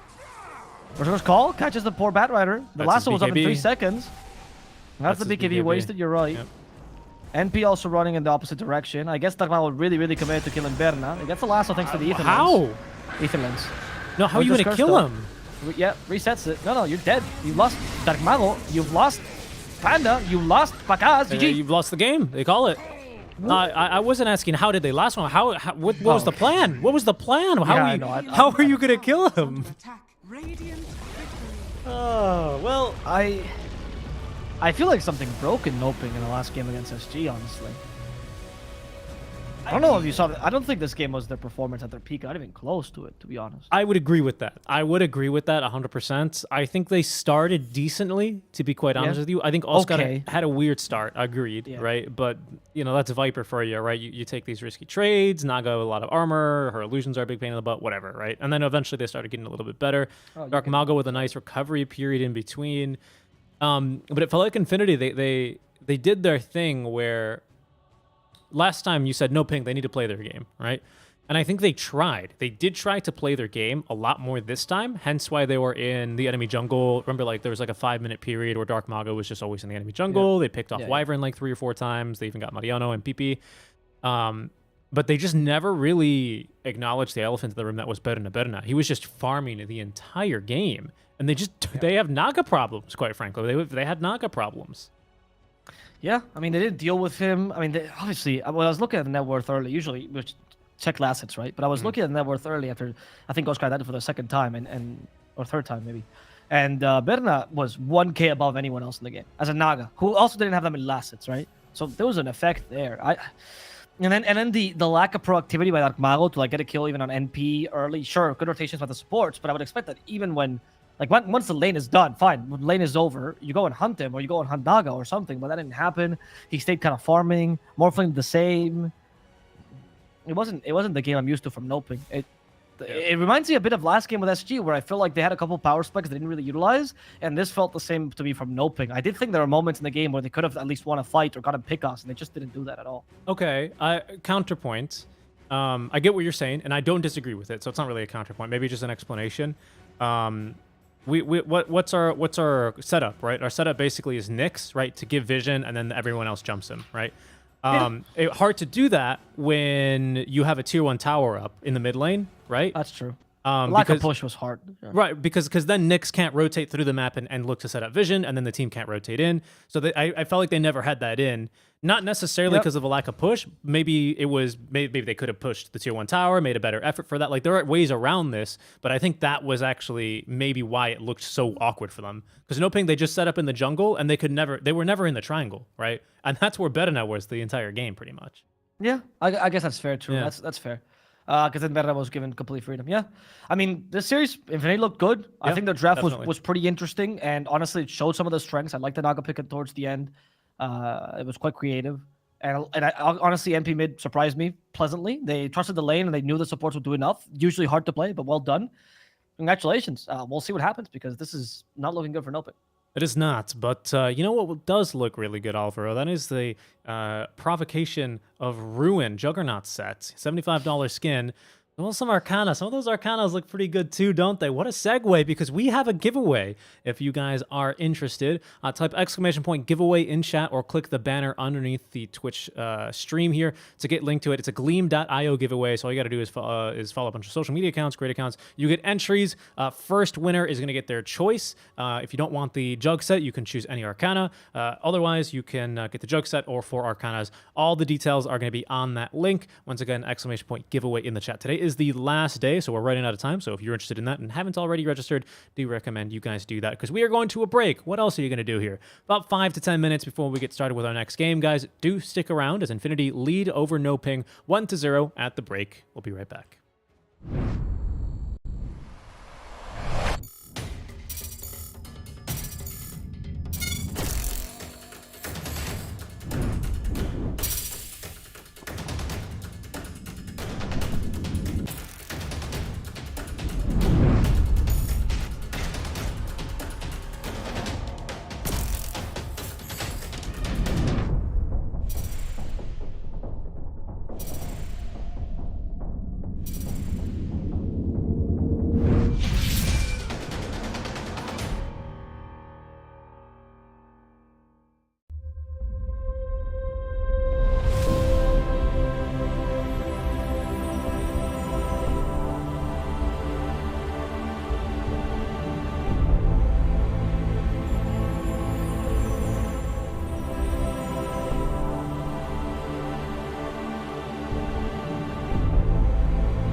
Hello everyone and welcome back to the Mobius.bet Maestros. We are now live with our second game in the lower bracket finals.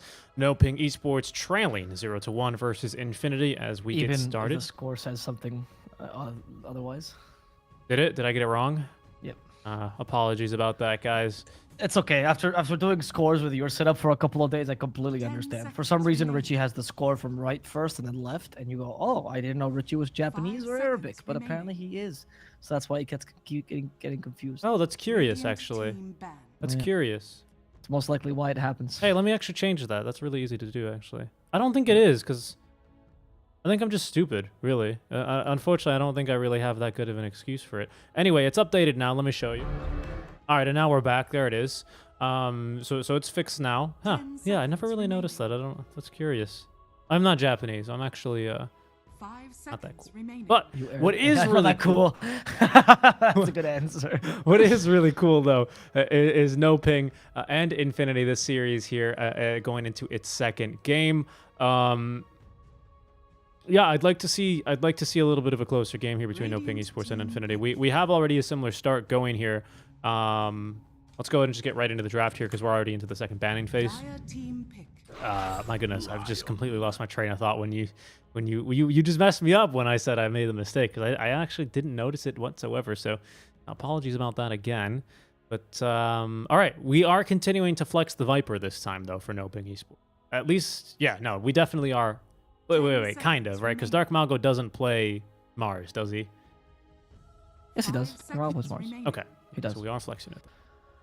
We're flexing the Viper and we're flexing the Mars. But the thing is, Infinity got Radiant Babita's team Legion pick. Commander, which I love that it's become such a high priority pick. Not in this game or in this tournament, but just for Babita specifically. One day he decided Legion Commander is my hero and I will pick her whether she's strong or not. The thing is, in this particular game, she's very strong. She dispels the Viper if it's a 5, so as a 3, Legion Commander is very 10 powerful, so seconds remaining. flexing Viper seems a bit more appropriate. But even in the mid game, she 5 still dispels seconds Viper. remaining. With her shard, she's incredibly strong against the Mars and against the Lion, actually, because you actually have a hard time getting the Hex Earthspike. Usually, pressed attack is not so strong against Lion because you dispel Hex and he just Earthspikes you immediately after. It's fine, right? As long as Lion predicts you, it's okay. But with the shard, it's impossible. And with the Arena Blood, that's impossible too. I mean, it's such a hard counter to everything NoPing is doing, actually. It's really good. And it goes well with Luna. I mean, it's kind of crazy, but this draft is looking really good for Dire Infinity right team now. pick. Yeah, I just want to point something out real quick, that LC has been banned 12 times this tournament, which is the same amount. It's actually one more game than TA's been banned. It's the same amount Storm and Tide have been banned, the same amount Tiny's been banned, and she's been picked 7 times as well, which 10 is seconds also remaining. fairly impressive here with the amount of games we have. That's the same amount Batrider has been picked 5 for seconds remaining. reference, and only 2 less games than Puck. So I don't know. We're seeing a lot of LC in this tournament. I'm not gonna complain though. I think it's pretty unique here to this one. I agree. Yeah, but probably not gonna be happy now versus the Sven. Sven is someone who doesn't mind dueling you, especially if you can get God's strength off before you actually get the initiation. So, Well, to be fair though, Legion is very good against Sven. Though this is an often underestimated matchup because you beat the lane, you win Sven, you beat Sven in the lane, and that's huge. And then afterwards, when you get Blade Mail, because that usually you do against Sven, he kills himself. And even if you lose the duel, win the duel, who cares? Sven extra damage is not that big a deal. Unless like lose 15 duels in a row, obviously. And you can kill him in the middle of that. It's actually surprisingly strong. Legion is really good at kiting Sven. I mean, the hero's not bad. I want to say Legion's a counter to him, but Legion is a strong laner against Sven. Definitely not a matchup you're too sad against. And when press the attack shard, Stormhammer's useless. press the attack shard. Stormhammer is useless. Sorry, Right, when you have right. the shard on press the attack, Stormhammer not so strong. Right, and Sven right. depends on that stuff. No, sorry. I for some reason had to link those. Why words many together. word when little make good? Yeah, why many word? Yeah, exactly. And well, What we the need. fuck is this Batrider pick? I Is this mid? mean, those weren't the words I wasn't gonna use, but Sorry. I would assume it is, right? Because maybe we're trying to force this Mars into the off lane, but I don't think Mars really is gonna be a little bit upset actually versus the Luna. 5 And it has It's not to that be. Mars is upset. Is that Viper's upset that he has to go 5 now. Radiant Okay. team banned. You know, actually, I know it's crazy that Kamago, but the best thing you could do is actually run Viper mid versus Bat. No, Dire team banned. he's gonna say no. Oh, hi, my tiny. No, actually, that's bad. That's not true. Viper just runs you down. But then again, I thought the same thing about MP, and lo and behold. I love that Infinity bans the Queen of Pain. Just like, I know that Mao has not played this hero in over 2 years, but I'm assuming he can still play it. And obviously a good counter against 10 Bat. seconds remaining. It's tough. Infinity actually has a really good draft team, honestly. It's tough for NoPing. It's tough to draft against, but I think I like, as far as the play style goes too, as long as like all 3 lanes don't get crushed, right? Which is, you know, every single bit of draft analysis falls apart if you assume that, or if you don't assume that. I think I prefer NoPing's draft to play right now currently. I don't know. We'll see what this last pick comes through, because a lot can change. But the lanes, as far as like, I would not want to draft versus this Infinity lineup, because I really don't know what to pick. That's what I agree with you in that sense. Yeah. IO is unfortunately banned because this would be great for Infinity. They have Oracle. I mean, Winter Wyvern's available actually. This is a good Winter Wyvern game. Because 10 Sven. seconds remaining. Even if Lion, Mars, Viper exist, Sven. Yeah, it ain't bad. 5 seconds remaining. Yeah, the Oracle's out as well. We could go for perhaps a Shadow Demon with Luna. Sven Illusions aren't not terrible. Okay. Double Not Lasso, too convinced. double by this. duel. I actually like the Shadow Demon better, but Not bad. Double Lasso, double duel is pretty good. Double Acorn shots. You can double Loosen Beams. I mean, at that's least actually very good. at least it has synergy, right? Double Lucent Beam with a shard. That's really good actually. I didn't even think of that one. Yeah, it's got a He's lot of pretty good synergy. against Sven. He's kind of, yeah, I don't mind this. This is a good pick. Good at kiting, right? Because it's the, what's it called? The Inkswelt shard. Man, that was this patch, or was it last patch that I'm thinking of, where we had Grimstroke every game because of that shard? I'm sorry. All the Dota in the past couple of patches is all blended together for me here.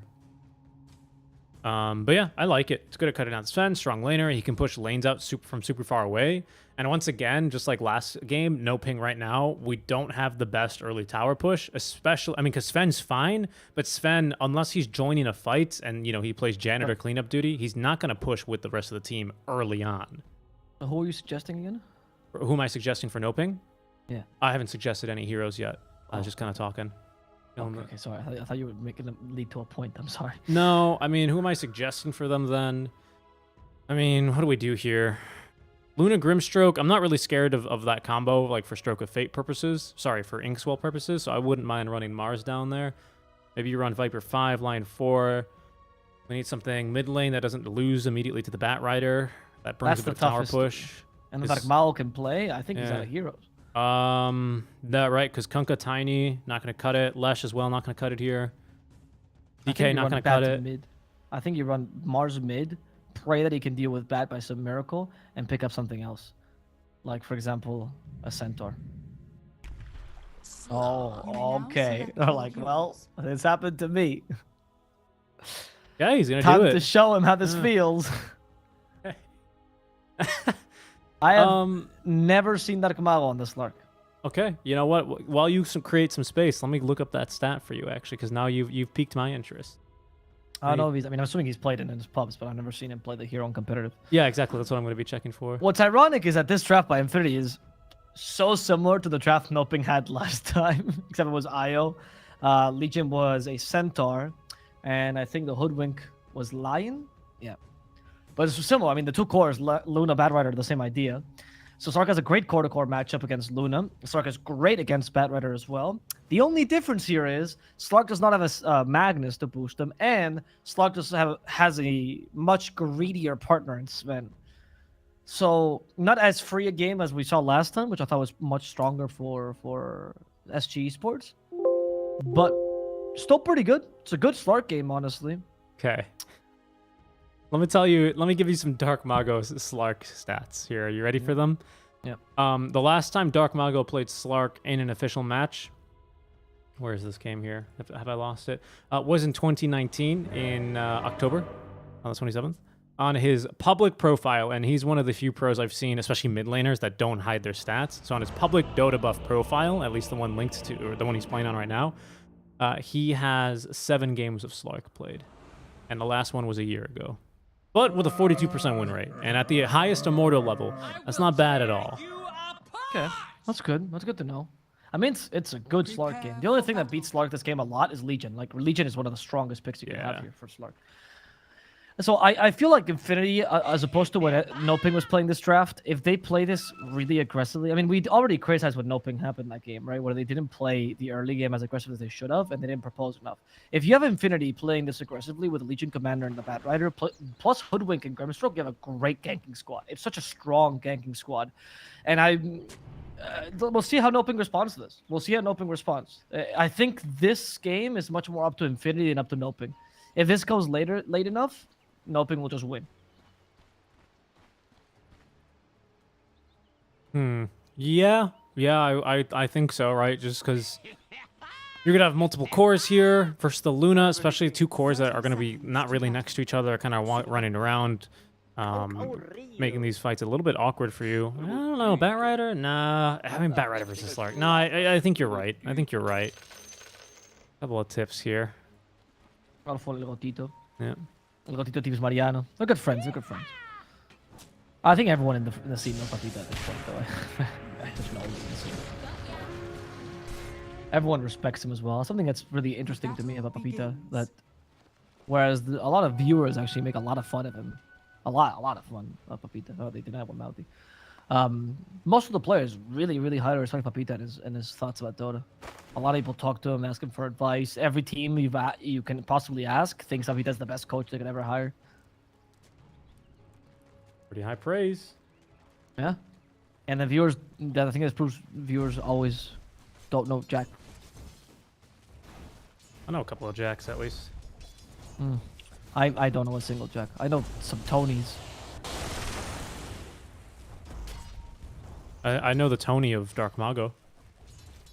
Oh, that's true. Yeah. It's a good Tony. It's a good The Tony. only one I know. I know a Mark Tony, actually. Anyway, I'd like to meet Mariano one day. Seems like a genuine dude. Well, one day. Who knows? Yeah. Maybe he's just a diet like he did with my Spanish friend. Okay. That would be good. Be good. Would be good indeed. We are laning Panda top right now. Of course, still is the 5 Viper. And that of course has got to do with the LC, right? So he's just dodging that matchup to make sure he can have at least a little bit of impact, and he's doing a pretty good job of it, not gonna lie. Sexy Yogi half HP. Berna is being mightily annoyed here currently by Pandabu, who is going to be able to stack here the 4 poison attacks, not quite 5. That's still gonna get him pretty low. Oh, I thought about going for the 5th one, but didn't want to tank any tower hits over it. I think the lane should not be too difficult for Infamous for Infinity, sorry, to be honest. I do feel like Legion should be doing a pretty decent job against the Sven. Top lane, I can't, as we were talking about from Berna.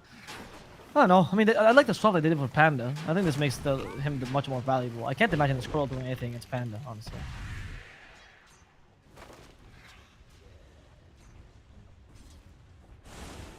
Yeah, in mid lane, just like before, I think we're going to start to see this is just going to be a farming matchup. Slark, I don't think he's going to struggle to get kills onto the Bat Rider, but Bat Rider just has no chance whatsoever at all. I mean, he's barking up the wrong tree if he wants to try and get kills onto this Slark. So he has seen very nicely, though, for PP. I will say, forward denies as well here over the Slark is somewhat impressive. We saw this last time, though, play out, where we did get a couple of really good denies out, just because I think Slark, pardon me, with Dark Pact, it doesn't quite get enough for the range creep last hit. Yep. So that can be incredibly annoying. It looks like PP at least is going to be wise enough to acknowledge that and look for as many plays as well. Dark Mago, once again, he's going to go for the bottle. We didn't see a bottle last time we saw a mid lane Slark, but this is going to help keep up his spam of Pounce and Dark Pact. So True. I'm interested to see because I think I'm sorry, I don't remember who played it before, but we did not see the bottle. Costabile. Yeah, thank you. Because Costabile is not a mid player. That's true. That's why. Really. I mean, it's one of the only advantages you get of like forcing the carry Slark as opposed to like the carry to play Slark mid as opposed to playing the mid laner Slark. They usually you get an easier laning stage. I was thinking that here PP would actually do worse, but he's impressive with the Bat Rider. How many heroes can PP play? He's showing up Dark Mao. He plays his heroes and plays them as well as him, and you go, why did you spam him for so long, Dark Mao? PP can just do it by playing like half the hero pool.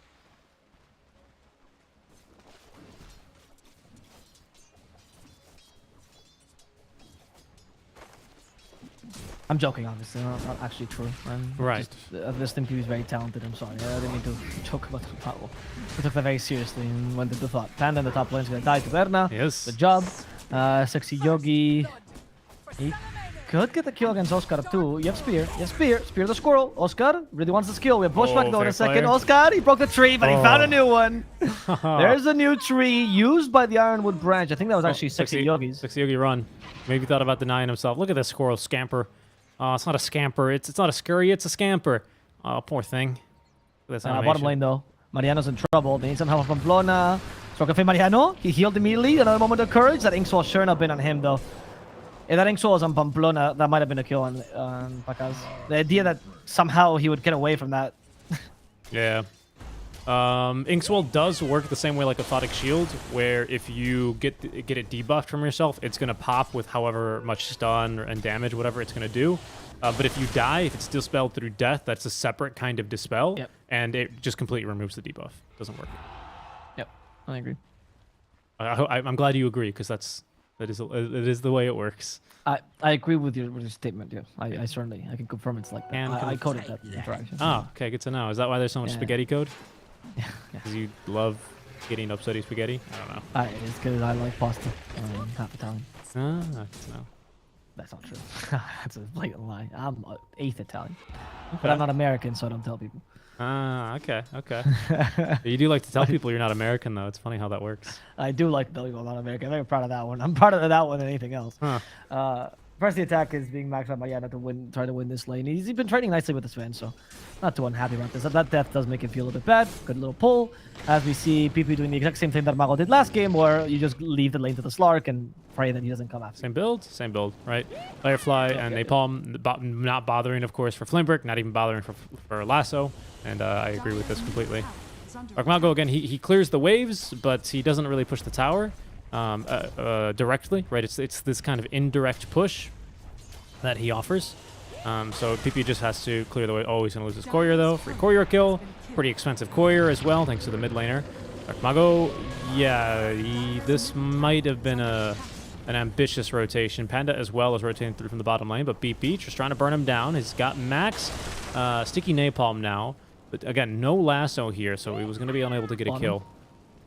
Mariano's being harassed a lot by Macaz. Stormhammer. Even put a tree there, so Macaz actually couldn't get as close, but it didn't really work out. Good idea, that tree. At least you got to try these. Yeah, for sure. Pretty funny. Breaking vision makes him walk all the way around, and of course, still gets the kill. He gets the kill. All right, so that was Shadow Dance used the first time here. Akmago returning to the lane. So you're like, wow, this hero is great. I don't even need bottle. I just walk away and I have full HP immediately. Very low HP pool though, of course, for our Slark. But he's got some really good farm. He's being kept in check though by PP. He's pacing him very nicely as he's halfway towards the BOTs. Excuse me. Let's see though, because this top lane has not gone too well for Luna and Sexy Yogi. Talk about not going well. Sexy Yogi could be poisoned to death. Yep. Weird, actually. Sorry, he got skewered. Yeah.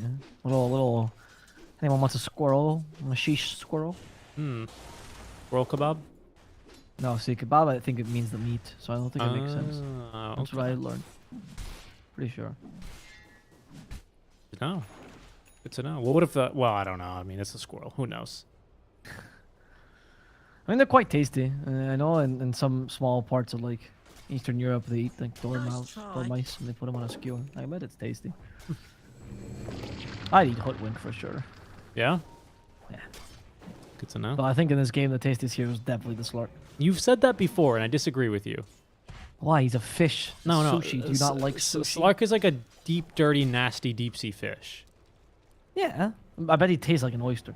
No, I'm sure he does not. so oysters much like are the sea. not deep-sea fish. No, I know, but they taste like the sea. So deep sea fish, I bet, taste like the sea too. No, they don't. And he tastes salty as hell. No, it's not how it works. It's every time they pick Slark. I'm glad they stopped picking him because I salivate so much. I thought it was Slardar. I thought you had this with Slardar. Because Slardar is more meat, but they have the same meat in my opinion. I'm glad you're head candidate. We're still on a stag, by the way, here. Makaz says, thank you very much. It's basically just gone. He's going to get lassoed, though. It's going to be a bit of damage, though, out from the Phantom's Embrace. And the Rend actually is going to what's end up killing him. Dark Mago, careful. They've got a duel for him, but they can't get it off before the Shadow Dance will come through. Body blocks coming through here pretty strong. Sexy Yogi doing whatever he can, but the duel's going to come out regardless of his best efforts. They will get the kill as well through the duel. And that is going to be 2 kills onto 2 cores here. NoPing. So they lost the stack, though. So I guess that's still a win for NoPing. They did. Did they? There was the 2... I mean, that doesn't really make... makes a little bit of a difference. Sven, I see, did not get the biggest creeps. So, yeah, if Slark took him, then worth... not really worth, but they did get him at least. Yeah, honestly, I think it's kind of worth for your deaths, really. Like, you got 2 kills, dude. Like, sorry, you got a whole stack. I think it was a triple stack. It's pretty good. Luna now has no stacks here. Mariano in the bottom lane almost has the Pakaz. Here's the Bushwhack. Nice. And next you want to counter-initiate. Soulbind. We need something more than that, though. Mariano's like, guys, you see me, right? I am really low on HP. He pressed the attack. He's trying to heal the creeps. Mariano just wanted to help his team. Always a team player. Another great Bushwhack, by the way. Yep. But they can't quite kill Matthew. Yeah, it's important to do those small plays, though, right? Even that little one moment of courage back on the creep, because if NoPing decides to turn right there and the LC has no HP but has mana, they're not really scared of the LC. But if the LC's already healing and ready to fight, that changes the calculus, right? Like it's a cute play because it's like, oh, Mariano, you're not doing anything here, but like, you know, maybe that makes a difference for NoPing. Like, oh, he's ready to fight. Let's not. And maybe the best choice, right? Because Berna now is going to rotate bottom. Mask of Madness finished up. He's going to start pushing the bottom tower all by himself. Because also going for the Mask of Madness. Strikingly similar build, but will be deviating into the Echo Saber. Oh, Oscar. Okay, they bottom the lane with a ghost. Inks well for Berna. Berna might die at this rate. Yes, Berna is 100% dead. Wow. And Pakaz is, or sorry, Dark Mago is looking for more. They try to find Mariano. They have pounce in 2 seconds. Mariano, yeah, they break the tree. Mariano's trying to deny himself with the Ancients. No, he's killing himself. Mariano's giving mixed signals. Mariano's gonna survive. Yep, this is the Hoodwink as well. Kind of give him a bit of a runaround. Pakaz, though, he's not getting caught up in this wild squirrel chase, and instead he makes sure to defend the tier 1 bottom by nuking the wagon. PP is starting to apply pressure top, however, as he does have his own wagon here doing a bit of damage. He will tank for it a little bit, as the creep wave should not allow it to die. Yeah, it's going to stay alive, so he's going to force a rotation up here. So that lane is going to start pushing really, really hard. Even if they don't get bottom, they will get top. And they're still actually chasing the squirrel, by the way. Unbelievable. Yeah, they finally got her. It was like 30 seconds of chasing the squirrel. Yeah, very good. Sexy Yogi's down now. I mean, I think that Infinity is playing this match, though, much better than NoPing did in their iteration, right? Because they're actually playing... I mean, they're wasting time from this incredibly greedy draft, right? Trying to make it so that Luna can at least find farm. The problem being that I think Berna is... He's just had a much worse lane than they were expecting, and Sven is still out farming it, right? So all this wasted time, per se, is not really doing as much as they would like. They also need PP to start getting more farm and being more aggressive. Like, it's great to waste time, but you want to actually fight them and get good trades, and you haven't really been able to do that yet. Oh, Hasterun bottled up then for Dark Mago. Maybe we can make use of this. He almost has his Echo Saber completed on top of the Orb of Corrosion. Okay. Blink Dagger from Mars. So NoPing hitting a couple of key timings here, because they're going to be able to get this top tier 1 as well. Basically for free. It's not going to be contested. Now they have the tower advantage, because they have taken mid lane already. Radiant structures are fortified. They're smoked up, though, from on Infinity. We're so close to this Blink Dagger for PP. He's only 400 gold away from it. A kill here might secure it for him, especially if it's a kill into Dark Mago. He's got a haste rune. They're going to go hunting for him. Dark Mago catches a whiff of him. Does not get off the Dark Pact in time. There's the duel. And I don't think he's going to be Dark Pacted anytime soon. He's going to a very dark place for Dark Mago, and that's the place of death. How dark is the place of death? Well, it's darker than dark pacts. From a skill from lightless to Dark Mago. It's a good question. It's a good question. I guess the Dark Mago himself doesn't need to be that dark. It's just really the ethics of the mage, right? Because it's dark. Oh, right. He's an unethical mage, right? Yeah. Berna? I think Berna's gonna die, though. Oh, yeah. Okay, Berna. It's incredible because I feel like Infinity is doing so much, and Berna just keeps getting caught in the triangle. Maybe by the 3rd time you die in the same triangle, you might want to consider going to a different place. Like the enemy triangle? Or like, you know, your own jungle where they haven't really ganked you a single time and you could put some defensive wards there. Yeah, I don't know about that one. Like Yogi. There's no more scurries. Once again, he's gonna lead him on a bit of a wild goose chase. He blocked Acorn, by the way. I didn't know you could block the Acorn. Yep. Mars can block any. Mars can block anything. I didn't know that counted as a projectile. Can Mars can't block Coconut? I guess because one of them is an auto attack. Coconut is not instant attack. Yeah. Acorn shot's an auto attack. Yeah. Yeah, that would do it. Okay. Yeah. Okay. Can you imagine if Witch Doctor's auto attack was killed? I would be so sad, actually. Yeah, it's true. Actually. I'd be so sad. Dire's Oh, he's already so good versus the Death Ward. I mean, my goodness. Mars doesn't need any more. Smoke for him. This is Blink. This is Blink for PP. Okay, this is pretty big. I'm surprised they didn't last. By the way, the last lasso didn't get dark pacted, but I guess you know. And Pakaz has been showing Berna, I think, how to farm. He has not been caught a single time. Well, that he is. To get space for him. That he is. There's a ward on the high ground. They've got Panda in position to trying to break the smokes. Matthew on the way on over. He's going to get dueled up, though. They're going to try and fight this. Okay, they soul-binded onto 2 now, which is going to double up a couple of these spells, but PP is going to die. Blinks in. They didn't have lasso. Will die. They went in and it was still on cooldown. Guys. Berna on the run. We have an arena for him here if they want to use it, but we also have an Eclipse. Only level 1 Eclipse with level 2 Loosened Beams, but that was probably still enough to kill Oscar because it what's about 600 damage or so with this. I think we calculated it before because this is not the first time we've probably seen Berna eclipse someone at level 1 with level 2 beams. Yeah, 600 damage, max damage, yeah. And they all hit. So it's 400. 450. Yeah, 450. Which wouldn't have killed him, actually, because he was on just a little bit more. Well, if you throw 1 beam in there, it would have killed him, so maybe it would have. I'm not sure. I feel like this game, Papita has kind of decided, guys, we need to go gank and get dual kills, because I'm going to have to. He really likes playing LC. He really likes playing LC, but I think this is the reason, though. Watch Papita go. Let's see. Go for another smoke? No, they don't. They're giving up on PP. I can't believe they smoked and it jumped without the last already. That could have been a double kill, honestly. Oh, so Yogi. Squirrels can't go through walls, but a beautiful bushwhack. They actually jump in, and they get also a duel onto Oscar. That's 2 kills. Relatively easily. Like Malo also in throw, but now they have duel. They do have lasso, though. They just saw the dark pack, which means easy kill. Fried fish for dinner. Now that would be a tasty start. That's like a solid fish and sticks here. Fish and sticks? Sorry, fish and chips. Fish and sticks. Mmm, tasty.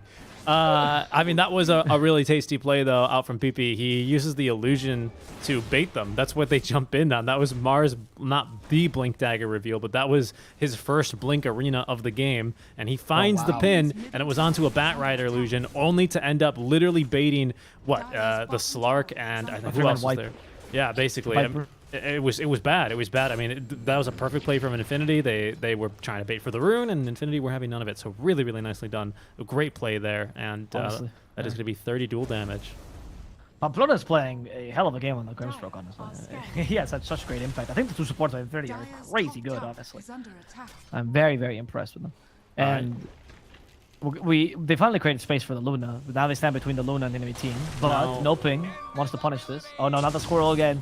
Not this squirrel chase again. Must kill Hoodwink. Chaser for 30 seconds. Okay, no, Pakaz is going to go instead here for the Ancients. Me. Pakaz has figured out of these. Oh, they caught the squirrel there. This time not a squirrel chase, but they did commit a lot for that. They did. Maybe Sven is really cold, and he needs just like some fur, and he just needs to kill a squirrel 15 times to actually cover his large body. Okay. I like how you put the large in there. He's not really, as far as most heroes go in the game, he's not really that big, Sven's huge. Not really that big. You wouldn't say that to Sven in the LAN. I probably wouldn't. I probably wouldn't say that to Sven at the LAN. You'd be correct. Yeah, Sven, look at him. Come on. Like, Sven is the only hero in Dota that uses performance-enhancing drugs. Might not be true. Who else has that? Who else does? Probably Alchemist. Duh. Oh, right. But I don't think that's his choice. I think that's the guy. I guess the Alchemist, yeah. No, you're right. And he uses them on the creature. The ogre. Unfortunately. Yeah, no. The ogre. That's really mean, actually. Yeah, well. Wow, Dota's a dark game. That it is. I mean, Slark is a prisoner, so yeah, he's a convict, or he's an escapee. Yeah, he is. Because they wanted to eat him. Is that so? I thought he eats people. No. I'm pretty sure he eats people. That's what Essence Shift is. I thought it was a serial killer. Well, I mean, But like for souls. I thought he was like a... no, like you're, that's you sure? probably Like a soul stealer? there's someone else who steals souls in the game. So I think you're Yeah, the Terrorblade and the fish. yeah, obviously. Terrorblade and fish go around stealing souls. No. He Digging holes. he eats people. Slark eats people. He's Okay. kind of messed up. Dota lore is real messed up. You know what else is messed up here? It's the fact that Berna is still really behind, actually, still really trailing the Sven.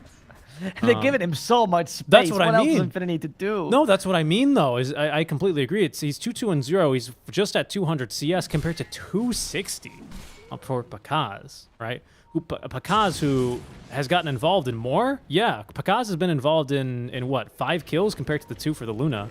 This is a good catch, though, at least for Matthew. Yeah, good sharpshooter. And they killed Matthew. Not a duel for Mariano. Now he's regretting it. He's like, oh, hey, more opportunities, more duels. Oh, double Yeah, duel? they can get a double duel here. And a double lasso on top of that. Can they get a double kill here? No, the duel won't complete in time. In fact, they can't kill a single one of them. Only Oscar towards the tail end of the fight. But with the Eclipse, Mago will die. To Berna, Horde has his BKB. TPs immediately, but Sven is dealing too much damage. Oh! Never mind. I spoke too soon. Berna's capable of making out with a TP. Yeah, it's a bit brutal. Not a bad fight, actually, as they finished out Dark Mago towards the end of that, thanks to the Eclipse. Actually, a win for Infinity? Agreed. It's a pretty big win in my book. You trade both Because you're supports losing. and the mid laner, but like I think at this stage of the game, especially Oh, no, Mariano. What's he- No, you don't have the shard yet. Mariano. What was he? What was he doing there?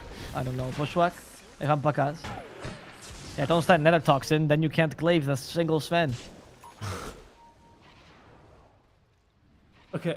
I mean, up until that last. Let's just go. Just gloss over whatever happened there. for a I mean, second. I don't know why Mariano. Yeah, I don't know what he was thinking. I looked away because I was like, he's just gonna push do a little bit of chip damage to the tier 2. He's gonna nuke the wave. He's gonna leave the creep. Oh no, okay, Mariano died. That was a pretty good fight up until Mariano decided to do that because it was 2 supports in your Batrider, and your Luna and your LC live. And maybe you could argue it should be LC who dies there and the Batrider who lives, but Bat doesn't have BKB yet, so I think he's not really at that stage of the game. I think he's still a little bit expendable. If only, one, Mariano lives, and 2, he gets at least 1 dual victory. I think that would have been actually such a huge win for Infinity. But, that fight itself, minus the Mariano just kind of dying thing, I think was a pretty big win. They should be happy with that. Radiant's top The tower Slark pick Nice. is not really fully online. Mariano? Ooh, they put the soul by him, but not a duel in time. Mariano could be in trouble. He might just die here. Mariano trying to get the Inkswell stun, and they will succeed at least killing Panda Boo and Matthew. Oscar's next target. They did kill him in time, and they still have the last of Dark Mago, but here comes Sven. And Sven is too scary. They can kill Dark Mago, but Sven is too strong. He destroys PP. Is slicing through Berna, and he's too fast. The Luna is being outsped by Roidman. Berna is trying to get away. Okay, he's fine for now. Bushwhack. Berna, just leave. Berna, just leave. Leave him tied up to the tree here. Oh, Don't TP there, you madman. Oh. Luckily, Efficiency you don't actually see through this cliff. It actually is terrain.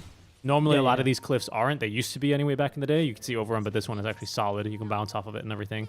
Or if you're It's Arteezy, funny because Sven is sit also up very big, so you'd expect him to be able to see over the cliff, but apparently not. Bigger heroes. So in each fight, we have a clear issue, whereas if NoPing is fighting with that Sven, they will lose, so that's their issue. And for Infinity Sven is the issue, right? How do you deal with him first? I don't love this build on Mariano. He's going for Lotus Orb. I think he should honestly be going for Shard and right into the Blade Mail to deal with Sven. I am surprised that Lotus Orb is his choice. I get it. It counters Sven to a degree with the Stormhammer, but I don't think you get to use it in these fights. You're initiating and dying too early. Lotus won't save you from Mars. It won't save you from Viper. I guess it forces Viper Strike. I guess Lion might finger himself. Which he's okay with, though, if he's going to kill you. Yeah, he is. I wonder Shard seems so much stronger here. if you Lotus yourself and then Lion fingers you and Lion dies to his own finger, do you get a stack of finger death kills? Or is that only if you have finger of death? Wait, sorry, can you repeat that? Because you're counted as the spellcaster if you reflect a spell with Lotus, right? So if you get a kill with Finger of Death, do you get the buff of +1 finger stack, or does Lion get it? Oh, actually, I'm sure. I doubt anyone gets it because I'm sure like you have to have Finger of Death for it to be used. Yeah, exactly. That's what I'm thinking. Oh, wow. It kills Okay. Sexy Yogi. They really, really like killing the squirrel, man. Sexy Oh, Yogi. okay, Who did He Sexy? got shard. Who did Sexy Yogi play last game? Because I'm pretty sure they were just always ulting him as well. It was Wyvern. It was Wyvern. Wyvern is true. Yeah, he was killing him too. Marina got the shard. Okay, so he heard our prayers. He's still committed to the Lotus Sword, but I'll take the shard over the Lotus. Ablona. Pakas is so strong right now. How do you deal with Pakas? He did got strength for that though. He did got strength. True. But they convert into Roche. They can't convert into Roche. That's Is what I fine. mean. No arena, no finger of death though. How will Bedford- Luna ever match the Sven this game? You need to just get your team fight in check and be able to deal with him with your soul bind. You've gotten some really impressive soul binds, so it is possible, but it's hard. First Roche. Down it goes. They give it to Dark Mago. Okay. Sure, I mean he's dying more than Sven. Sven seems invulnerable at this point. Yeah. He kind of does, doesn't he? Berna almost has now the Ioskadi online. It's a good item this game, don't get me wrong, but all three of our cores are melee, so it's not going to prove as effective as if it was like a like a Luna or a TA or someone else, right? Even a Gyro, it's a little bit more better against, but it's not bad. You'll take any move More speed better. buff you can get. And they're going to smoke, actually. They're going to smoke into this Aegis. They know that there's no God Strength. Panda is going to break the smoke here only from Pamplona. He's going to see him. They probably know there's a couple more heroes. PP onto the high ground. Has the Blink Daggers and go for Pamplona first because Matthew with the Shard is invulnerable for a couple of seconds. The break onto Dark Mago is the Eclipse is through, but it's not doing anything versus Pakas because he's got the BKB active. He sliced through two. Mariano will win his duel, but he's very likely to die immediately to Pakas, who even without God's Strength has found getting 2 away. kills in the fight. He actually is getting away. Berna impressive. could not have said the same. He will have dropped. Sexy Yogi once again is being ran down by the Slark. Dark Mago is really frustrated by Sexy Yogi at this point. Into the Right trees. down the tower. You're not gonna get We him. want- He's gone. If you love something, Dark Mago, you have to let it go. I'm sure there's a. In this case, you seem to really love the squirrel because you're always attached to it. Oh, sure- I'm Mariano. sure- Oh, Mariano, you crazy man. He's still hanging out here. He didn't TP. He wants to get a surprise kill. I Oh, want no, he's going to farm the confirmations. Ancients. Mariano. I really do think he's starting to take the mantle of the carry this game because he's realizing Berna's not doing anything, so he might as well try. Like, Berna is so weak against Sven. Pakas is 10 times stronger than him right now. I don't think there's ever a turning point for Luna either in this matchup. No, doesn't really feel like it. I mean, even BKB Satanic, I think, lets you fight through him if he doesn't double cleave, or sorry, if he doesn't double crit you, because we can see now with Daedalus, he's critting for 700, and I don't think Luna out heals that. Dire's middle tower Even with a is under Satanic? attack. Yeah, it's starting to look a little bit rough. I mean, what do we do? I mean, we have to lasso him, right? We just have to lasso him, I think. Dire's middle Lasso, and tower we have to kill him during the duration of that lasso. And it's possible. We don't have a save. There's Or- no save for NoPing. Or hear me out, you duel with Blade Mill in the Sven and then you kill him during that. I don't think you have enough HP. We don't have enough No, HP. you die for that duel. It's okay. Oh. Berna. Así no, Berna. PKP. I think he's dead anyway. Going to be NoPing even finding an extra treat here. There's the Sven Bolt, and they'll let Dark Mago finish him off. Or his 5th stack of permanent Agi. We'll have 2 minutes left of this Aegis. I mean, it's going to get worse for Infinity here before we can even think about it getting a little bit better. We have BKB now for Oscar as well. So the offlaner now with his own bout of match community. No, I mean... Yeah, Bedna's just not having a great game here, unfortunately, is kind of what it boils down to. The mid lane carry, as I hesitate to call this a traditional mid laner, especially with the pretty standard, safe lane Slark build that we see. He's even now as farmed as the Luna. So he's had a fantastic start here. Same can't be said for Luna. I don't know. I really don't know what we do. Dire's middle tower is under attack. Oh, Sexy Yogi. There we go. Another chase. Down the low ground he goes. Dark Mago having already pounced. He's going to have to go a long way around, but somehow Hoodwink decides to get pinned to that tree. Does a bit of match community. That'll save him for the Dark Pact. But there's another pounce. No 4 staffs. He's going to try and scurry. Lows left, goes right. Still leashed up and still killed. 6 stack then for Dark Mago. Is under attack. Yeah, I don't know. I don't know what we do. Blade Mail is an interesting idea, but what I mean is I don't think Mariano has enough HP to really make a difference. I mean, I think Sven still lives on that 100 or 1,000 HP. Yeah, but I'm hoping that Berna can at least deal 1,000 damage. Plus he has with that BKB. duel. That's what I'm saying. So Right, but yeah, I guess there's a lot of tools. There's a lot of ifs, buts. I have to get. Oh no, Bakaz is usually the freebie at this point. Paprona's like, I think he's here. And Bakaz without God's Strength is not going to initiate. But they might dive now, honestly. Yeah. Mao was like, what are you doing? What are you waiting for, Bakaz? And he just walks in. Lotus Orb Berna. What is that Lotus Orb doing? What is that Lotus Orb accomplishing, Papita? They even eclipses for Matthew. Panda's keeping Berna in place. They're going for Mariano still. Panda survives Berna. Panda almost beat Berna alone. Yeah, it's that break. No one standing next to him either. 3 dead then for Infinity. We've just lost the support. So it's a support Viper, of course. If it's your first NoPing game, well, welcome. Thanks for watching some SA Dota along with us. But yeah, they really like to go for that support Viper. It's first pick material for them if it's not banned. Second game in a row, they've now ran it. Didn't work for them the first time, but first time it was transitioned into the off lane for them. But NoPing now with the Aegis haven't been reclaimed out from under Dark Mago. He's going to slot into that 9-second BKB and head into this Basher next. Daedalus is finished up for Sven. He's got the Blink Dagger, is about to have the money now for the Swift Blink. I mean, yeah, it's not looking good here, Avo. Next Roche has to be a great fight for Infinity. Feels like we just got to get the good initiation here. I think we have the tools. Double Lasso is so strong here. Double Lasso, maybe we can get a good kill, but it's just not been coming together like that for them, unfortunately.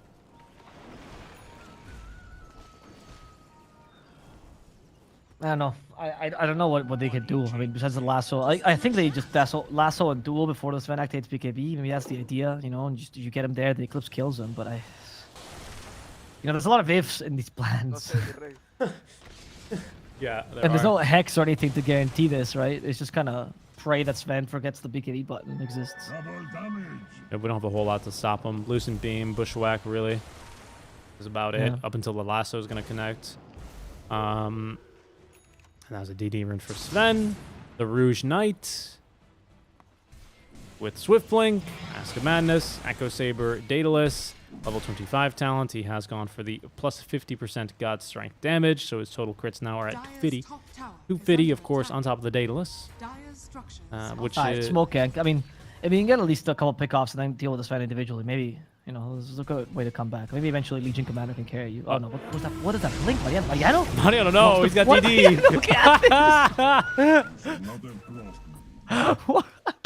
No sé, mi rey.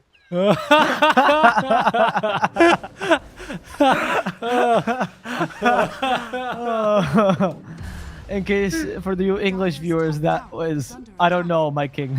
Yeah. Radiant's middle tower is under attack. No sé, mi rey. I completely agree. I mean, we got out the God Strength. He heard me. I asked him, "¿Qué haces, Mariano?" and he just answered, "No sé, mi rey." we got out the God Strength and the BKB, and Roche might be up by the time those are both still on cooldown. So maybe LC's dead for so long, and now Sven even has more damage. Actually, this is the only 30 damage duel that's been won. Well, I mean, to be fair, he did just hit level 18 and decided to throw that one right at, it's his first level 3 duel. I think it's the Blade Mill strat, dude. You give him more damage, and then you see, look, he's building Blade Mill. No, I mean, it's not going to work. It's not going to work, Mariano. Genius strat. He crits you once. Sven crits, like, it's not about, you don't have enough HP, right? So Sven just crits you for more damage, right?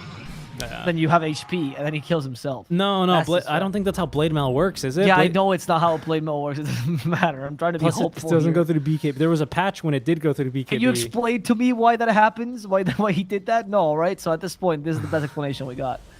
No.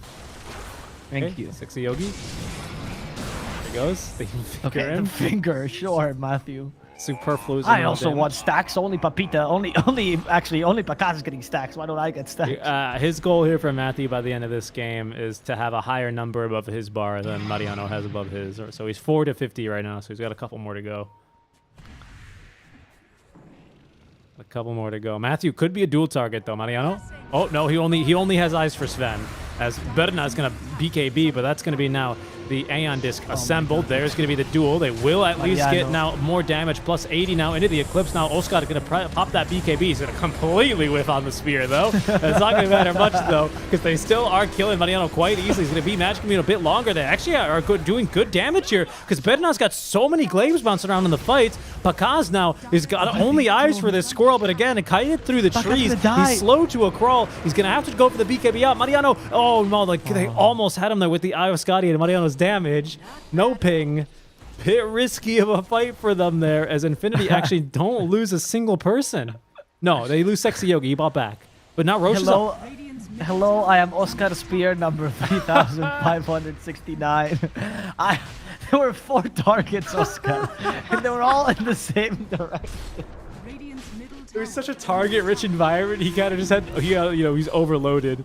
I think he was just a bit overloaded on that one. Oscar is showcasing the pacifist run of this game. I don't understand. It almost, what was even more interesting is that after Oscar whiffed the spear, Pakaz decided not to join them. Like, well, they don't deserve it. They don't deserve me joining them any longer. I don't know what that was. They left them in alone. Now you have Shard for Luna. Oh no, sorry, that Shard, yeah, Shard. Sexy Yogi? No, surely. I mean, they have been fingering his. Oh, they have everyone else has Shard. Yeah, it's only him. Yeah, everyone else has. Oh, yeah. Well, fair enough. Oh, okay. I don't think they expected to get this Roshan, so they just stopped at Shard, right? Decoy illusion. When it is attacked, it is destroyed and plants a tree and applies a lesser bushwhack. What is this? There's what do we have in the game? There's like lesser. I don't know. I'm trying to remember. I can't remember. I don't think there's anything else that's lesser in this game. Lesser illusions, strong illusions. Who knows? Lesser bushwhack. All right. Yeah, the spear was not amazing, but shoutouts to Berna. They finally get a fight in a good spot, and here's the golem. I think this is the new golem that spawned in, but they had actually probably the luckiest camp that they wanted, because the golem just allowed the glaives to flourish in that fight, right? Is the highest HP. I mean, it was also the fact that Pakaz was not there. Like, I can't, besides the spear, which was funny in itself, Pakaz not being there. That's totally right, but Luna doesn't have Daedalus, she's got decent damage right now, but like nothing crazy, right? It's about the Moonglaive bounces for now. She's not killing you just with her auto attack. Lotus Orber. Perfect attack is not going to be enough. Okay, there's the spear they're looking for Oscar. Finger left onto Lotus Orb. Eclipse has been used, but not enough damage. But he's already dead. Berna's being destroyed. They had a moment of hope, and all of a sudden that hope just disappeared. Like, 0 chance now, Infinity. Yeah. Goodbye.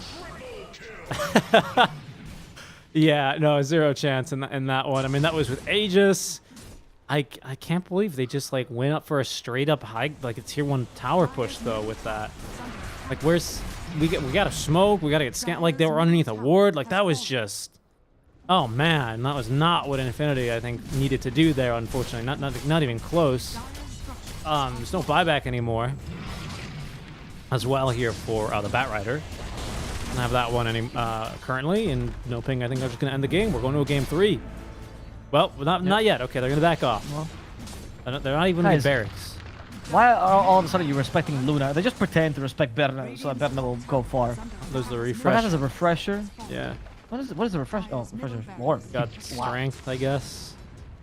No, I get it. I just didn't see it. Oh, they got there you go. Goodbye. Deleted. Absolutely deleted, and now they're just gonna end the game. Okay. this shows that the hero they were afraid of was Mariano, not Berna. Oh yeah, that's proving the point as they just go for Berna, and the GG gets called. Berna's dead. One more kill for the road. One more kill for the road. The GG's going to come out. And it is a second game 3 for us here on the day, which means we're going to be playing 6 games in a row here for NoPing for the chance for them to play at minimum 2 more games. So long day of Dota 2 for NoPing, which may have explained, why we had a couple of slight mistakes there. But luckily NoPing in such a commanding lead anyway, even after losing second Roche for free. That it just doesn't matter, right? And the important heroes don't die in that fight, right? Oscar dies, Panda dies, Matthew dies, and it looks a lot worse because you see a dead offlaner, a dead Viper, you go, oh no, but really it's, I mean, when you have basically 4 carries at that stage, like it's too much. It's too much for Infinity. They run down mid and push a tier 1 tower with that Aegis as well, under vision, without smoking up. Like, it just, I don't know. Infinity, I thought they were going to be able to maybe get a little bit of a toehold not even a foothold, just a toehold, right? To be able to maybe pivot that game into something different. But it was just kind of untenable for them there. NoPing with solid draft, as this time they get the Slark into the Batrider, and they make it work for themselves here as well. Are going to force a game 3. Yeah. Well,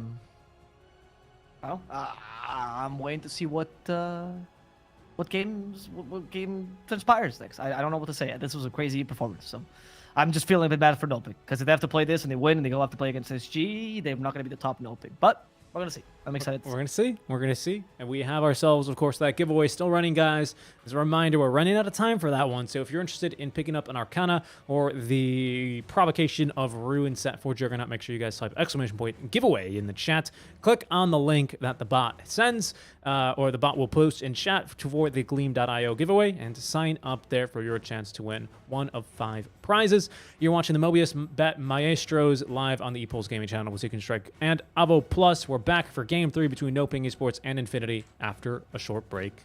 We'll see you then.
Hello everyone, welcome back to the Mobius.bet Maestros. We are live for Game 3, second Game 3 of the day. I think we've had a pretty Game 3 filled playoffs with the exception of, I want to say, our final series, where Hokori was 2-0'd. I mean, this one's already in a Game 3 here, Alvaro. What are your thoughts here as we start getting the opening picks starting to come through? What are your thoughts so far about this series? Any surprises? I mean, about the picks specifically, or in general about the series? General about the series, just in general about the series. I mean, neither team is performing incredibly well. I feel like for NoPing, they're clearly tired. They're not performing at what I'm used to for them, honestly. I do think that this last game recovered them a bit, but I still saw a little bit of, like, NoPing is having a bit of issues, I think, in the disconnect between them and Pakaz, which obviously makes sense because he's the newest player, right? Mm-hmm. Where I'm seeing, like, for example, last game was just, hey, we're going to let Pakaz carry us. Great. But then before that, when they had to play a bit more, more complex than just a simple 4-1, it didn't seem as clear for them. I don't know, it wasn't the cleanest thing, and even last game wasn't the cleanest thing. They kind of sacrificed Dark Mao. When you do your thing, Dark Mao, will cover you. A lot of weird initiations as well. Constantly, we're seeing the 4 playing without Pakaz, which is not ideal. And then for Infinity, I see the same thing, except there's not Mariano, who you'd expect because he's the new player, but with Berna, where it just feels like Infinity is, I mean, again, no offense to Berna, just Infinity is carrying a hard luggage this game. Last game was just Infinity, like, Mariano made some incredible plays, so did PP. PP is incredible. Taxi Yogi and Pamplona were playing some incredible supports, and then when the moment comes for the carry to come by, it's underwhelming. Granted, your core-to-core matchup wasn't great, but he was never out-farming the Sven. He never really could have a good fight against the Sven. His positioning was not great. I don't know. It wasn't the most convincing performance I bet in the last game. All right. And even the first game when they won, it wasn't the most convincing by him either. All right, well, we'll see here if they can step it up in this game here. We'll now get underway with our draft. As we can see underway here, the Medusa, at least, is going to be a bit tougher to take down. I think easier to execute than a Luna in these fights, right? Pop Stone Gaze, it doesn't require... I mean, it is your positioning based, right, a lot of the times, but it requires more enemies to be poorly positioned than for you to be in the right position and press buttons correctly. So I like this a little bit better, right? Mystic Snake is easy. I mean, the hero kind of plays herself as well if you go for the Ags and Shard build, right? So I'm liking where this is going. 3 games in a row, by the way, for NoPing on this Viper. With the Timbersaw pick, it seems very unlikely that they'll try and flex it into the offlane.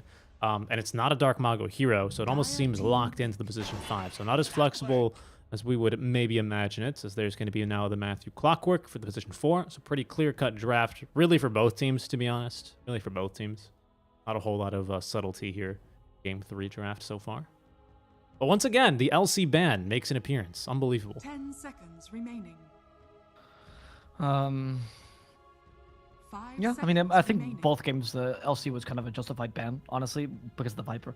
Like, even regardless of Papita playing it and he's a good LC, it's just really the Viper that makes... We saw how weak the Viper was that game against the LC, right? Later on, then he beat Berna in a 1v1, which... Why? But I still think the LC was a strong pick. Sanking for Infinity now. Yeah, I mean, against Timbersaw Clock, actually a solid pick. I'm surprised with the Clock pick, to be honest, by NoPing. I'm wondering if this is... 10 seconds. I haven't seen... I mean, Matthew Clockwork is insane, but I haven't seen 4 Clockwork in a really long time. Usually very, very low-valued hero these days. Yeah, I'd agree. I think it's a bit weird, especially when we don't see the mid laner yet. I think it's got a lot of utility as a 4 o'clock, because the only item you really get, Blade Mail Not Good, is Axe. And having that refresh, basically, for the double hookshot can be a game changer versus certain cores. I don't think Medusa was that kind of core, though, to be completely honest with you. So I'm also a little bit surprised to see it picked up here for the 4 role. I like it a lot against Puck. I like it a lot against the Spirits. I like it a lot even versus maybe even a DP, right, who needs to be able to cast her spells and do all this stuff. But versus Medusa, I don't know if I see the same value as the 4 Clockwork as you're saying. So this AM pick, okay, I think this is the second AM game we've seen versus Dusa, right? Yes, and also it's the same composition because Sanking was also available. This is when the AM really shines, right? Because Sanking is actually very weak to AM. You take away all his mana, he can't really do much without mana in the lane.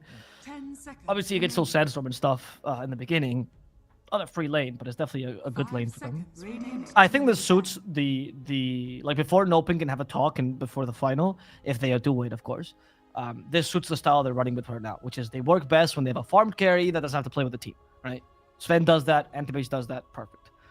So I like this. They play forward to the 1 essentially. Just go for the easy, simple things. And then once you face HG, you can have some talks before it.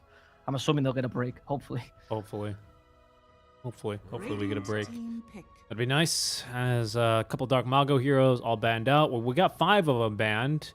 Is the Bat Rider still in the pool? No, he's not. He was the last ban. He's right in front of my face. What do we pick for Dark Mago here? Ember's banned. Kunkka is banned. Dire team Infinity. Yeah, okay. The Mars. Okay. Yeah. Mars is fine. The thing is now Infinity. I feel like you have a couple of picks that can deal with Mars in lane. The mid lane Mars as well, won't it be? Yeah, that's why I'm thinking of what can they pick against Mars that's good. Actually, surprisingly, not very many heroes are good against Mars, because I would usually think Razor, but actually Mars beats Razor surprisingly with a spear. Yeah, He has to be good Mars. anyone who like outranges him in lane, like Alina, is eventually going Yeah. to struggle when it comes down to Anti-mage comes fights online. because of the arenas. Yeah, and Anti-Mage as well. Actually, that's a really good point. I was just thinking of even the core that mid lane matchup as it develops into different stages of the game. But you're right. When other heroes come in, they're going to screw you up. Yeah, not like you would pick Alina here because Clockwork, right? Obviously, and AM. Also, yeah, because Lesh is good too, but AM. Same with like Zeus, actually kind of viable. Puck does not win this lane, but he's okay. He's acceptable. He's still vulnerable to the AM though, but I guess he has a Dream Coil at least to counter him. So it's a bit of a I counter you, you counter me, so it's not too awful. Yeah, if anything, this does give a lot more value to the Clockwork pick, though. I said before, for the 4 o'clock, I didn't really see a whole lot of value to the pick because we don't have a hero. I didn't think I even mentioned a Puck. Like someone very elusive that does not want to be caught by 1 stun. Now the Axe build versus a Puck looks really, really tempting, right? And you've got quite the target to go for. So I think this gives Matthew a little bit more incentive here to actually take some more farm on the position 4. I'm liking that a lot more for NoPing in favor. Although, like you say, you cannot counterspell a coil, and that is going to be an issue here for Pakaz. Berna on the Dusa as well. Pretty tanky. Not versus an AM as much. Dark Mago as well can relocate you in these fights. Shouldn't use that word because that's a Dota skill. He can reposition you in these fights, and that might be really bad here. For the rest of your team. Not like we have any save anyway, but just Dusa not really liking to be in a pure 1v5 situation. Least of all if she's not able to get off the Stone Gaze. So I'm actually kind of preferring this NoPing draft just a little bit more, to be quite honest with you. Just a little bit more. I think, yeah. Yeah, I would agree with you for the most part. I think NoPing is also a better draft. Yeah, no, I'm not seeing anything too great by Infinity. It's just like, okay, we get to the late game. If we do, then like hyper late game, eventually Dusa does outskill the AM. They're putting all their faith in Berna. This time is not a time where I feel like Puck or Sanka can really bring this back, and he has not demonstrated the best performances of late. I also feel like Mars will make this Berna's life really difficult. So I am also on NoPing side, more for circumstantial things. I think the draft is slightly in their favor, but I think if I usually saw a team that was tired with this draft that's not easy to execute, I probably wouldn't give them as much advantage. I think that both teams are just a bit tired. Yeah, that's fair. I think this Ench pick doesn't really... It's kind of an unprompted Ench pick, if that makes sense. I don't think the hero is good, but it's not like we need to be dispelling anything, do we? No, not really. In fact, quite literally nothing to be dispelled defensively on the Enchant. Enchant as well, not going to be too effective versus really many of these heroes. AM can blink, Timber can always Timber Chain, Yeah, Enchant is awful. Yeah, so it's not really, it doesn't strike me as a great game. AM has no problem killing the creeps because they have mana, so he mana burns them, right? But Enchantress again with Sanking against AM, which I think is what they're running, is pretty strong. Enchantress destroys the Viper in lane. So that's point in favor, right? Her laning is going to be great. Okay. Matthew's in a bit of a cute spot here. Going to be scouted by this war. They got this war down super early for Infinity. I'm not sure how. My thanks will come later, when you least expect it. I love that line. 30 seconds to battle. I think if you made a reggaeton song that was composed only of Dark Mago's favorite heroes, like their voice lines, and you put them into a song, I think that might be his favorite birthday present in the history of birthday presents. It might be. It might be actually. Someone should get on that. I'll Yeah, make. seriously. I'll do that on Fiverr actually. That'd be actually really funny. Make a little Fiverr. Yeah, genuinely. I would gift this to him just to see his face. I Yeah. think he'd love it. It would be really funny. All right, we're gonna fight in the river, and we're probably gonna have first blood because level 1 battery assault. Haha, doesn't do anything. Goodbye. TP, in fact, is gonna pick it up with the illusory orb, and that'll get him a lot closer to the bottle already. Yep. I mean that's not a great start by Matthew. I guess they were tired of Dagmago dying, so Matthew's like, okay, I'll die now. I'll do Dagmago's job this time. Notice how they rotated. This is good. So Clockwork versus Enchantress. Still not a good lane. Like Clockwork still suffers against Enchantress, but at least Matthew's gonna die again. This sucks. He just TP'd the lane. This is awful. Actually, it's a huge loss. At least Yeah. AM is under tower. But the good thing about this is that Viper actually does something in lane, right? Whereas Clockwork is going to lose either lane he goes to. At least Viper can really harass Berna. So it's actually the better choice. Viper's screwed. If whoever goes against Enchantress is screwed, you might as well sacrifice your Clock in lane. Yeah, Viper, I mean, look, he's just, none of these heroes do anything to him. He's not scared of Dusa. Dusa just kind of has to sit and tank all of the poison attacks. I mean, he's really kind of just limited on mana here for Panda, I would say. Even gets a little cheeky CS in there. Support tax in the lane. You know, we weren't going to get that Oscar. Okay, Sexy Yogi. Nice 2-man stun here. It's only level 1 Mystic Snake, so not that scary. Sexy Yogi might just die. He just TP'd here as well, actually. And Panda is going to pick up the kill basically for free, I want to say. And he doesn't have TP for another, 25 seconds after he respawns. So we've gone even here on both lanes, as now the Clockwork is just barely getting back to the lane here. But already Mariano's out of mana. And soon Pamplona might be. Okay. Emergency mango consumed. Like I tried there. But no, I mean, this is the life of a Sanking in this lane. Mario's like, guys, I'm bugged. I have no mana. Like, what's happening in this game? Oh, sorry. Anti-mage can do this to me. You can. You can. There's the quick on pause. We get the G's from both sides. Yeah, I mean, this is actually a really, really tough lane for Berna. I mean, you can see he's out of mana, level 1 mana shield, not really doing a whole lot. He's gonna stack for himself at the very least, because this camp I don't think clears anything. So we're gonna need to double stack it. And hopefully he's got regen coming from Sexy Yogi. I mean, not really. Yeah, the healing salve is here. It's just, this is a brutal lane. This is such a bad lane, top lane, because of the Viper. It's a really, really good rotation. A simple move from NoPing is going to have some really, really big changes in the game. And Matthew might end up dying down bottom yet again. Yeah, down he goes. Matthew. Oof. Well, I think Matthew in his head is mejor yo que Oscar. I'd rather BB than Oscar in this early game. And I think he's right. Oscar is having a really good lane because of this, and usually Timbersaw struggles against Dusa. Look, Panda's even bringing the creeps with him. It's like, here you go, Oscar, more food for you. I'm gonna go back on spitting at them. Yep. There we go. Panda should get a Bazzi. Like, this lane doesn't get any harder for him, really, at all, ever. Yeah. Yeah, I mean, what do you turn the Bazzi into, though? That's a good point. I think it's got value though, just for the laning stage. I mean, I because see your point.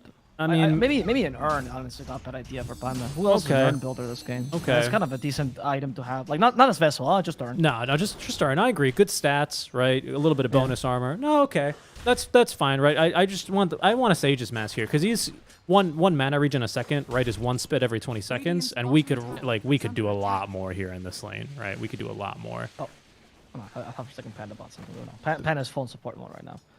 See, he's seeing them trying to pull. Yeah. And Panda, oh, you got the last hit there? Oh, God, Panda. This Go, is Panda, Disturb this Panda. You're doing nothing here. He just messed it up. This would have been really huge for him if he was able to interrupt the pool, because Bednar had to actually pull it. Oh, he doesn't get the range creep either. That's fine. He gets the XP at least, or most of it anyway, as Mariano is completely out of mana now. He's got Soul Ring, but no chance to use it, as now Matthew taking him for a walk. Mariano is going to eat a tree. There's the Ench to maybe feed him a mango, but it's actually not enough mana. They immediately get the auto attack out. Mana break level 2, which did burn enough mana, 40 mana per hit, and now Berna top lane in a bit of trouble. There's Whirling Death already for Oscar, but Berna with a nice Mystic Snake level 2 actually might be able to turn. His Panda will drop. Another Whirling Death, though, is huge for Oscar. Yeah. So many trees around him. That was huge. That dealt so much damage. That's the advantage of level 1 Whirling Death. You know, the damage per tree actually kind of high there. Yeah. So if you get in the middle in those areas. And Oscar is now ready to dominate the lane. He went for 3 points of reactive armor. I think Panda's sacrifice there is completely justified. You destroyed the Dusa. You got 2 kills for your offlaner who's not going to take over the lane. Yep. He has Soul Ring as well. Soon to have Arcane Boots on top of that. And you even have a Nyx that tried to go for Mana Burn, so it's kind of nullified, but these 2 items are going to give him so much mana here. Yeah, Mana Burn's so expensive to use. I mean, it's not bad, at least keeping him low on mana. But yeah, Soul Ring's going to be, wasted. All right, I mean, with Mana Boots, I no longer really want the Bazzi on for Panda. In fact, Panda is going to go bottom and look to apply more pressure here. I mean, yeah, Timber, he should get some solo XP. He can't really gank the puck too well, although apparently Dark Mago is just going to pin him to the tower for free. Get damage there for basically, 200 mana. Not bad whatsoever. Good trade deal there for Dark Mago. Yeah, I mean, again, I'd love to see Panda continue this reign of terror top lane, but I don't necessarily think Oscar is going to struggle. I just really want to have... I mean, Berna just has no game right now. Yeah. Really. I mean, even though this is okay at recovering, she's not the worst at going jungle, Boil. but you can be destroyed. Bottom, yeah. We're seeing Panda dying here to Mariano's damage. At least he recovers a bit Arena's with Panda's coming. kill. Where are you going? Have one anyway. Like Mago, find the Pamplona, and kill him. All right, spawn the skeletons. Good. Spawn the skeletons. Oh, no.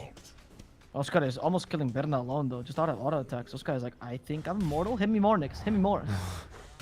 Hit me more, Nyx. I dare you. He does magic stick. He's fine. This is the arcane boots. Okay, spike carpus. Okay, Oscar. Maybe he got excited because I was saying hit me more too much. Yeah, okay. He's He's gonna not get soft. out. He's He's gonna fine. get out. But that was a little spicy for him. He's not quite immortal yet, is he? Especially if they can just cancel the salve like that. Needs to get these stacks back up.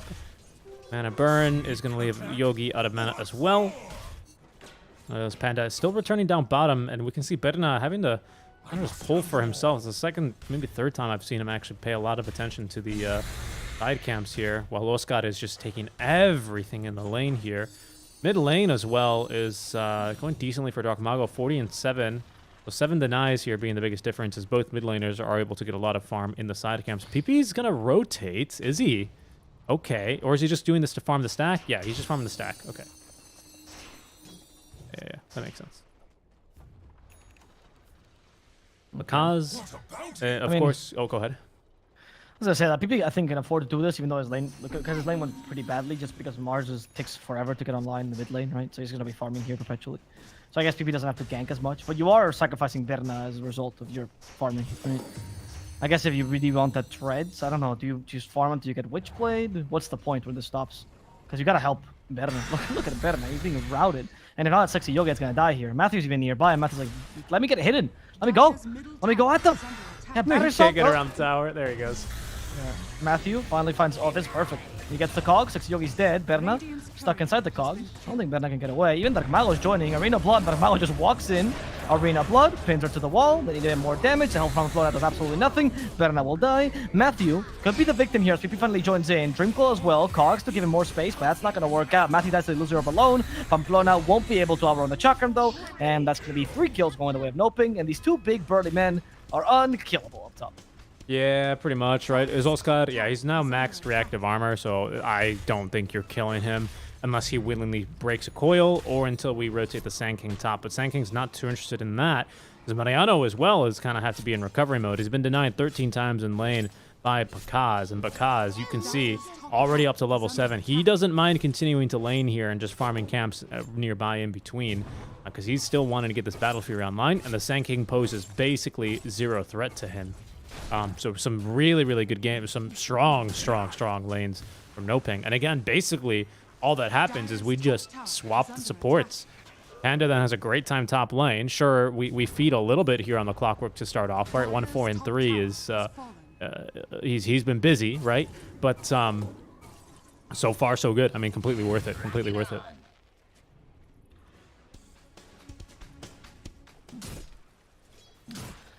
Right now, what can Infinity do to turn the tides of the game?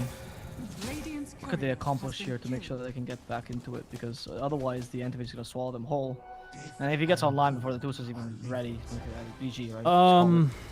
I think it's gonna have to be around Mariano's epicenter here, right? Yeah, okay, that's true. It's viable. Puck Witchblade, maybe. Exactly. Once you get Witchblade, you start ganking with Mariano. Like that's good damage. That's real damage. I don't know if it's gonna get through Oscar because he already has a Hooded Defiance and he's level 8.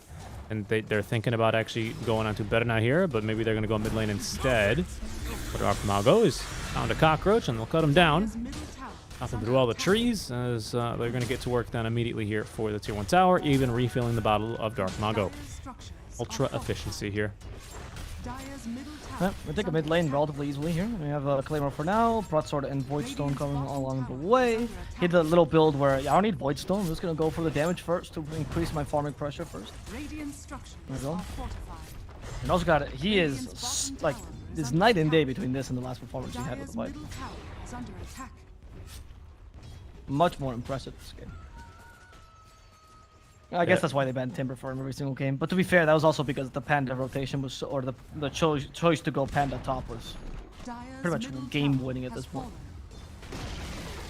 Tier 1 for tier 1, except it's not really an even exchange because the mid tier 1 tower, especially when the top tier 1 tower is already gone, is a much better exchange. We can see Panda just on the prowl right now. He's going to throw just one attack onto Sexy Yogi. Sexy Yogi, who, by the way, on the Nyx Assassin, 2 points in mana burn here. Drastically reduces the cooldown. He will get at least a couple of stuns out, but yeah, he's going to be stunned himself and killed by the spear wall. Goodbye.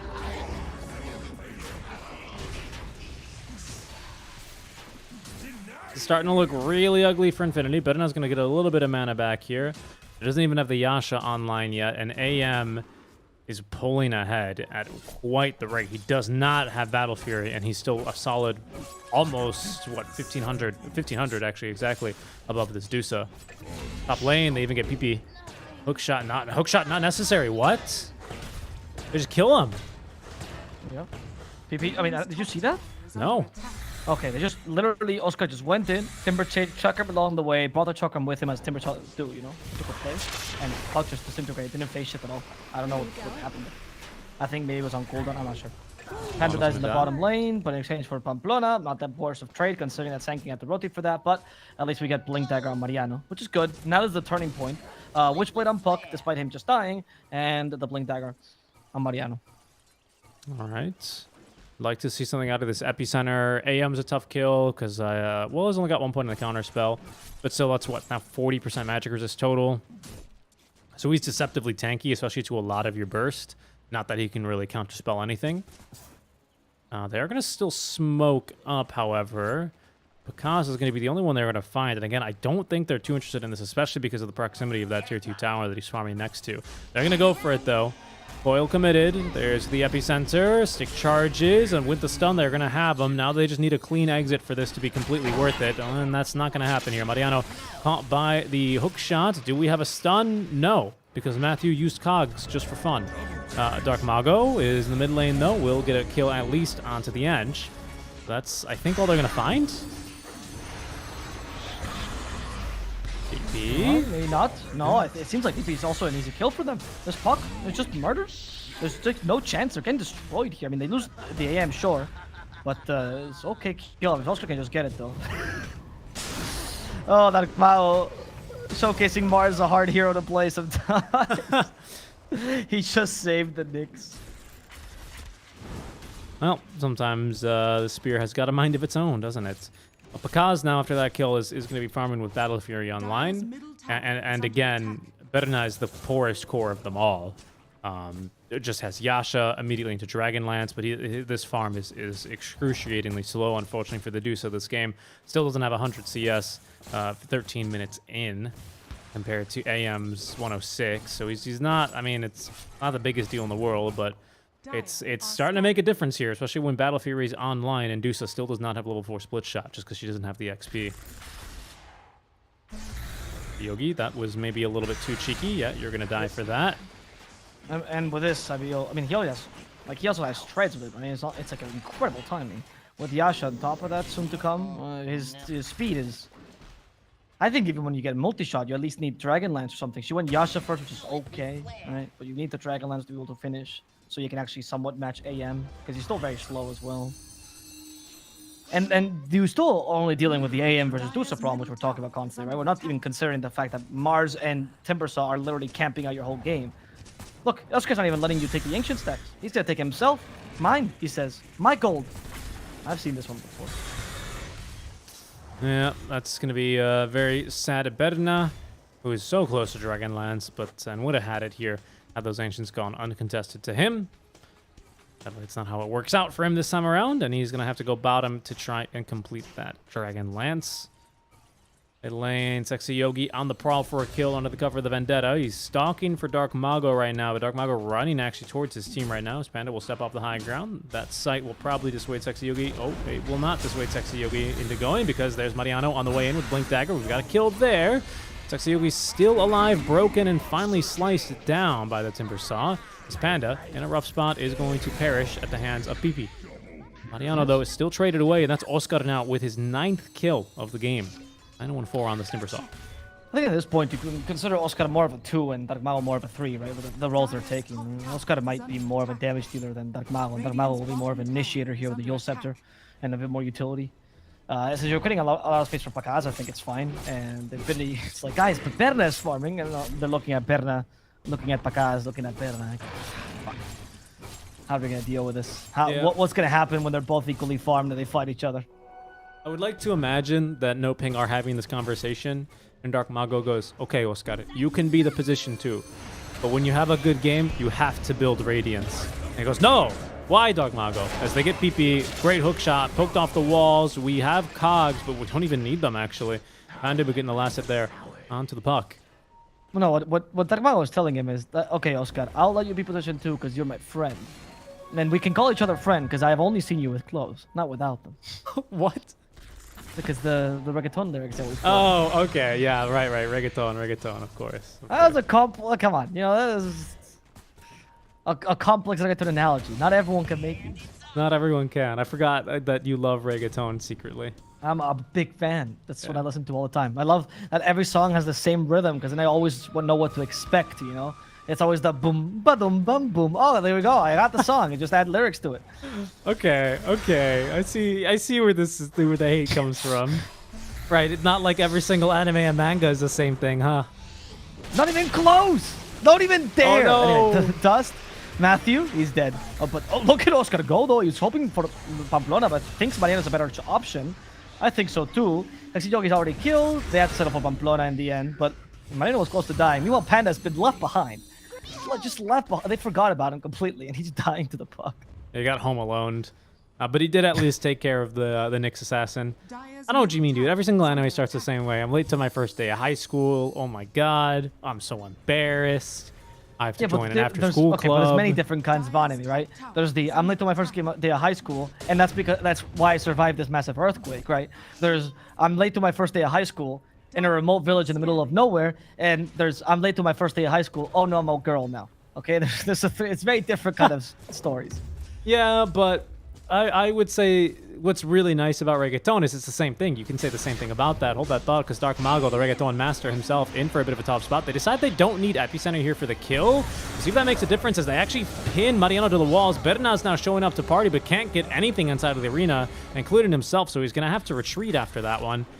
And it's going to be perhaps maybe Mariano regretting his decision not to throw out the Epicenter, letting it loose. It's PP, cut down by Oscar. No face shift again, huh? He just underestimates Oscar's damage so much. It's the second time this happens to him. With the face shift available. Berna? Is he gonna die to Panda? Are they just diving tier 2? I guess they can. And Pakaz even joined. Wow.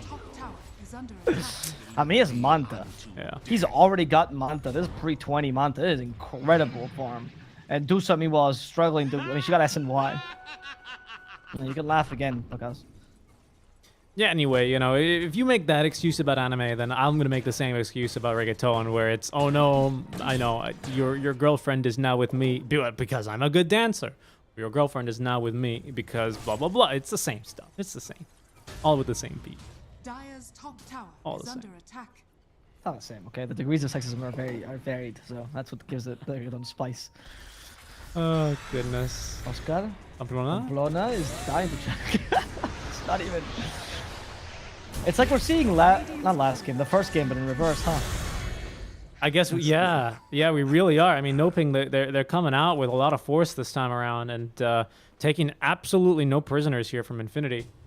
I mean, it's just been kill after kill after kill. 8K lead already with an AM versus a Medusa. I don't see a way back into this one here for Infinity. Like, there's the team fight's not coming together. I thought we were going to be using this Witchblade and this Epicenter combo, but Mariano deciding not to throw it out versus the mid lane Mars ends up resulting in not only his own but Berna's death. Like, it's so costly. Every single thing that they've tried to go for has somehow backfired on them. Yep. Radiant's bottom I don't mean, know if Berna wants That's to like be saying here. they've tried to go for things, but they haven't really. They've been playing kind of passive. They haven't really even done plays with Puck and Sand King. But also, they've been playing kind of passive because NoPing has not given them a moment to breathe, granted, but still. I haven't seen any, like, wow, Infinity's trying something out. They haven't even gone for a smoke that I remember. Mariano now. Okay, this is the first attempt. He's going in, trying to kill Dark Mago, and hit him as well. With all of damage from the Puck they could muster, but the spear completely cancels Mariano. Mariano's dead. Dark Mago will survive. They've only managed to kill Matthew, who's died a bunch in this game anyway. Yogi's also a freebie here. And I guess that'll be it. They have eyes on Berna. Enemy spotted. They can cut him off here. He has TP though. He has Stone Gaze TP, so he'll be fine. They can't chase him down.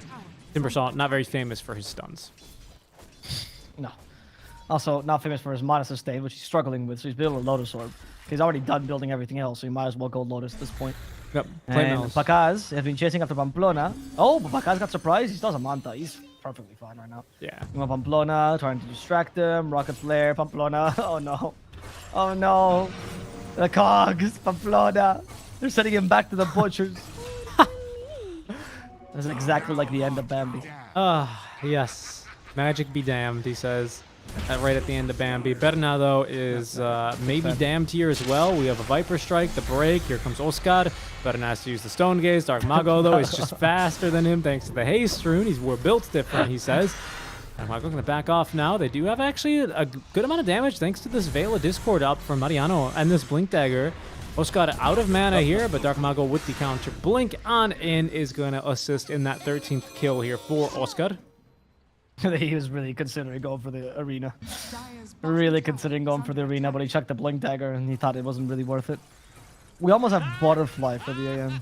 My goodness. Counterspell Mariano's additional attempt. Go for the Banter instead and probably push down bottom now. Or maybe kill Mariano, honestly. I mean, they have hookshot, right? They just need vision of Mariano. This AM is big. He is really big, and he is really scary. And with Butterfly, I think this is honestly over. Medusa's not able to farm KB and Butterfly, which is what she needs to deal with him in time. Better not have S and Y and Dragonlance. That's it. He's gonna go for a Butterfly of his own. That's kind of a big item for him here. Not gonna lie, but he's not really too close to it here. As Pakaz is gonna continue just pushing waves, basically with no regard to his own life, because what can kill him? This Nyx Assassin is literally 12 levels beneath him. He's kind of just getting XP. Burn a bit of mana. PP's here, but yeah, that's part of me not going to be in time. Oscar now counter rotations as one hit almost burning all of Sexy Yogi's mana pool. Now he's completely out. Counter initiation now onto PP. We need the coil though, and then we have it as the hookshot's completely going to whiff 3 enemies. And now actually Pakaz still silenced, unable to leave. Pamplona getting the kill, 500 gold as well into his pocket as Berna shows up towards the tail end of that fight.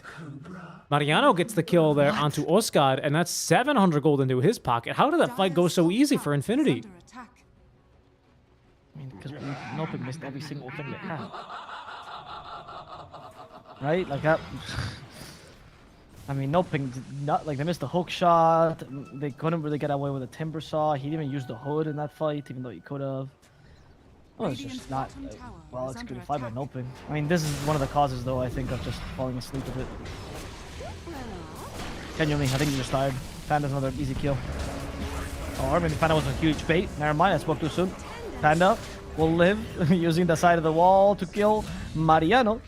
And also getting Nyx Assassin along the way. Not too bad.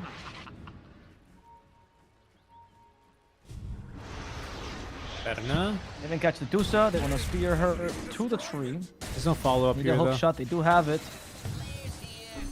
Yeah, that's true. But they just sacrificed themselves here. That was unnecessary.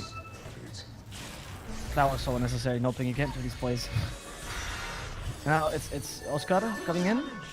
I don't know if Oscar can kill PP again.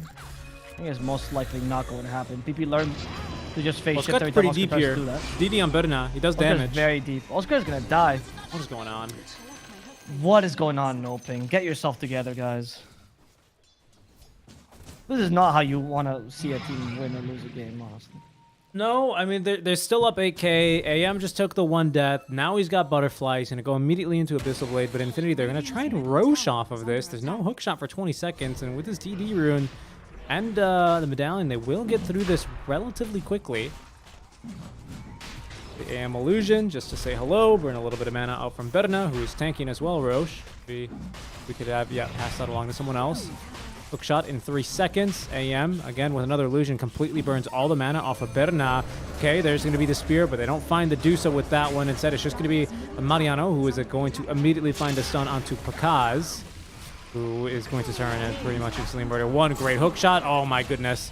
Stone Gates got out, but immediately the mana burned, and into the mana void. Dusa completely void of the mana. Now, completely killed off. Okay, we have Blink, Epicenter. Can we steal this Roche? No. They did get the kill. No, they actually did. They killed it with the epicenter. Yeah, but Pakaz got the Aegis. Aegis goes to Pakaz. Yeah. Yep. And Matthew now creating cause to what? To separate the two teams, okay?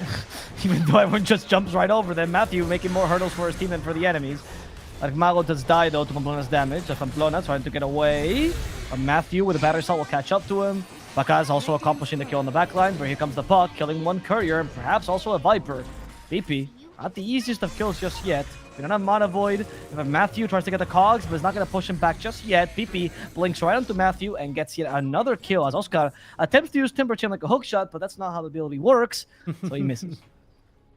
True. Yeah, we've got two abilities that look strikingly similar because they both have chains attaching to something else at the other end, but they're not going to be close to the same thing. So turns into the team wipe minus PP.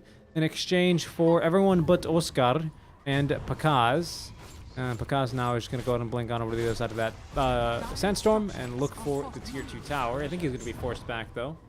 Like you said, they did get the Roche kill for Infinity, which is not insignificant. It's a good amount of gold, a lot of XP for Infinity, which is very, very much needed at this stage.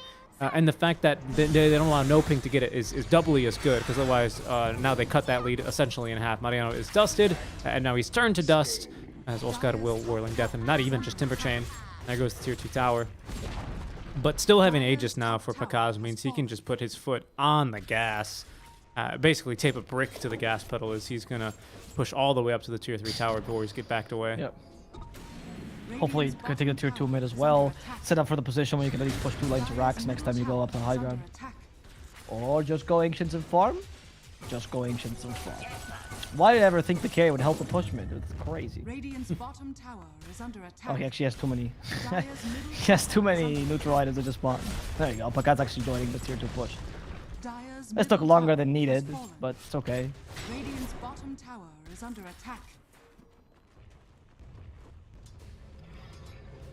That is going to be then tier 2 down. Oscar already cutting the wave back bottom. BP in position to cut one more.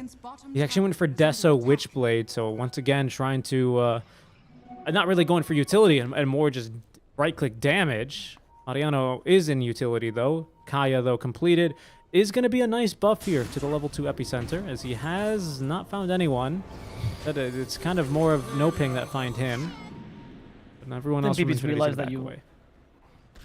I think BB's realized that you can't rely solely on Medusa's damage to kill the AM, but with physical burst plus Dreamcoil, you can't bring it down in most circumstances, right? So it's not a bad idea. No. Not that mind breaker. Yep.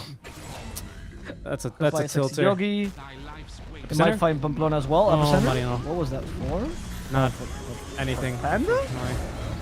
Okay, I mean, they find Pamplona here in the arena, but in fact, they're going to just destroy that Mago. He can't last this as easily as he hoped for. Pakaz's still not there, though. It's like what I said the first game, which is just seems like there's 4 and there's 1. Well, to be fair, Pakaz did just get the kill top lane on a sexy Yogi, right? I get it. Maybe like, we can talk about... why are you initiating as NoPing? Yeah, that's agreed. Like, yeah. I'm not placing the blame on a single person. I'm saying it as a team, right? These should be... Yeah. Sorry, Panda. Once again, he keeps stealing right or last hits. He just took the big ancient, 133 gold for him out from the Panda Dusa. needs farm. Yeah. Radiant's top Wants the farm. I mean, hey, if he takes it from Berna, I don't think anyone on his team is going to complain about taking last hits.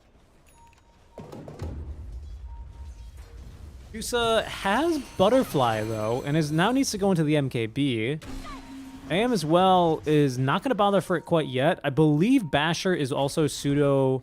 It's got a bigger cooldown, of course, than something like Maelstrom, but it is also pseudo evasion proc. Oh, hook shot. What a hook shot! Bring back Puck. Yeah, that was a great hook shot. Can they kill PP? They have Mana Void. We have a bash as well. if we can- Anti-mage. Does he have Mind Brick? Oh no. How is he silencing the end? Oh, the waiting room. Radiant courier has been killed. Just killed Puck as his courier. Okay. they And get out comes Panda. Panda. Oh, but they got him with a spear. That was a great spear, actually. Yeah. Hard to get that pitch perfect. Really good job there. Puck almost with Now PP is dead. They're also chasing after the Dusa, and Bakaz finally wants his core-to-core matchup. Unfortunately, he can't get it because Beren is a coward. Goodness, very fast, especially with these spider legs. Through the trees he will go. Another blink Yeah, but already. Bakaz can blink. Oh yeah, he's got the First shard. hit He's bash. everywhere. First, oh. No, there's no chance. Berna, there's too many people near him. Yeah, he's out of mana. Bye-bye, Berna. Wow. Radiant's Now you push the high ground. has fallen. Right? Yes. Berna's dead. Puck is dead. Push the high ground. They need creeps. All the lanes are pushed in pretty far. Top lane is the closest one, but that's pushing to where the tier 1 used to be for Dire. Mid is pushed past the tier 1. Bottom's pushed to the tier 2. I mean, they need creeps is the issue. So at least Infinity, they're doing well to extend this game. But once again, if the person who you're extending the game for is still dying all the time, what are you extending the game for then?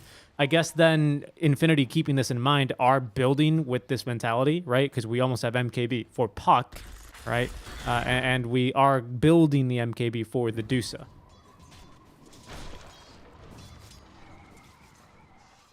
You two, follow me.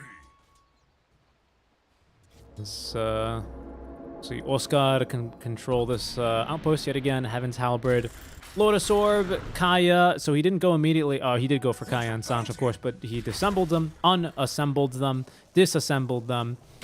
He had an assembly with them, and he then unassembled them, and he turned it into the Heaven's Halberd. Eventually going to be going into that Octarine core by the looks of things here for him. Looks a Yogi on the prowl. There's MKB finish for Puck. I mean, it ain't much, but that is a way to get through this butterfly. That is, you know, without BKB especially, there's nothing that AM can do if he is caught by the coil. But he has now Abyssal finished up. Full Abyssal play, so he... Abyssal's big. BKB also on the Mars is pretty big. I feel like this team fight should be... But look, it's once again the 4. I mean, if you were playing Spectre, I understand this playstyle, right? But I think at this point, AM can smoke with you guys, right? Yeah, I don't really know. I mean, know. he's so big right now. Like, I don't know what he's waiting for. Yeah, now I think he's going to join the team. Because then they're like, Sure, Pakaz, but- farming for what? Like, genuinely. Oh, and Bedena is completely alone here, by the way. Look, Pakaz can't Now believe it. there's also... Bakaz? I mean, he's just waiting waiting for for Stone Stone Gaze, Gaze. Yeah. There it goes. Okay, Abyssal. Yeah, and Better's dead. Bedena's just completely alone there. I mean, 100%. He's don't- completely... Yeah.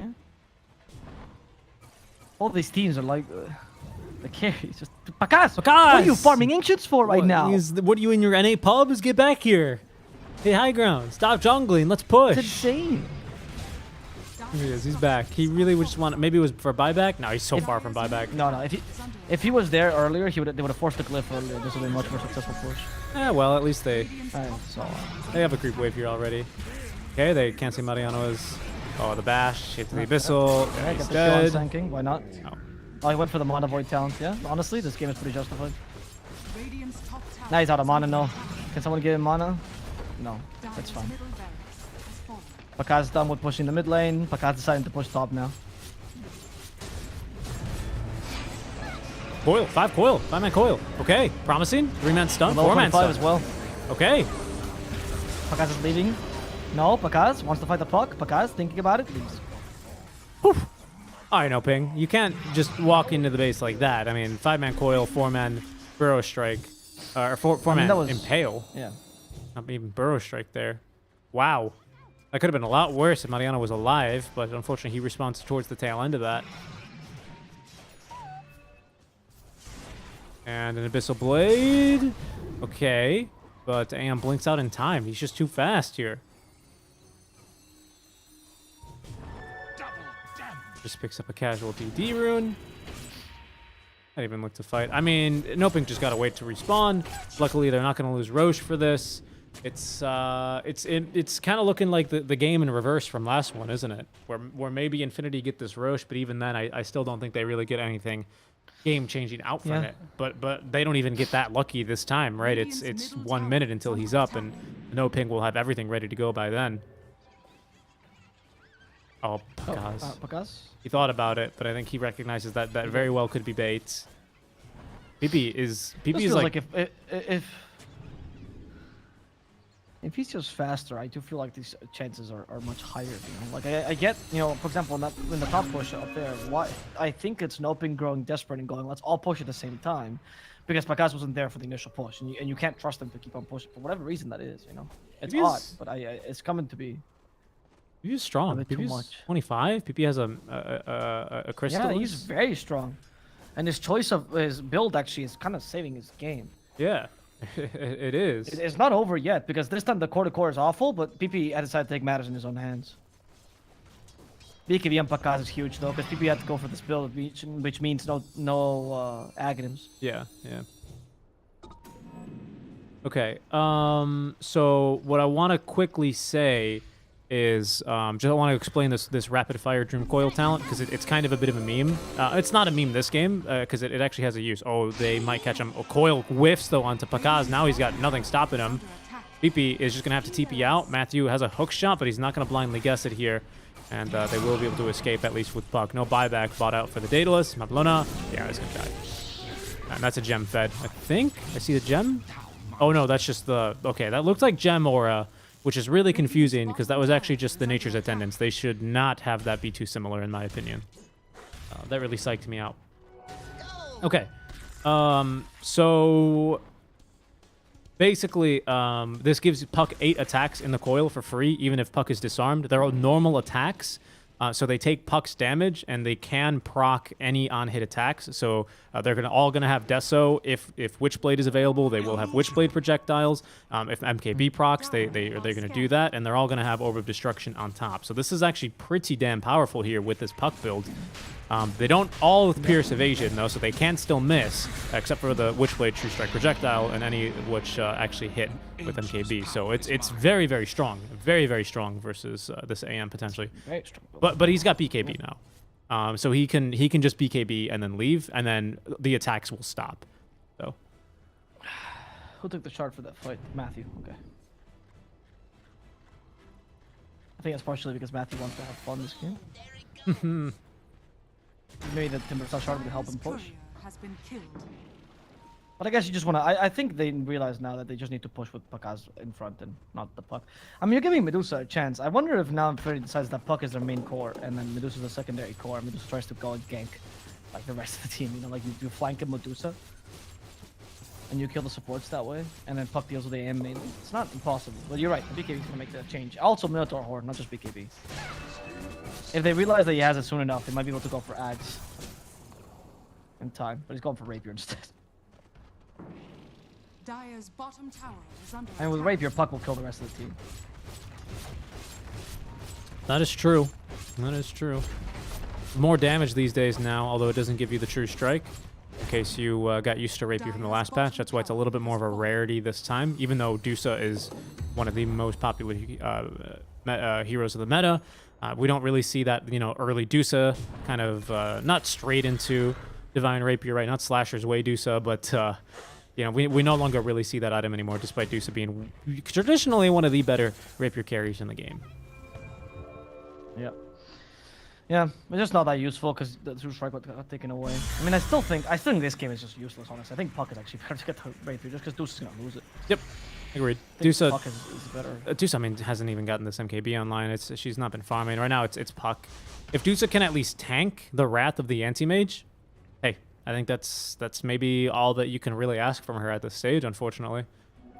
Hurry the hands of the clock. Yeah, it might be. NoPing Deuce are... is your decoy for the fights, and Puck is your actual damage. I'd like to see them group up, though. I'm not sure why NoPing are just continuing to let They're burning daylight with this Aegis, to be honest. I think, again, this puck is pretty scary, and I'd like to see them actually utilize the Aegis. Okay, now they're going to gather the troops. Matthew now with shards, so he's got jetpack as well as, of course, the overclock, allowing for basically, you know, refreshing all of his abilities. I don't believe it refreshes items, does it? No, just abilities. There Okay. it goes. The overclock? No. 200 attack speed. I didn't know it Okay. gave 200 attack speed. Okay. Yeah, it's pretty insane. It's pretty good. It's pretty good. I mean, most people just use it for refreshing, but if you play on like a core clock, right, it's actually kind of legitimate. Yeah, I could see that. The 4-second stun afterward is pretty annoying. See that. 3.5 strength gain per level means clock actually hits Fascinating kind of hard. smoke that they obviously saw. Maybe it's nighttime. Maybe that's why they didn't see it.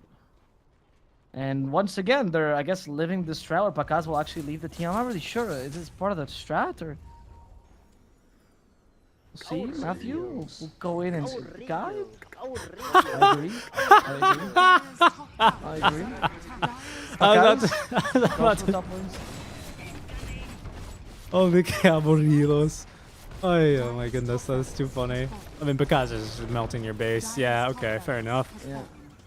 So what stopped him from doing this for the past 15 minutes? I don't know. Oh no, Panda. He's got Glimmer Cape. I was about to say, guys, what are we waiting for? Like, vamos, right? Pakaz, I'm not here to watch your pubs, my dude. Okay. Pakaz is again fighting without them. They're just gonna create space for Pakaz to push. That's what they're doing. Yeah, they just. But he has no solo crest though, which is a big reason.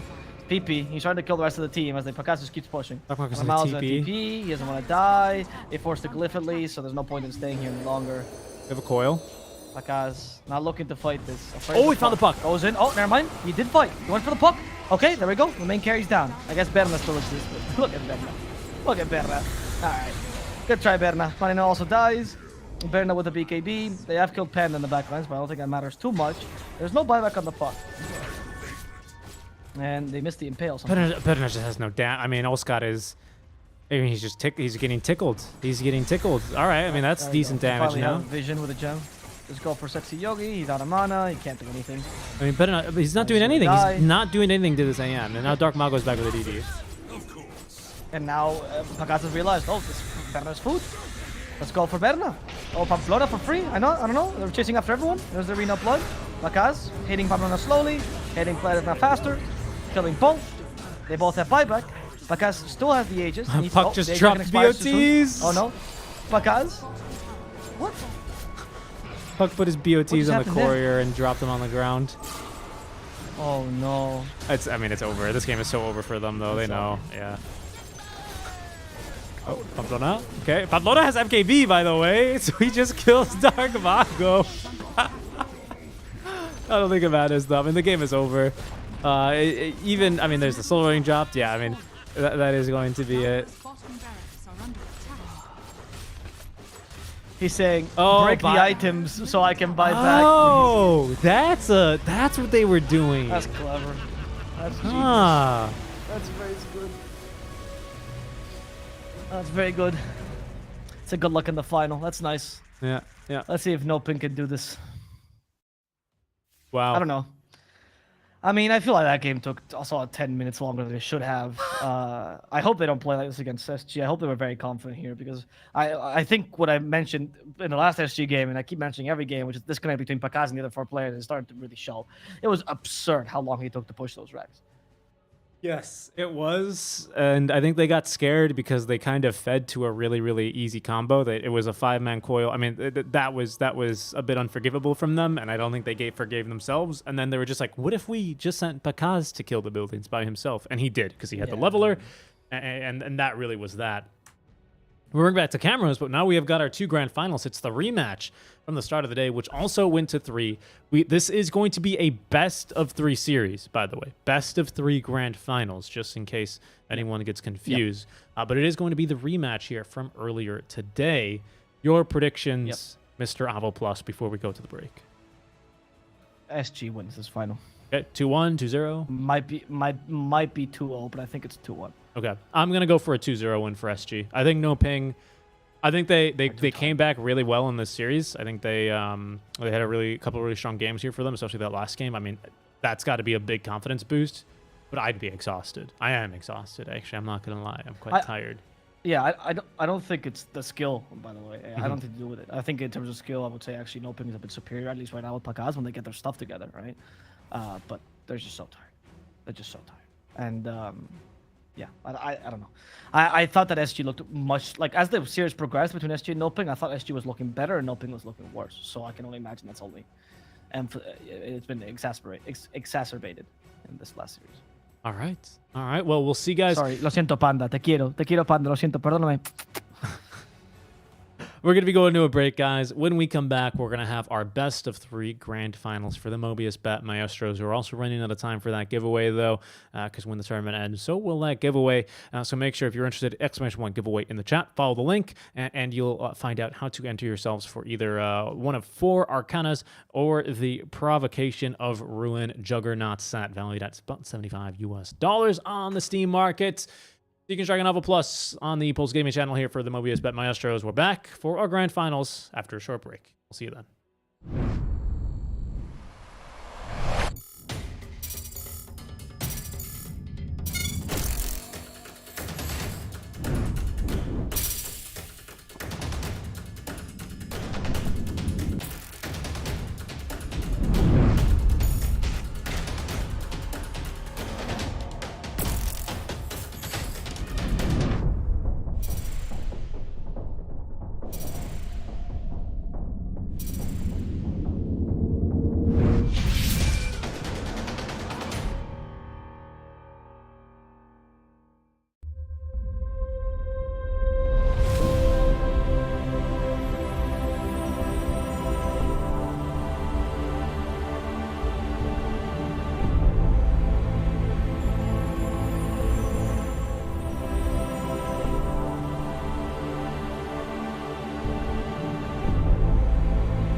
Hello, everyone. It is time now after our 10-team group stage match played over the course of 7 days.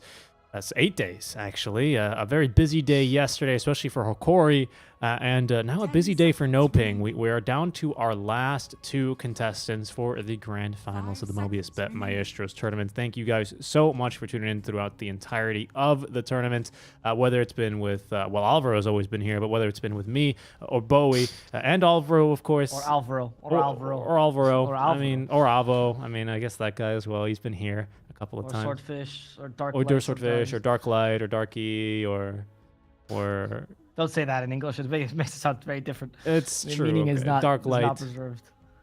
Thank you guys so much for tuning in. Hopefully you've enjoyed the coverage here for Mobius.bet Maestros 1, and I enjoyed yeah. it. It's been a fun tournament. We're about to get underway here with our best of 3 grand finals. It's not an error in the titles. It's not an error in the slide. It's a best of 3 grand finals between SG Esports and NoPing. It's the rematch from this morning. So if you were here before, well, then you're already familiar with a bit of these 2 teams and familiar already with a bit of us. But let's get familiar with Alvaro's expectations for this one. I think we spoke about it previously before. If you can get just a little bit more in depth here as far as what you're expecting this series to look like. We had the prediction. You think it's going to be a 2-1 for SG. I think it's going to be a 2-0. But what do you think we're going to see transpire across that scoreline? Well, I'll talk about this, but let's go into the draft Sure. as we do so. All right.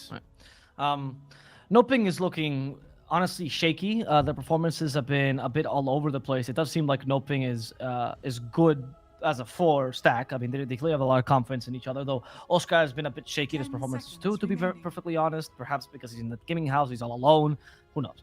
But because of this, NoPing has been a bit of a discount between them and Pacaz. And while playing against a team like Infinity, who are a bit weaker, also had a much weaker draft, that's fine. Against a team like SG, who doesn't really forgive you, and also has been playing much better, it's very different. And SG has fixed one of their biggest issues, which they had during the TPC, which they had during TPC Season 1, which they had during Team Brazil days. Like, that's how long this issue has been coming, which is their lack of risk-taking. They often play a bit too safe, they don't close the game in time. And for the past couple of games we see, that's not been the case for SG. They've really changed that up for both the first game of the playoffs and now the second one. So I'm expecting SG to be a bit stronger. However, let's see what NoPing can bring. Let's see what they can bring, as SG Esports are going to pull out a Dark Mago hero, right? Of course, we already have the Dark Mago Lesh. The Kunkka is going to come through. Thank you for that kind of brief overview of the teams. I agree with you. I think the 2 cents I'll add is I definitely saw that SG a little bit in the group stage. You know, of course, a little bit lower stakes. I think SG, as well as NoPing, obviously, I think to no surprise, I think these are the 2 teams that probably 95% of people probably had in the grand finals, right?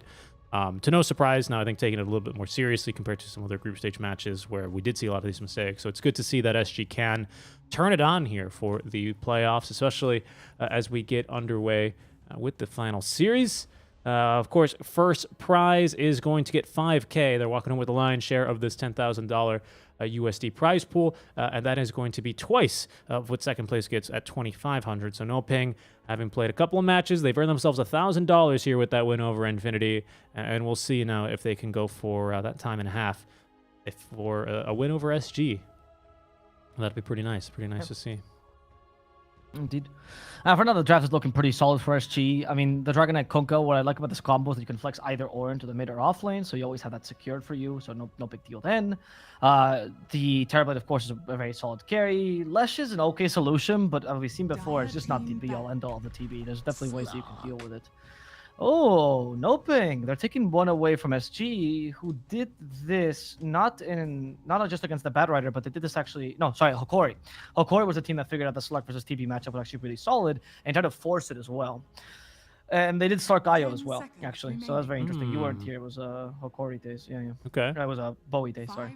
And it was actually pretty good. I like the idea. I like in general what they're trying out. Sark is not too great against Kunkka or Mirana for obvious choices. But I guess Mirana, yes. But against Kunkka, not so much. But I'm interested. It looks promising. That's all I'll say. It looks quite promising. Looks promising for now, right? We might have... No, actually, I think it's actually very promising indeed. I agree with you. Because normally I would say, well, Slark, he might be weak to the Blink stun from DK, especially because then we have Mirana, a Kunkka to control him. And while ABBA is not going to do a whole lot to resolve the concerns I have with Kunkka specifically, he does at least help a lot versus this DK Mirana lockdown. So I think that is going to be really powerful, in addition to the Wisp being able to relocate away. And we know Matthew is a fantastic Wisp player. He's one of the best I've seen, to be completely honest with you. Yep. So I think they can use that to get him out of a bit of a pinch. It's something is... The one thing I don't like for this NoPing lineup, though, is it does seem a bit hard to execute, generally speaking, and definitely when it's your 7th game straight of Dota 2 on the day, you know? Just because Slark's going to have to be on the bunny with all of his dark packs, you know, Shadow Dance, the usage has to be pretty precise as well this game, because we do have a fair amount of AoE damage between our Kunkka and DK, mostly Kunkka, right? To be completely honest with you. And I just I don't see a hero here that makes anything easy for them, right? It's always reacting to SG Esports. It's always making sure we do the right things. I'd like to see something that allows them to press the tempo a little bit and play their own game, if that makes sense. I don't know. This SG Esports lineup, though, is pretty solid. For this last pick, probably an offlaner. Mars would have been really nice to have. There's the TB for sure. Dire team pick. Oh, NoPing, like, I don't know. Underlord is in the pool for them, yet again. I think Underlord Centaur are actually the best TB counter. Obviously, with Mars not existing, right? Unless you want to run the Lush offlane. 10 seconds remaining. Yeah, that's what I'm also considering, whether or not they're going to want to try and flex this Lush. 5 seconds remaining. I wouldn't mind if it stayed in the mid lane, though, to be honest. Wouldn't mind. They don't have a lot of reserve time here, and they're not going to use any of it, because it'll be the Ember, so it looks like they will most likely flex the Lush then. Into the offlane. Okay, I think that's fine. That's always acceptable to flex the Lush into the offlane. I don't think that's ever a wrong move against the TB. I think that's... It also puts a lot less pressure on him to have to be the one that deals with TB. I think Ember could be a secondary hero. It's not ideal. It's just okay. You have just barely enough team fight. I still like SG strats considerably more, though. I will say. Well, we'll see what this last pick is, right? Because they can still bungle it with something here. I'm wondering what they can run here as SG. That Oracle obviously was the ideal pick here. Yeah, that would have been pretty nice. What other saves do we have? Tusk is a bit, I think... no, I think it's too much. No, I don't love the Tusk. Well, it's King Jungle's, so his pool is actually surprisingly wide, and it could include a Pudge. I was honestly thinking about the Pudge, especially because it is King Jungle's, but unfortunately you can... I just don't think this is the game for it. No, because, I mean, mostly, if it wasn't Slark, if it was someone else, I mean, if Slark had a basic Dispel, I would say yes, but you can Dispel Dismember, so that's really slow to come out. Disruptor is actually really good here. Disruptor is fantastic here. I haven't seen King Jungle's play, but Disruptor's really good. Deals well with Io, deals well with Lesh, deals well with Slark, well with Ember, and destroys Abaddon. It's actually really good. So there's kind of the pick here. But I don't know if King Jungle's plays that. We haven't seen him pick it a single time this tournament. Okay. Didn't he pick it? I don't recall. I don't recall, actually. For a bit of a different note, if it's not going to be the Disruptor, this is another kind of unseen hero these days, especially not a great hero, so I hesitate to mention it. But I think the Venge, simple stun, swap for a little bit of a save for your TB. Swap out of Pounce, especially. LC. Whoa, okay. King Jungle's is a madman. Is that DK5? Yeah, okay. Okay. I mean, honestly, Slark has such a good lane against DK. I understand that. Though, to be honest, I think that matchup... I honestly do think ISG needs to look up these matchups a bit more, because they lost the one game against NoPing because they didn't understand the matchup of Timbersaw Axe, and I don't think Dragon versus Slark matchup is as bad as it seems, honestly. It really isn't that awful. But since DK5 is actually not that awful either, and Abaddon already counters the DK core, and Legion Commander deals well with Abaddon, Slark, and Ember, I'm fine with this. Like, usually, I think there need to be more observation, but I think this is perfectly okay. This is actually really good. I like this. There is counterplay, though, because you will end a duel if you instantly teleport far away enough. Normally, otherwise LC would just chase you across the map. But that is going to be one way of actually dispelling that taunt. It's actually, in a weird way, one of the few taunts that is dispellable, only because it also taunts LC. So they needed some mechanism to make sure it couldn't be abused. So a relocate here will save you from a duel. It will, quote-unquote, dispel it because you're going to break the distance. It's a really big distance. It's well over a blink dagger, maybe like 2 screens away or something like that. But I think Matthew is gonna probably have that looked up here and have that distance ready to go. But it is a really damn good LC pick. I agree. And once again, I mean, I you know, no Mariano anymore. What's the excuse now, Avo? Why are we seeing so much LC now, huh? Because this is really, I mean, I think LC's underrated. I Okay. genuinely think LC, that's what I'm saying. Mariano brought this pick to everyone's attention. So Right. people started realizing LC is really good. That's it. I think the LC is really good here. Yeah, I can't disagree with you there. This is now what? This is going to be the 9th game of Legion Commander. She got a 50% win rate. 22nd game she's been involved in some capacity, more banned than picked. As we get underway with our game 1 of our grand finals. Thank you guys so much for tuning in. And here's our pause. And while we are paused, great opportunity, Alvaro, for me to bring up, or what could be the second to last time, or the third to last time, our giveaway, because we do have a giveaway courtesy of Mobius Maestros and Epulse. If you guys want to check it out, you can win yourself the Provocation of Ruin Juggernaut set valued at $75 US. All you got to do is type ! giveaway in the chat, click on the link there, or scroll down underneath the stream and click on the banner that says giveaway to be linked to the Gleam.io page, where you can find out how to enter to win in the drawing. There's going to be 5 total winners as well. So 4 Arcanas and 1 Juggernaut sets. Definitely recommend you guys check it out. I really like the draft for SG. I think they actually have a really solid draft this game. I don't know about the Slark pick though. I see where they're coming from. Baka's a good Slark, mind you.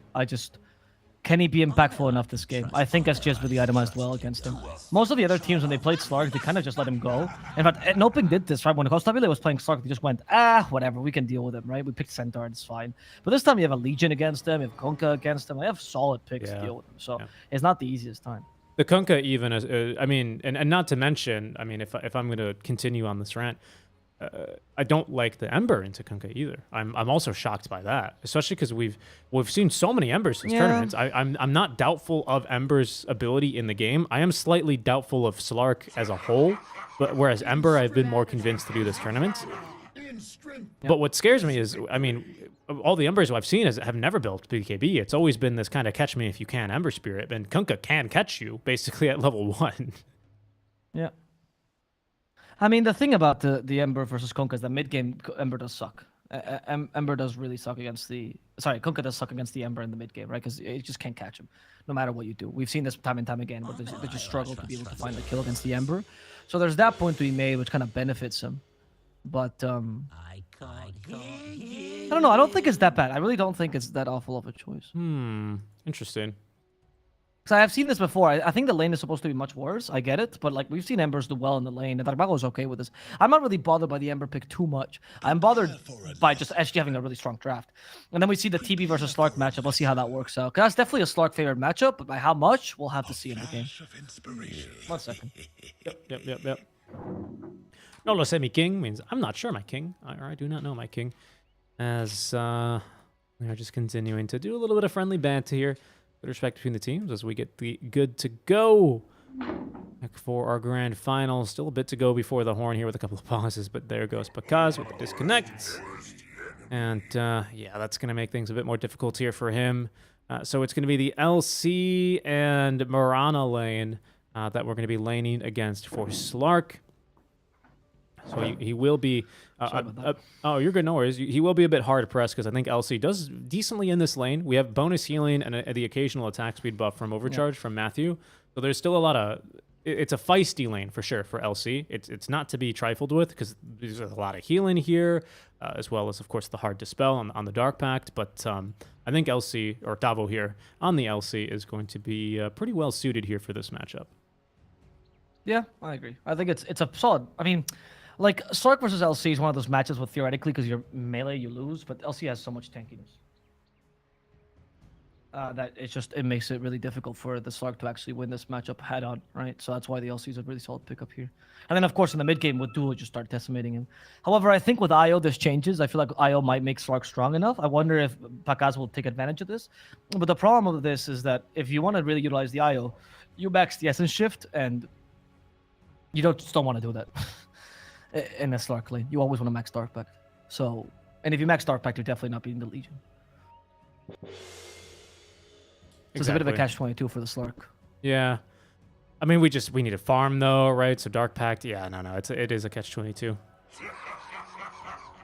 When you get reconnected. It's tough. It's tough. That's why I think SG just has a very solid idea of their lineup. I really like it. They have good catch, like really good catch, honestly.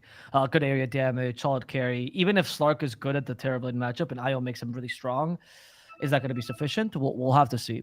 NoPing, though, has gotten away with awful drafts by just outplaying their opponents. Even SG. In the group stages, they straight up outplayed them in one of the games, even though their draft was just okay, right? And SG had a really good draft. So I've seen NoPing pull off some crazy stunts. If they can get it done here. Double boots and tangos for both supports. I always really like comparing what slot people have their boots in. Tango's in the same slot, interestingly, for both SG supports. Both SG supports. There's the reconnect. It means we should be getting going relatively shortly here, guys. Who knows? Someone says they're disappointed in no pudge. Keep watching. We might still get a pudge yet. Especially if SG win game number 1, they might decide to pull it out. Because again, I don't think the pick is that bad, and King Jungles makes it look viable. He really does. No, it's solid. They've done this multiple times before in this tournament. Just want to clarify, because there was someone who was really bent on this. They picked this hero in mid offlane in 5. Actually, is a massive flex for SG. The idea that they've tried to force this 5 DK every single time is not true whatsoever. But that they will flex it if they see a better pick, for sure. And I think this was the case where they think you're looking at the 5s, and because the 5 pool is so limited, we were even struggling. Like, what? Are they going to get pick Pudge? Like, what do we go Clockwork? Clockwork doesn't really good. You really have no good 5s. Even suggested Venge. That's how desperate we were for a good 5, right? Yeah. I mean, to be fair, I think DK just fulfills that role. No, you're right. To be fair, I'm not insulting you. I'm just saying, no. I know. I think the Venge actually had decent points. I mean, if there's points for Slark, I think who is again not that bad of a hero, right? I think that there's. No, I think Venge is really dead. The moment that I saw Viking GG stop picking Venge, I thought, oh well, this hero must be trashed here. Yeah, that's true. That's true. But Slark is one of the better heroes she's good against. To be fair. Yeah.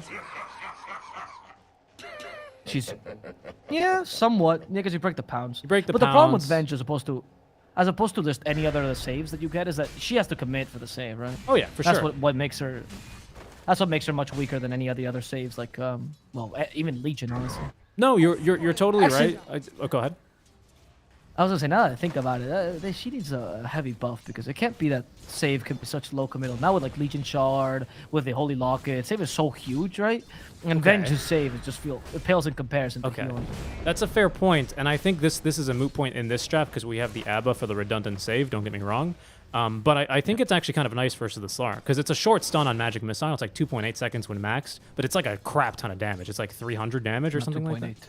2.8. That's not the point. It's like 1.7. Okay, it's really short then, right? Super short stun. Yeah, right. So it doesn't always feel great to Dark Pact it off because you're going to be taking even more damage than from Dark Pact in addition to the Magic Missile. So it's like having that versus a Slark, even though, yes, the save is high commitment, just throwing the stuns at him, the minus armor as well. Like, you've got a lot of cheap things that you can just continuously throw at Slark that I think really, really annoy him.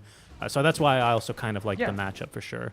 But no, you're right. The hero is really bad. The hero's bad. The hero's bad. I just think the hero's really bad. Exactly. Yeah. And then now that you made me think about it, I'm thinking the hero really needs a buff because it can't be that she's so outclassed by half the roster in 5s. At what she does best, right? Technically.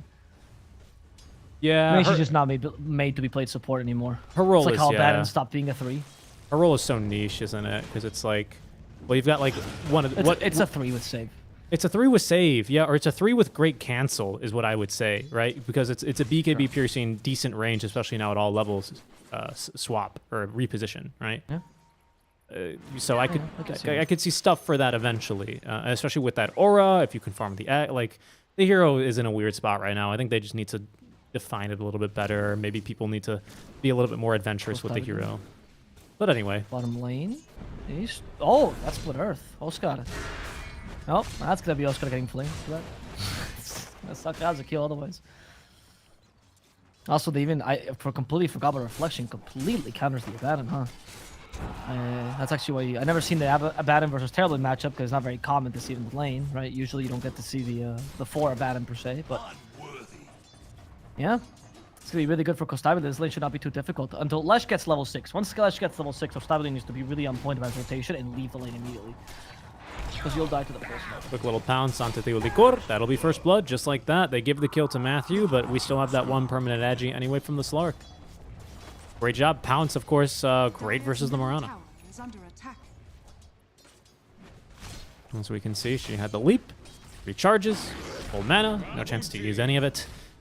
Pretty hard counter there. So the early point in leap here, even before Dark Pact, is going to catch them off guard here perhaps a bit. Radiant structures That's going to are do well. A fortified. little bit of bonus gold here for the Wisp, which is not bad, actually. I think bonus gold for Wisp early on. What did he... Just probably regen? Yeah, just regen, right? And that's going to go a long way towards helping Pakaz in this lane.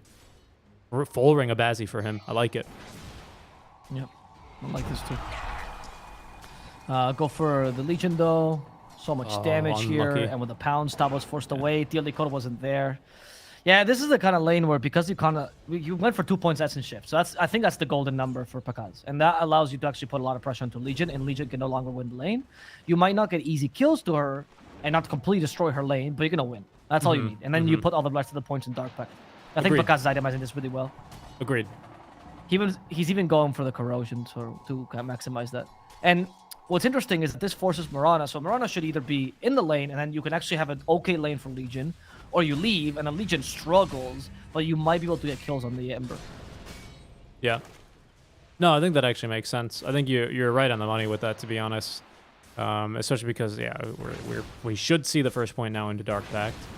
Shocked if it was anything else. But yeah, Licor is... I mean, without a great setup into Arrow in the laning stage, right, it's not the DK Morana lane like I was expecting it to be. And I think if they did try and run DK Morana to protect Slark, you maybe just... well, Lesh Wisp is so bad. So I think you run the Wisp with him no matter what, him being the Slark. But in either case, you're not too concerned about that Arrow in the laning stage. So I think you're totally right about those 2 points in the Essence Shift. Down bottom, though, is going to be another meta popped. Yeah. Like, they're never going to arrow the Slark this game, because they don't, even if they do, he just doesn't die with Wisp, right? So it's all up to arrow in the Ember, but that's not going to happen, because he's never going to get caught in that position. Dire's middle That's why Morana's tower not showing in the is map, under because attack. actually the best thing she can do, surprisingly, is not show and put some pressure onto Dark Mago, so he feels like he can always be arrowed.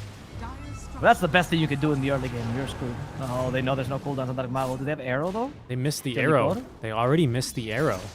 Oh. There was a Where bit of did he throw it? miscommunication there between ADR and Licor, because it seemed like the Morana thought he was going to be pulling back the arrow, or sorry, he was going to be pulling the X back early into the arrow, but instead he had lined up the boat and the torrent combo, right? So that's what hits onto Dark Mago, and then the arrow misses. There's a second arrow that's at least going to hit the wagon, so it's not wasted like the previous one. It's a little unfortunate there between SG. Need to be on the same page about that one moving forward. I don't think it was a kill anyway with the Wisp nearby, but who knows? Dark Mago, Licor. They're looking very impressive. Oh, he's still dead? Right now. He's Yeah, still dead. Licor is Avo. too weak.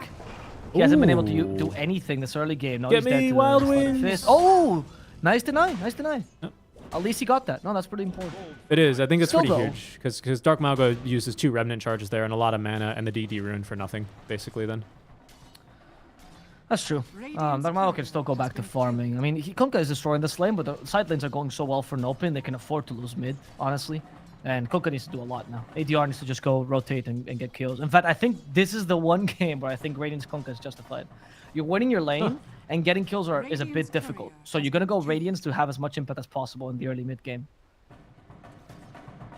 I like this. It's actually a good build. Bottom lane, by the way. The Leshrac is going to die. Good arrow. Easy setup with a Dragon Knight. Not a combo we're used to seeing, but I guess Dragon Knight Mirana as supports is a good combo for Garen. yeah, it's got that anime power, you know. Because is getting some really good damage here on the Davo top lane, especially with That's Essence. awful because they get distracted by each other's, attractive bodies. It's just you. It's really just you, and it's just Davion as well Radiant's middle for you. tower So is under You're attack. telling me in the anime they don't both desire each other like hell? Come on. I mean, no, it's a whole point of conflict. Don't you remember? No, she desires him and he desires her. Don't you? It's Yeah, very and then simple. the elf joins. Will they? Won't they? And then the elf joins, and then everything. Yeah. And then, and then she gets jealous, but Davion has no eyes for the elf. Davion just wants Mirana. He's just so handsome that everyone around him wants to have sex with him, which is fair. I understand that, but Radiant's middle tower is under attack.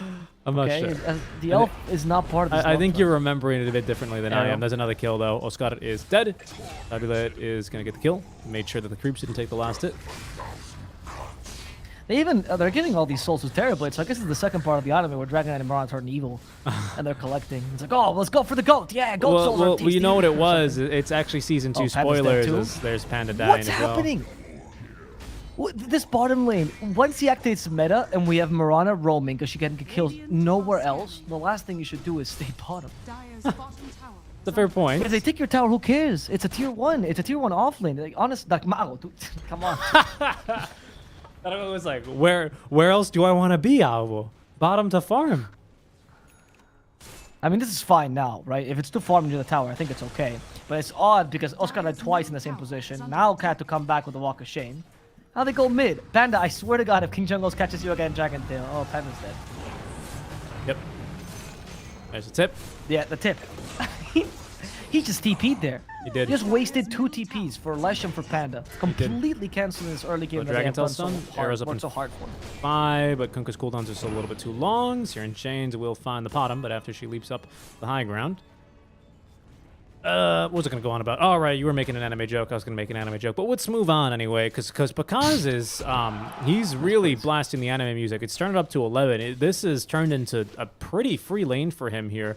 He's, 0-1-2 at level 3, and then he's just been maxing the Dark Pact, obviously with the points in Shadow Dance. And there's just nothing Legion can do. You know, Legion doesn't have Soul Ring. Even if she did, spamming overwhelming odds here wouldn't do a whole lot here, because he would just back up bottom. and full heal. Bottom. Scott again. Stop going to that lane. I mean, to be fair, this time meta wasn't active.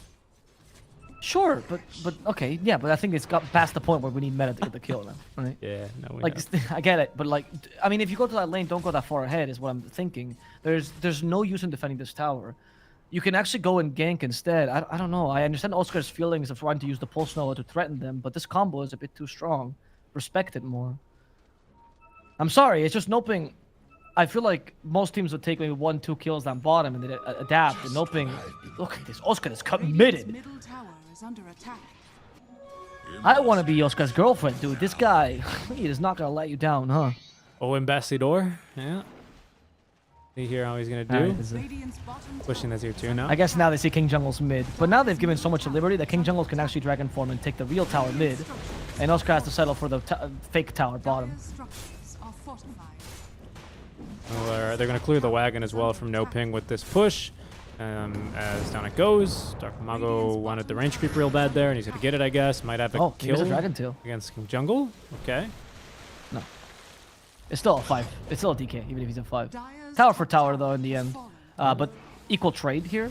And actually a win for NoPing, because they should have been able to take mid-tier 1. It's only one hero defending that. That's very well done by Dark Mago. True, but we still do get top for free because eventually Pakaz does move into the jungle, so it is an equal trade, right?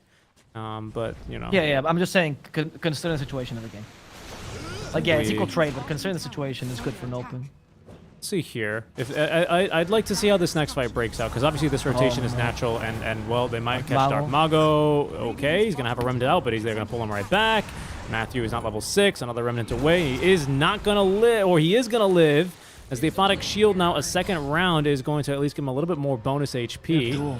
Here comes the Slark as well. We have a duel at the ready as well from Tavo, as Pakaz with the Shadow Dance ready to fight here. He's going to get this Good kill Oscar. onto Good. ADR. King Jungle's in a bad spot as well, as Oscar shows up with the damage. Maxed Edict now, wants this kill into Theo Licor, but can't quite catch up. And they're only actually going to lose Matthew for that. The double save working wonders for NoPing. That was a very good rotation by Oscar. Very good rotation. Impressive. It looked real good. It looked real good to me. Because I think it's what you need to do for a while. I mean, now that he's taken... It seems like once the tier 1 bottom gets taken, Oscar frees up his mind and he can play Dota. And he starts making the right moves.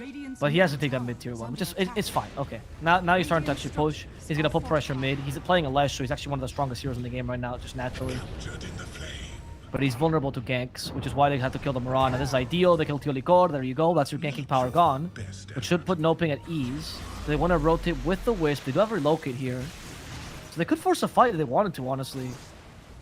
Yeah, Echo Saber on Slark. Tower is under Fortify is down. Oscar is going to set up in the tree position. I mean, they're forcing the fight. this is them forcing the fight, and I don't think SG are in our position to respond, especially without the blink tag for Tavo. There's no way. Radiant's middle tower has fallen. Dire's top tower Alright, is under good job. attack. NoPing just recovered a lot in those couple of plays. Very well done, honestly. I think their early game, honestly, from what I've seen from NoPing, is a bit lacking, but their mid game is honestly impeccable most of the time. They make such good rotations afterwards. I'd agree.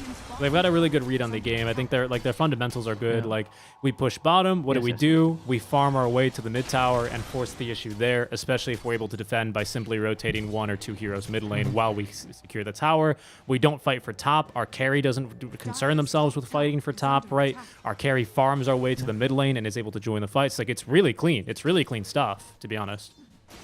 It sounds super There's something simple. to be said as... Oh, go ahead. No, but it's true. Something to be said about teams that stick so strongly to their fundamentals that they are kind of less adaptable. To a degree, it might sound bad. It might always sound like criticism, but it's actually sometimes good because you can always rely on what the team is going to do, and it's easier to communicate with your teammates. Another team that does this, and very different than NoPing, so you can see that it is not a South American thing, is Vici Gaming. Very similar to this. Okay. Vici Gaming are not a very adaptable team. They always try to do the same thing, and they force games in their field all the time. Yeah. And you start to see mid games against Vici, and you go, oh, the enemy team can't not play like Vici, like they're forced to, because Vici's so used to bringing to their style.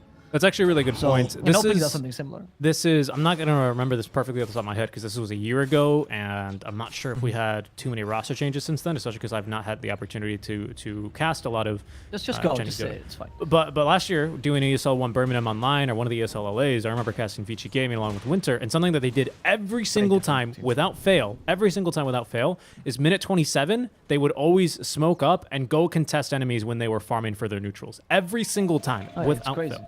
That stuff, like, and it's really good. I mean, it's predictable, but they would always go in a bit of a different spot, and they would just always find people farming. It was crazy. It was so cool to watch. It's a different team, but I think that the idea still stands. And I'm always stuck with the current Vici. And I'm talking about the performance I saw at the major, not when it's local. I think that's the real team, right? But you see this from a lot of teams. I think it's quite interesting to see. Something that... Oh, Panda. Okay, Need even for Dark Mago, though. Here's double damage. Go King Jungle. Go King He almost Jungles. needs skill, but he's actually so valuable, so it's completely worth it here. Dragon Tail doesn't do enough. Oh, Costabile, this will be perfect. Press attack helping him out.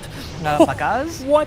Oh, he has a Shadow Dance. It's fine. The boat does hit 3, though. And the duel kills off Matthew. They've lost Matthew, but they still want ATR, and ATR might die. The arrow! Tio Licor. Arrow in the butt saves his friend. Instead, though, Tavo will die. Pakaz might kill Tio Licor as well, but the leap saves her from the pounce. Two leaping frogs, but one is stronger than the other. Really, really good stuff here. Really good stuff from NoPing mostly in that fight. It looked really, really promising.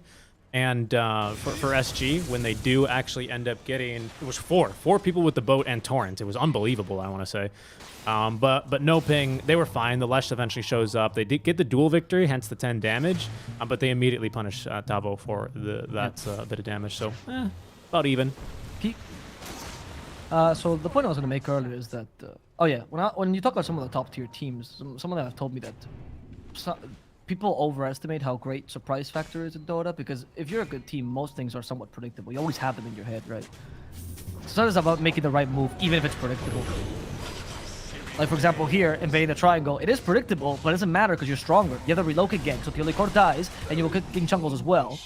And sure, this is not the biggest kill because, again, predictable. So you don't see the TV farming, you don't see the Konka, but you're routing now the Konka. ATR was a bit too close. He overestimated how strong he was, and they punish him for it. You might be able to take a tower as well, and you're also disturbing TV's farm during this time. Yep. It's actually very well done by NoPing, and this move is something that SG could see coming, but they just can't do anything about it, you know? If they did fortify, they'll just be able to right-click to do it. Tier 1 tower. Of course, no backdoor, but I'm surprised they're able to do it, even with a 1 point in curse. Dark Mago. Yeah, I guess Maelstrom and Orbital Corrosion, which of course does affect the towers, so not bad whatsoever. And yeah, Costabile just not farming. He doesn't have a TP scroll, Avo, so he's just been sitting here throwing the illusions top lane. So he's not, completely shut out of farming, especially because I think this is going to be the 3rd wave straight he's farmed, but no XP, and the main hero kind of being AFK. That means, it's a bit of inefficiency here. He's actually being overtaken now by Pakaz, who is looking for an extra kill. Will not find one versus Davo. He's too fast on the blink. He can continue just farming in the enemy jungle and pinging out wards as he sees them. Pakaz will get SMY soon. I love his build, by the way, with Blade. I think this is a build that should have been abused more by other Slarks. I think this game is fantastic. best way to deal with Sunder if you don't have Shadow Dance, right? Obviously, Death Shroud would eventually come out, and that's the idea, to deal with Sunder. But if you can take away his mana, problem solved before you even have to deal with Terrorblade. True. It's 150 mana. It's actually considerable for a hero that, until Scotty, really gets no int items. Oh, King Jungles can't initiate. There's no Blink Dagger.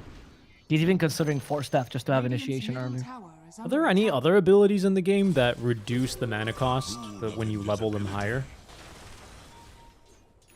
Reincarnation, right? Sunder. Yeah, there's a fair amount. Is there? No, Reincarnation doesn't. Just reduce the cooldown. Oh, cooldown. Okay. Yeah. I just can't think of off the top of my head, but I know there's a fair amount that just reduced. Yeah, it's one of the strengths. It's not, they don't scale too great, just the mana cost reduction. Yeah. I don't think it's the most common thing in the world, but there are a couple that do that as part of its increase. Okay. I think mostly ultimates, I'm imagining. I actually can't think of anything off the top of my head. It's not something I consider actually. That's what I mean. Yeah, no, I mean because it's to me it is a bit rare. I mean sometimes when we had we're fighting, we're not fighting. I mean I don't think so. I think Panda's just like, guys, I think they want me, and Dakmao was like, no, my friend. As Matthew said in the lobby chat, I forgot to put my, what's it called in English? That thing that you put on my muzzle on my dog. Oh. That's what we were saying in the lobby chat about Dark Mago. That's why Dark Mago was talking so much. I see. Dark Mago in the lobby chat asked SG if they wanted to, whoever wins this game goes to TI. Oh, well, careful here. That's because lots of healing though, Matthew. But I don't think that's enough. Now he's dead. And now NoPing got in a really bad situation, but Oscar's gonna try to make the best out of it. Unfortunately, Oscar is not strong enough. Moonlight Shadow canceling him. Matthew trying to get away, but he miscalculated the tether. Panda, I think, got a bit too close to him. As a result, died. Mago, what are you still doing here? No, Dark Mago, why? Remnant. And of course, King Jungles was camping it, but he's another remnant, so he's fine. Panda, though, had to use the Aphotic Shielder to save him. But it's gonna be okay. Yeah, Panda's like, all right, they're gonna. Panda's like, they're gonna stun you on this one as well, and Dark Mago goes, not if I don't jump to it, they won't, or they can't. Okay, he's still gonna jump to it, but the stun's not ready from King Jungles, and they're gonna give the haste to ADR, who now has the full Radiance finished. I think that was the first fight with that one. And yeah, Lesh got in there for some good damage, but TB is just a little bit too overwhelming, even just with Dragonlance and S&Y. He absolutely melted everyone right there. And let's start getting caught, even with the mech heal. Couldn't get the reload out because it's just too long. 3.5 seconds. It's too long here at level 1. We do need to get that one leveled up a little bit more. All right. Abile. BKB next for him immediately after. As he's going to be picking up a couple of good neutral. Okay, he's going to leave the Grove Bow behind, actually. But he sends the courier back for it. Ultra efficiency. Not wasting any time here. NoPing are going to go into Roche, though, without Metamorphosis, actually. And actually, Elder Dragon form, I think, is kind of big here for their support, giving him a lot easier time stunning people without the Blink Dagger. Pardon me. They are actually going to go right into Roshan. They're going to take it down. There it goes. Little mini Echo Slime there. Yes, Davo shows. Davo has just shown off his brand new shard. I think he's the only one in the game to buy shard right now. I wish they added shards to this to the scoreboard. You know, when you hit F5, you can see the little scoreboard and stuff. I wish they added shards and ag statuses here. That's true. But anyway, Davo was the shard. I think is the only like really good shard you want to get early. The only one for now. Other shard that's like wow. I know, but it's the only shard that's actually worth anything. So I mean. Yeah. I would say like this early in the build. There's no other shard you rush. Yeah, this early. Exactly, that's what I mean. There's no other shard you rush. I think maybe we'll see Oscar. Slark's is going to be a good one, though. Yeah, Oscar is as well. I think we're going to see this game, especially on an offlane Lesh, where you're looking for more control. I think that's always going to be nice. Especially when you're trying to siege high ground. Mm-hmm. But yeah, we're just not at that stage yet. Whereas Tavo, yeah, he needs to save already. That's why you brought it up. Is Autumn really going for the Hooded Defiance? Interesting. Okay. I like the idea of that from Deoly Core. And this rune, he's going to just burst the wave as they defend the tower using the Fortify. He'll keep Deoly Core alive with a Aphotic Shield, but he's going to eventually go back into his hidey hole and pop the Edict. Backdoor is going to kick in, and that means he can't actually take the tower. Okay, goodbye. I have given Oscar the boots then.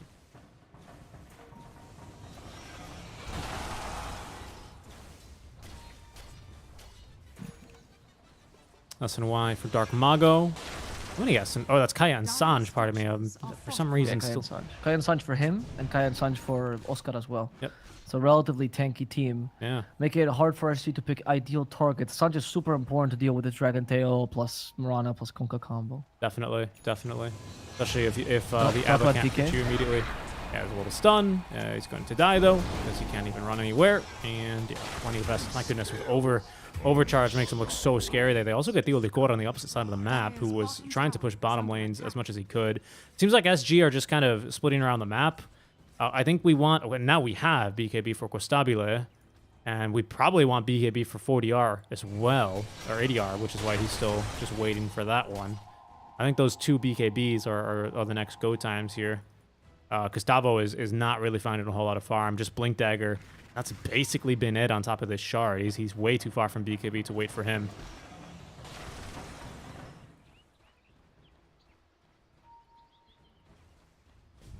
Radiant's top tower is under attack. Farm a little bit more down bottom for now, as ADR does cut that wave top. That briefly gets the interest of Matthew, but not much he can do there.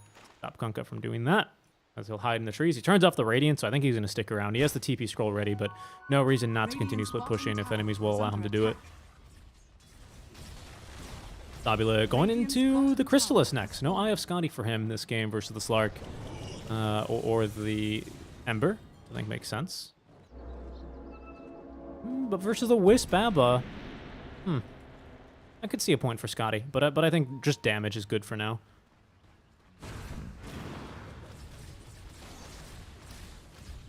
Yeah, I mean, I don't know. The Scotty, I guess Stark just pushes it off. Yeah. I do. I guess you want to burst off a Stark. I can sort of get where you're coming from. I guess you don't need stats because Stark will just. If the fight is long, you're gonna lose the fight anyway, right? So that's the problem. True. The Stark will Yeah. just beat you, and they have too much healing. Yeah. But I do agree that the Scotty would help you a lot with that healing. That's what I Especially Naya, mean. right? Shadow Dance aside. Yeah, that's what I mean. But I think you're right. I think you're on the money there. We just need shorter fights for SG Esports, and it's gonna be hard to find those for now.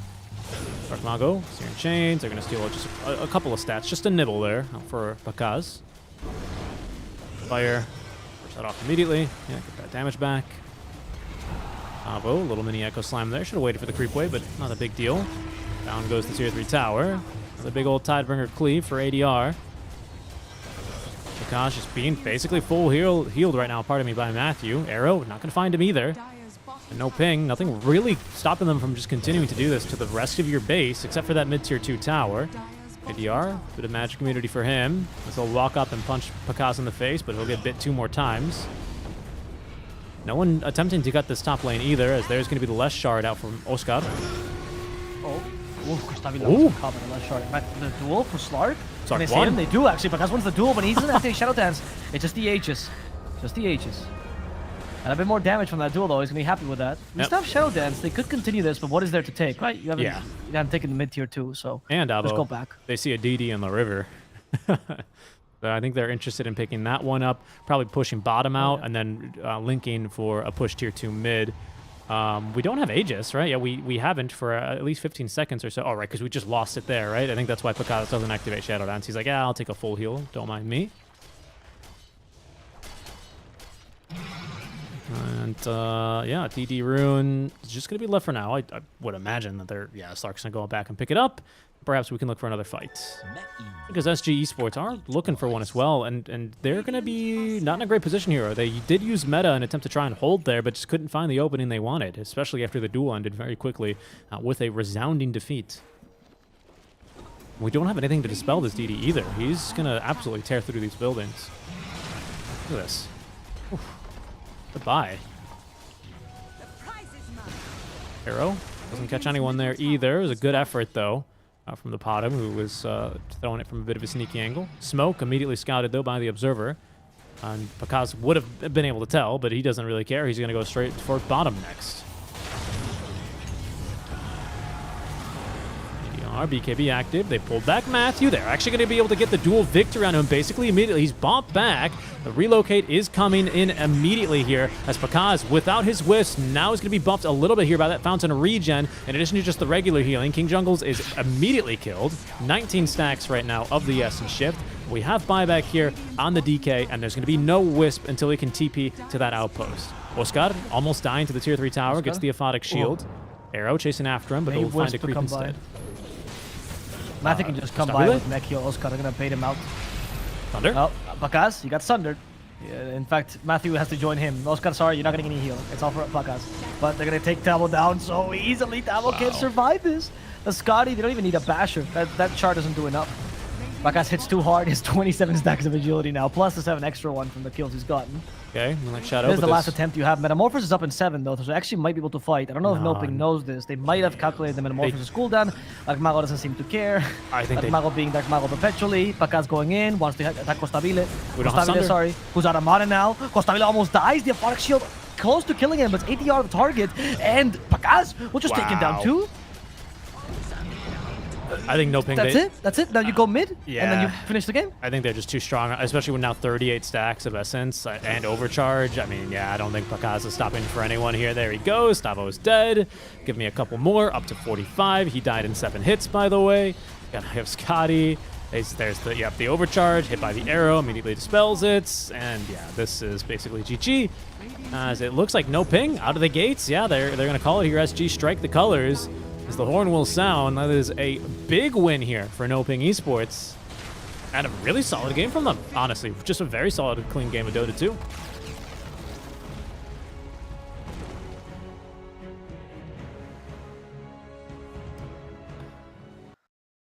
Yeah, NoPing.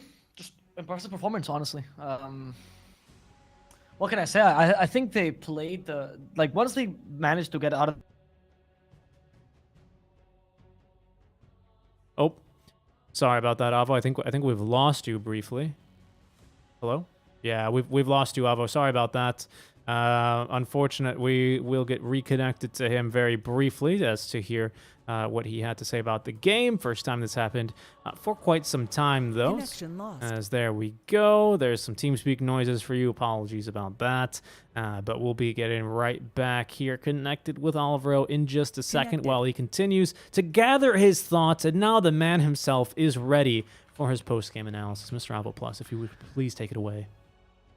Yeah, sorry. So what I was just going to say is I think that NoPing had a really good job after the laning stage, right? They had kind of stuck in a rut in the laning stage, but they did a good job of like, just making it work. And then into the mid game, they just played a really clean mid game. Oscar's rotation were on point. Even if early he kept dying that bottom, after he took the towers, like Oscar just activated his brain and went full Galaxy brain. A double save was incredible for this game. Legion Commander didn't really have a combo to go with. I praised the Conquer Radiance. I regret that choice because honestly, seeing how it turned out, I think that the ADR went a bit too greedily. Like, if he had continued to be as dominant as he was in the early game, great, but he wasn't, right? He clearly actually fell down so easily. And then by the time he got his Radiance, it was way too late, and he didn't have any impact. He had no damage on Terrorblade. The Slark matchup was too good. I absolutely love what NoPing did. I was expecting SG to do more with the DK Mirana, but they hit a moment where they're like, our DK's a 5. How's he going to get a Blink Dagger? And that's like 15 minutes in where he needs the Blink Dagger. You just can't initiate reliably because NoPing just bunches up. And NoPing realized this. They just go all together. And as long as the Banter is there, DK is useless. Yep. So just very impressive. Just very well played by NoPing. I cannot believe they played that many games today and they're still playing this level. I agree, actually. I just want to take a finer look at one point you made there because it was pretty off the cuff, but I think it was a big one. Like SG, you said it in the draft as well. They decided to switch this DK to the 5, which is fine. I think that's doable.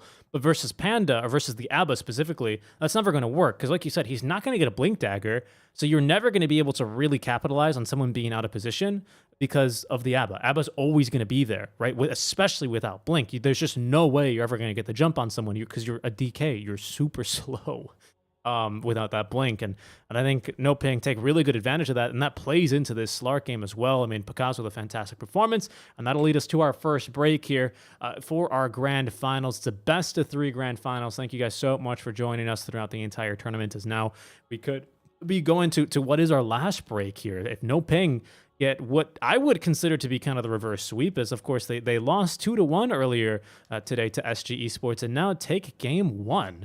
See what SG can put together here for draft number 2. So you can strike an Alpha Plus on the call. We'll be back in just a bit for game 2.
everyone, and welcome back for Game 2 of our Best of 3 Grand Final Series for the Mobius.bet Maestros between NoPing Esports and SG Esports.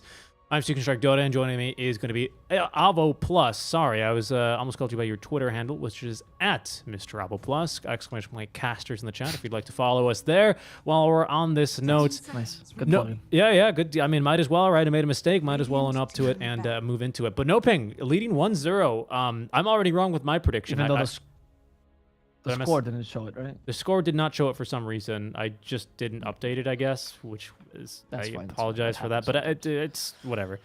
1-0 lead for NoPing Esports then is going to put SG onto the back foot.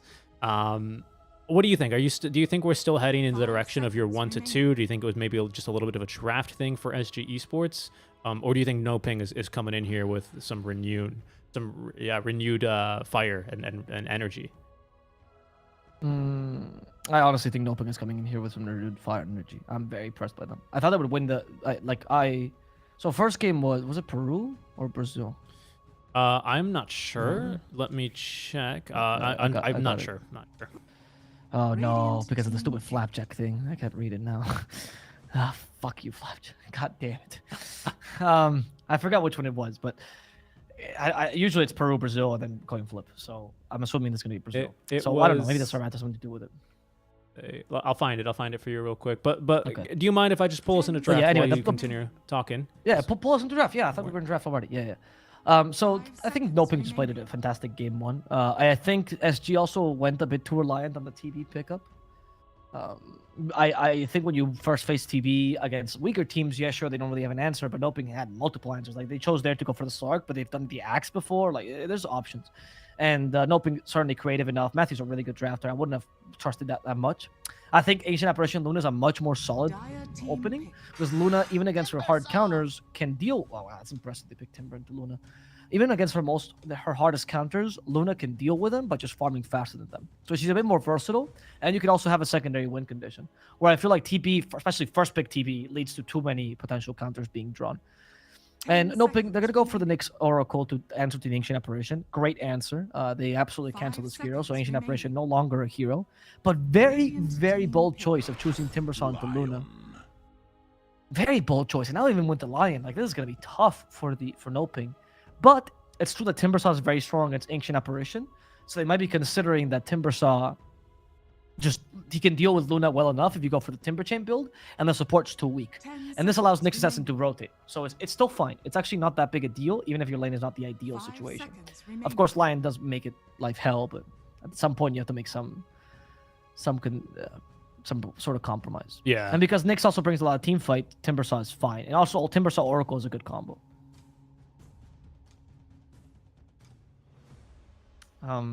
Let's see what NoPing decides for the last 2 picks, though, because this is the most interesting part of the draft. I mean, they've been leaving Dark Mago's pick a lot to last, so maybe carry now. I don't know, though, because there's already... I was about to say, there's already 3 heroes from Dark Mago banned out. Okay, so they got rid of it. Yeah, so I think... Tiny's great, by the way. I was thinking it was going to be Tiny for sure, even without knowing Dark Mago, you know? It's just so good. Crushes Tiny, crushes Ancient Apparition. Actually, Ancient Apparition does nothing against them. Luna's very weak to Tiny as well, especially because you can toss her out of position. And Eclipse is great when you're on the edge of the team fight, because you hit like 3-4 beams of the same person. When you're in the middle, beams are being too separated. It's not as strong as it seems until you're level 18. So Tiny's very good against that. Tiny Timber's also a good combo. I like NoPing's draft. What is SG going to respond to this Tiny pick, though? Your best bet is to punish this pick by picking up your mid laner now. And then leave the off lane last. And base yourself on their bans. Yeah.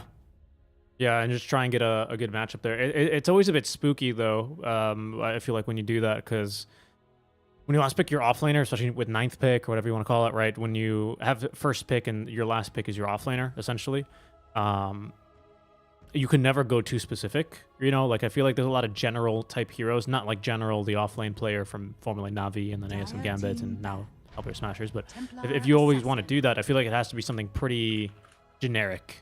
It can't be anything too specific, because usually those kinds of heroes are a little bit too niche, and the enemy, when they don't have their safe laner yet, can just completely crush you. So we'll see here how they look to get that one done, as there comes the TA versus the 10 Tiny seconds matchup. remaining. Not a bad pick here. Timber is a bit of a threat to you, but the supports are actually quite weak, other than annoying you with the Fate's Edict. But Fate's Edict does make you immune from your allies' magic damage, specifically Tiny, during its duration. So it's a bit of a double-edged sword here for the Oracle as far as what he can do to TA and what he can't do. I will say, though... Luna is a bit of a greedy.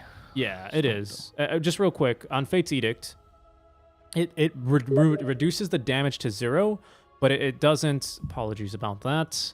It reduces the damage to 0, but it does not actually stop you from taking the damage. It just reduces them to 0 damage instances, so they will actually, I believe, get end damage through refraction, right? So that's an interesting interaction with this. Oh, interesting. Yeah. Okay. Yeah, I don't know. It's the way it works. Sure. Last pick here for NoPing. Or sorry, SG picks first.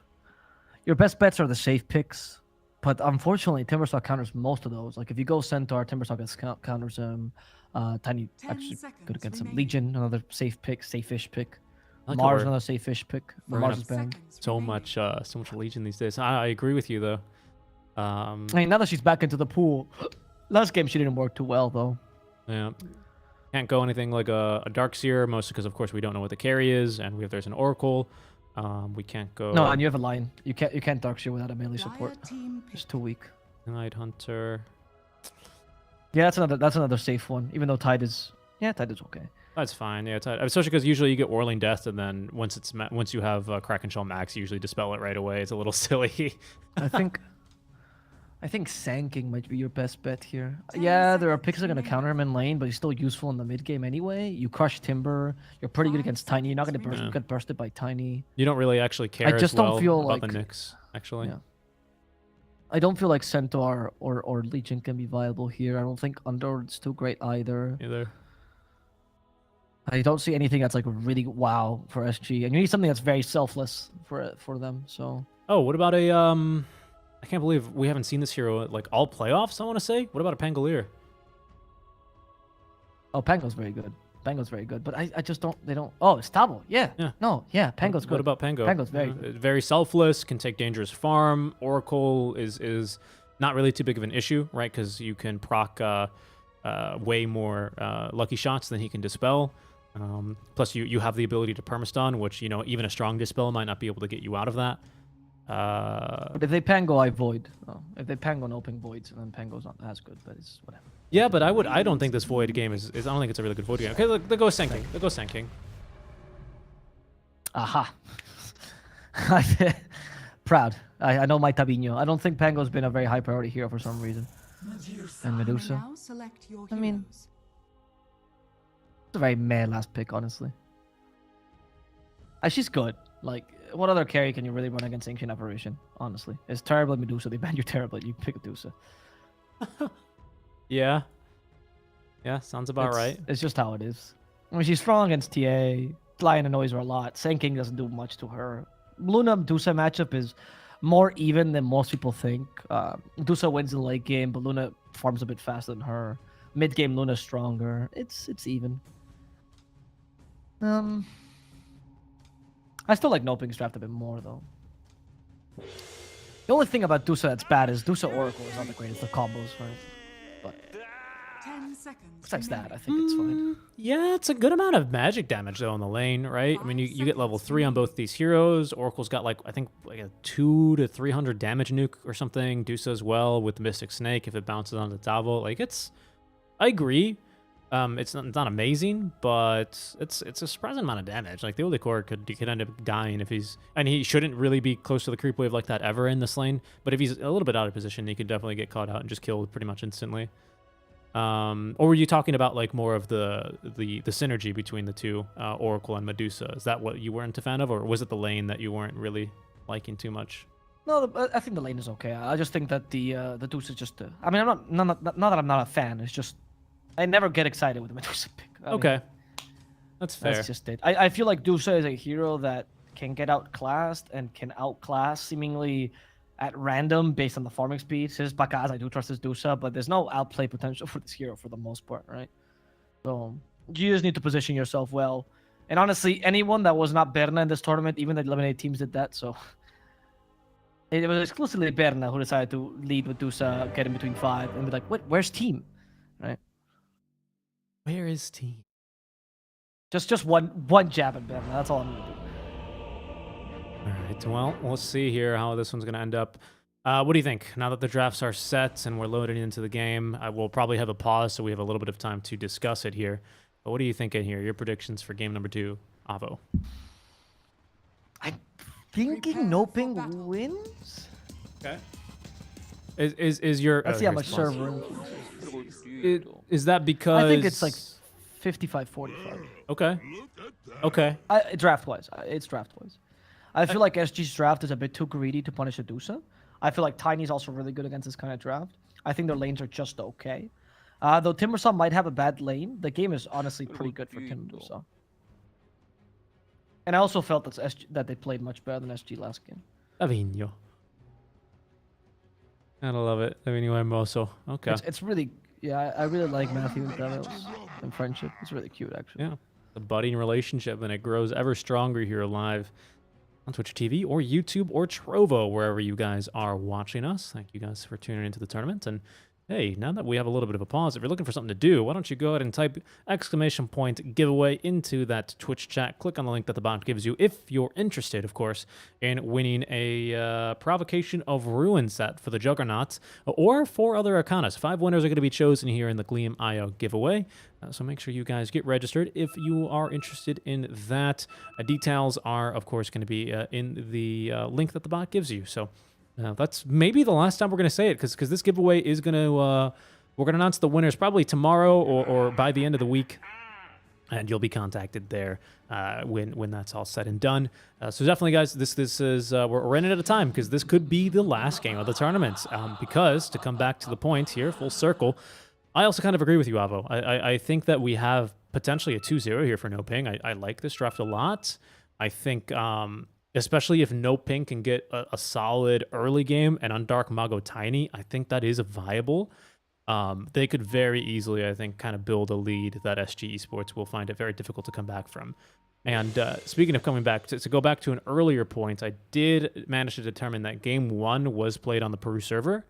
So this one should be, I believe on Dota buff, it calls the Brazil server just South America. But this one is... Yeah, it's South America server. Yeah. So we should be on South America, quote unquote, or the Peruvian server for this game. So we'll see if that makes any bit of a difference. You like to say that SG Esports usually play a little bit differently when they're on, the Peru server. So let's see if we can pick up on any differences here between the two. They play differently because they don't stress out as much. That's what I've noticed from them, honestly. Especially Tabo. As someone who's had to admin SA tournaments with Tabo, I can tell you I've never met a person who gets more stressed out about server choices than Tabo. Much love, Tabo. You're a great player. But goddamn, do you have a flamey past. I mean, to be fair, it was... Not everyone can say they've been insulted by Tabo. I am one of the lucky few. Well... Actually, probably a lot of people can say that, judging by the history. I was about to say. Yeah, I mean, there's a lot of spicy lobby chats, especially in SA. I mean, you brought up earlier, a lot of NA players used to just, the default is always US East, blah, blah, blah, blah, blah. There's a couple of pretty famous salty screenshots, of course, right? Oh, PPD, yeah. In his defense, though, I will say that he did apologize after he did. raging, He did. That wasn't just a free shot, but not PPD. I mean Tabo. I mean Tabo apologized to me after raging to me. I mean, so most other players used to just rage and tell me they were gonna kill my mother, and then they would not talk to me again. So. And now when you see them at adminning LANs, is a tough job, dude. They're like, "Wala flaco." SG? No, it's okay. I'm not Flapjack. He gets much more hate. Oh, Tabo. I don't know if they can get a kill here. Did they get the rune? They did get the rune. Oh, and they might even get Oscar as well, because he took level 1 reactive armor. We have another chili fingers and 8 more seconds. We won't need it. Come on, Oscar. Against the Lina. Against the Luna. Never reactive armor level 1. Always Timber Chain level 1. I am very surprised. This is going to be... I mean, yeah, he lost the first blood, whatever, right? But the lane is now so tough for him. Oracle. Ulicor's like, yeah, now you're going to have to go the long way around. Yeah, that is until Matthew at least lands the stun. And they'll keep the Ulicor at bay, giving him the space to TP top lane and immediately help out Oscar. Because you can see they're already back on the hunt. They're like, oh, reactive armor level 1, huh? They're very interested in getting some 2-on-1 time here without the Oracle nearby. They are running this Oracle top lane. It's going to be to get rid of the threat of cold feet. Perhaps that's why Oscar thought it was safe to take reactive armor level 1. Because he's like, if they take cold feet, I'll be fine. But I'm also a bit I think it's confused. because of the chilling touch, particularly. Because I think if they hit him with chilling touch, they're gonna at least always get reactive armor stacks. And all he can do is hit him, right? So you get healing. I think he might have also seen King Jungle's Whitestone, and that might have been also part of the influence. Who knows? I mean, the lanes go much better than I expected. Usually Timber Chain is very necessary, but this is fine. I'm interested, by the way, that Panda. I guess Matthew just got tired of laning with Timber with the Oscar because the last 3 games, even in lanes that I thought were not like now, why are they changing lanes, right?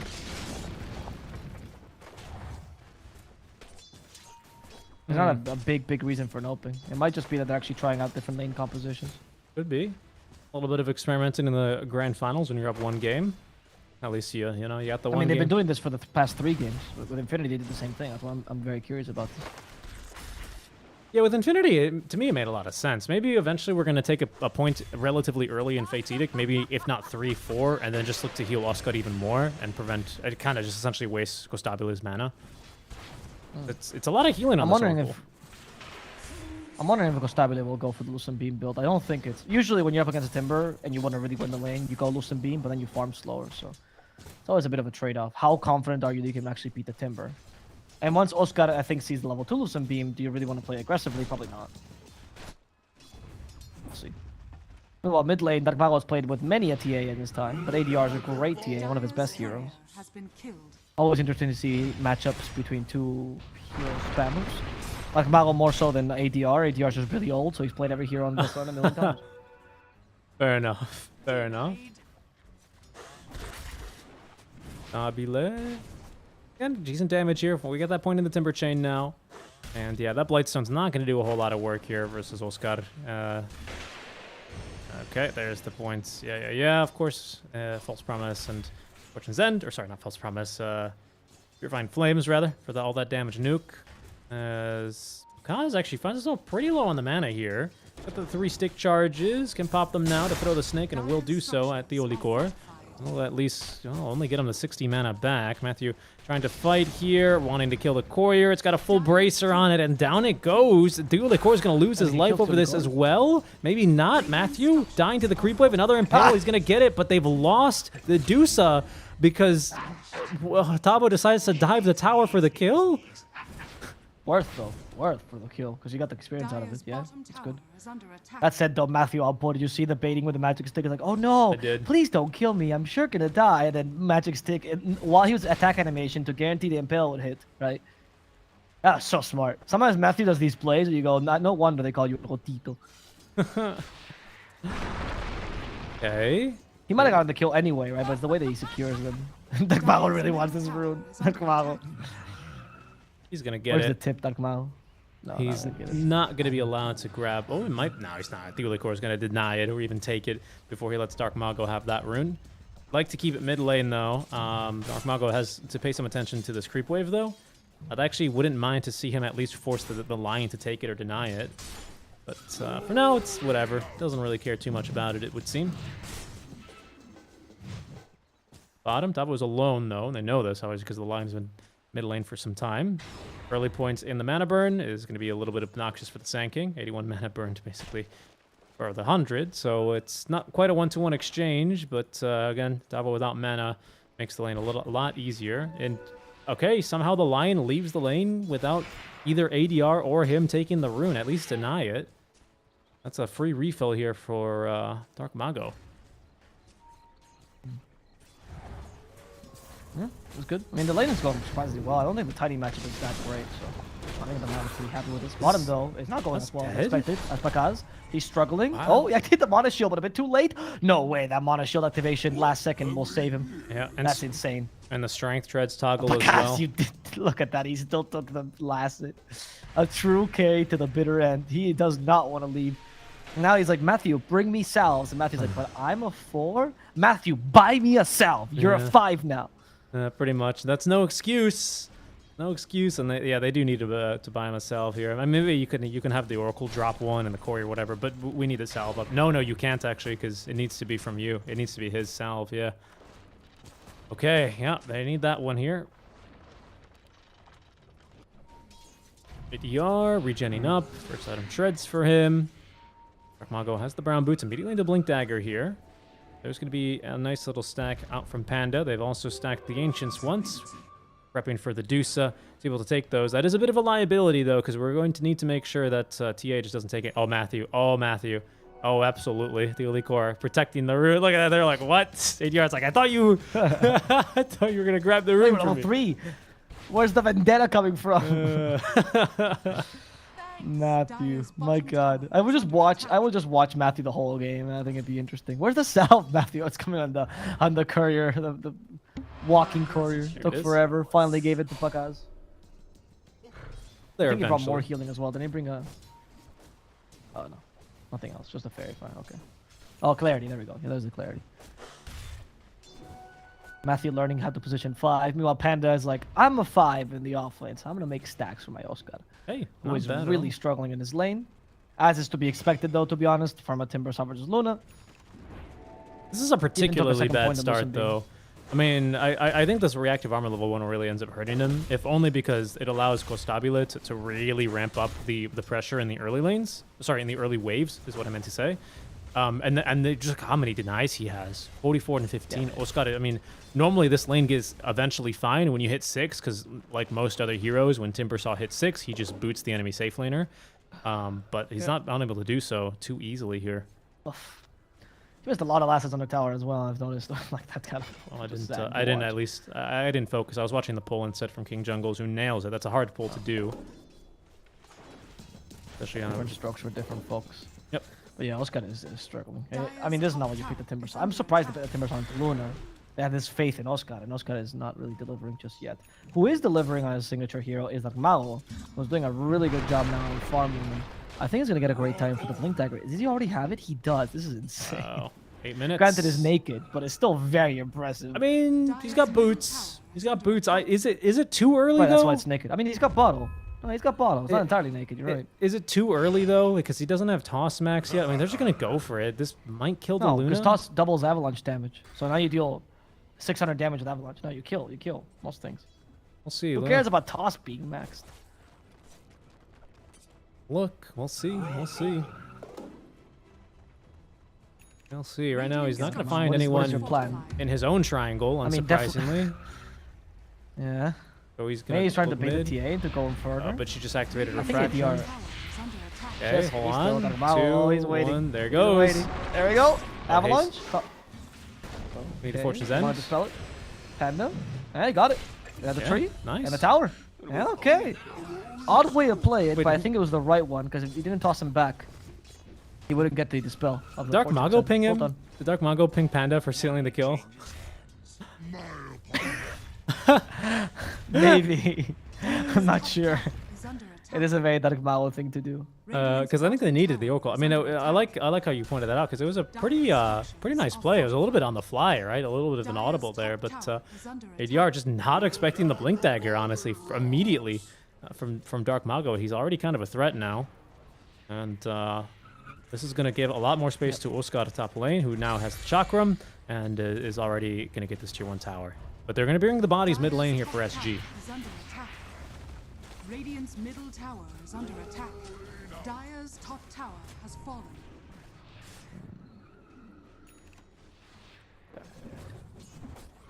Oscar. Recovering a bit thanks to this. This is going to give him a lot more space. He can go. I mean, Timber's a hero that naturally is good once you get the Hood of Defiance, so as long as he hits a timing, it's not too awful. The thing is, Timber does need more farm than Sanking, who's going to be relevant regardless.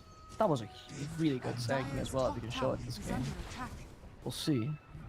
Malo's really close to those face boots. He sees King Jungles. King Jungles is a free kill. He kills him with a Silent Toss combo. And a hit. Dire's bottom tower But is under he's like attack. salivating. He's like, I want to kill some support. He wants it, but the Ulikor with the Hex stops that, right? So he's and potentially and probably kills you actually. Like Mao 6 months ago that would have taken that kill. So I really like his growth as a player. He's a reformed man. You know, he does have grow level 1, so you know, he's a lot of growth. Can you imagine? Like Mao goes into a group and oh wait, double? Oh, he's a kill. There we go. See, since he waited, he has the avatars ready. Yeah, I heard that like Mao was in Ice blast. a reformation group a while ago. You know, it's like, hello, me llamo Dark Mago and I'm a diver. Hello, Dark Mago. Back in the day, I used to dive tier 3 towers when the tier 1 was still up. I don't know what the thrill about it. But then one day I lost an international game and I just thought, what am I doing with my life? Don't want to keep diving tier 3s my whole life. What will my team think of me? So I found something to save me. It was reggaeton music. Do you mean like, do you mean religion? No, Reggaeton. reggaeton. Starts blasting it. Oscar. Oh, Yeah, the eclipse. wow. Okay, Oscar is dead. That eclipse was unnecessary. And maybe even superfluous And that's here. the same kill as they got for Tabo. The difference is that the Luna had to participate in that one. Like Mago goes back for Tabo. And Tabo is emulating Oscar's play from last game. So he is just going to die twice. That dust is punishing him. That Matthew is keeping his distance. Oh, nice. The body block didn't let Tabo go. They have a sentry. Tabo, they have so much vision for you. Yeah, 2 kills in a row for like Mao, who just stays bottom and farms him. That's fine. That is fine. Nothing wrong there. Radiant's top tower Because the Licor slowed a bit. Because careful here. You don't have the point in the ultimate. He does have a point saved. And yeah, he's going to have Oscar cut down the trees for him. Get the kill. Can they convert this into a tier 1 tower? TA without Desolator is not really that strong. No way to close the gap. And without really the ultimates, I mean, especially from Lion, who's still dead, no Eclipse, and just Ice Blast to be wary of. I think, yeah, they're going to have it. In fact, Dark Mago looking for more. He's going to toss only the tree back, and instead they're going to go for the easy kill into King Jungles. He'll be taken down after the Ice Blast is sent here. And I don't think it hit anyone. Oh, it did hit the Timber Saw, but he doesn't care. Dyer's middle tower has Only fallen. level 1 Ice Blast. Almost trust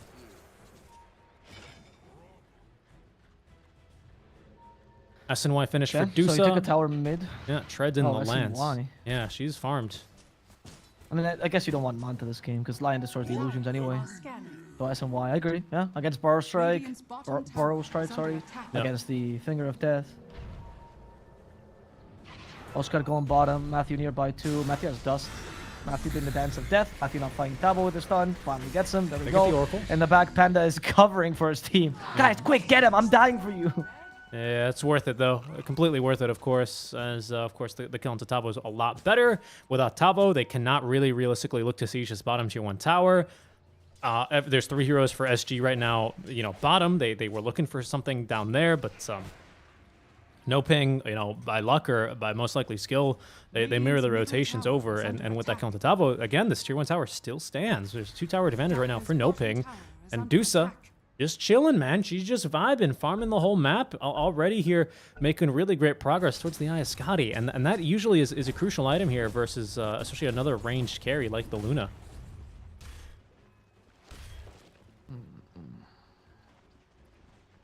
And usually in these fights, the range wars really come into play, but Dusan actually outranks her in that regard, right?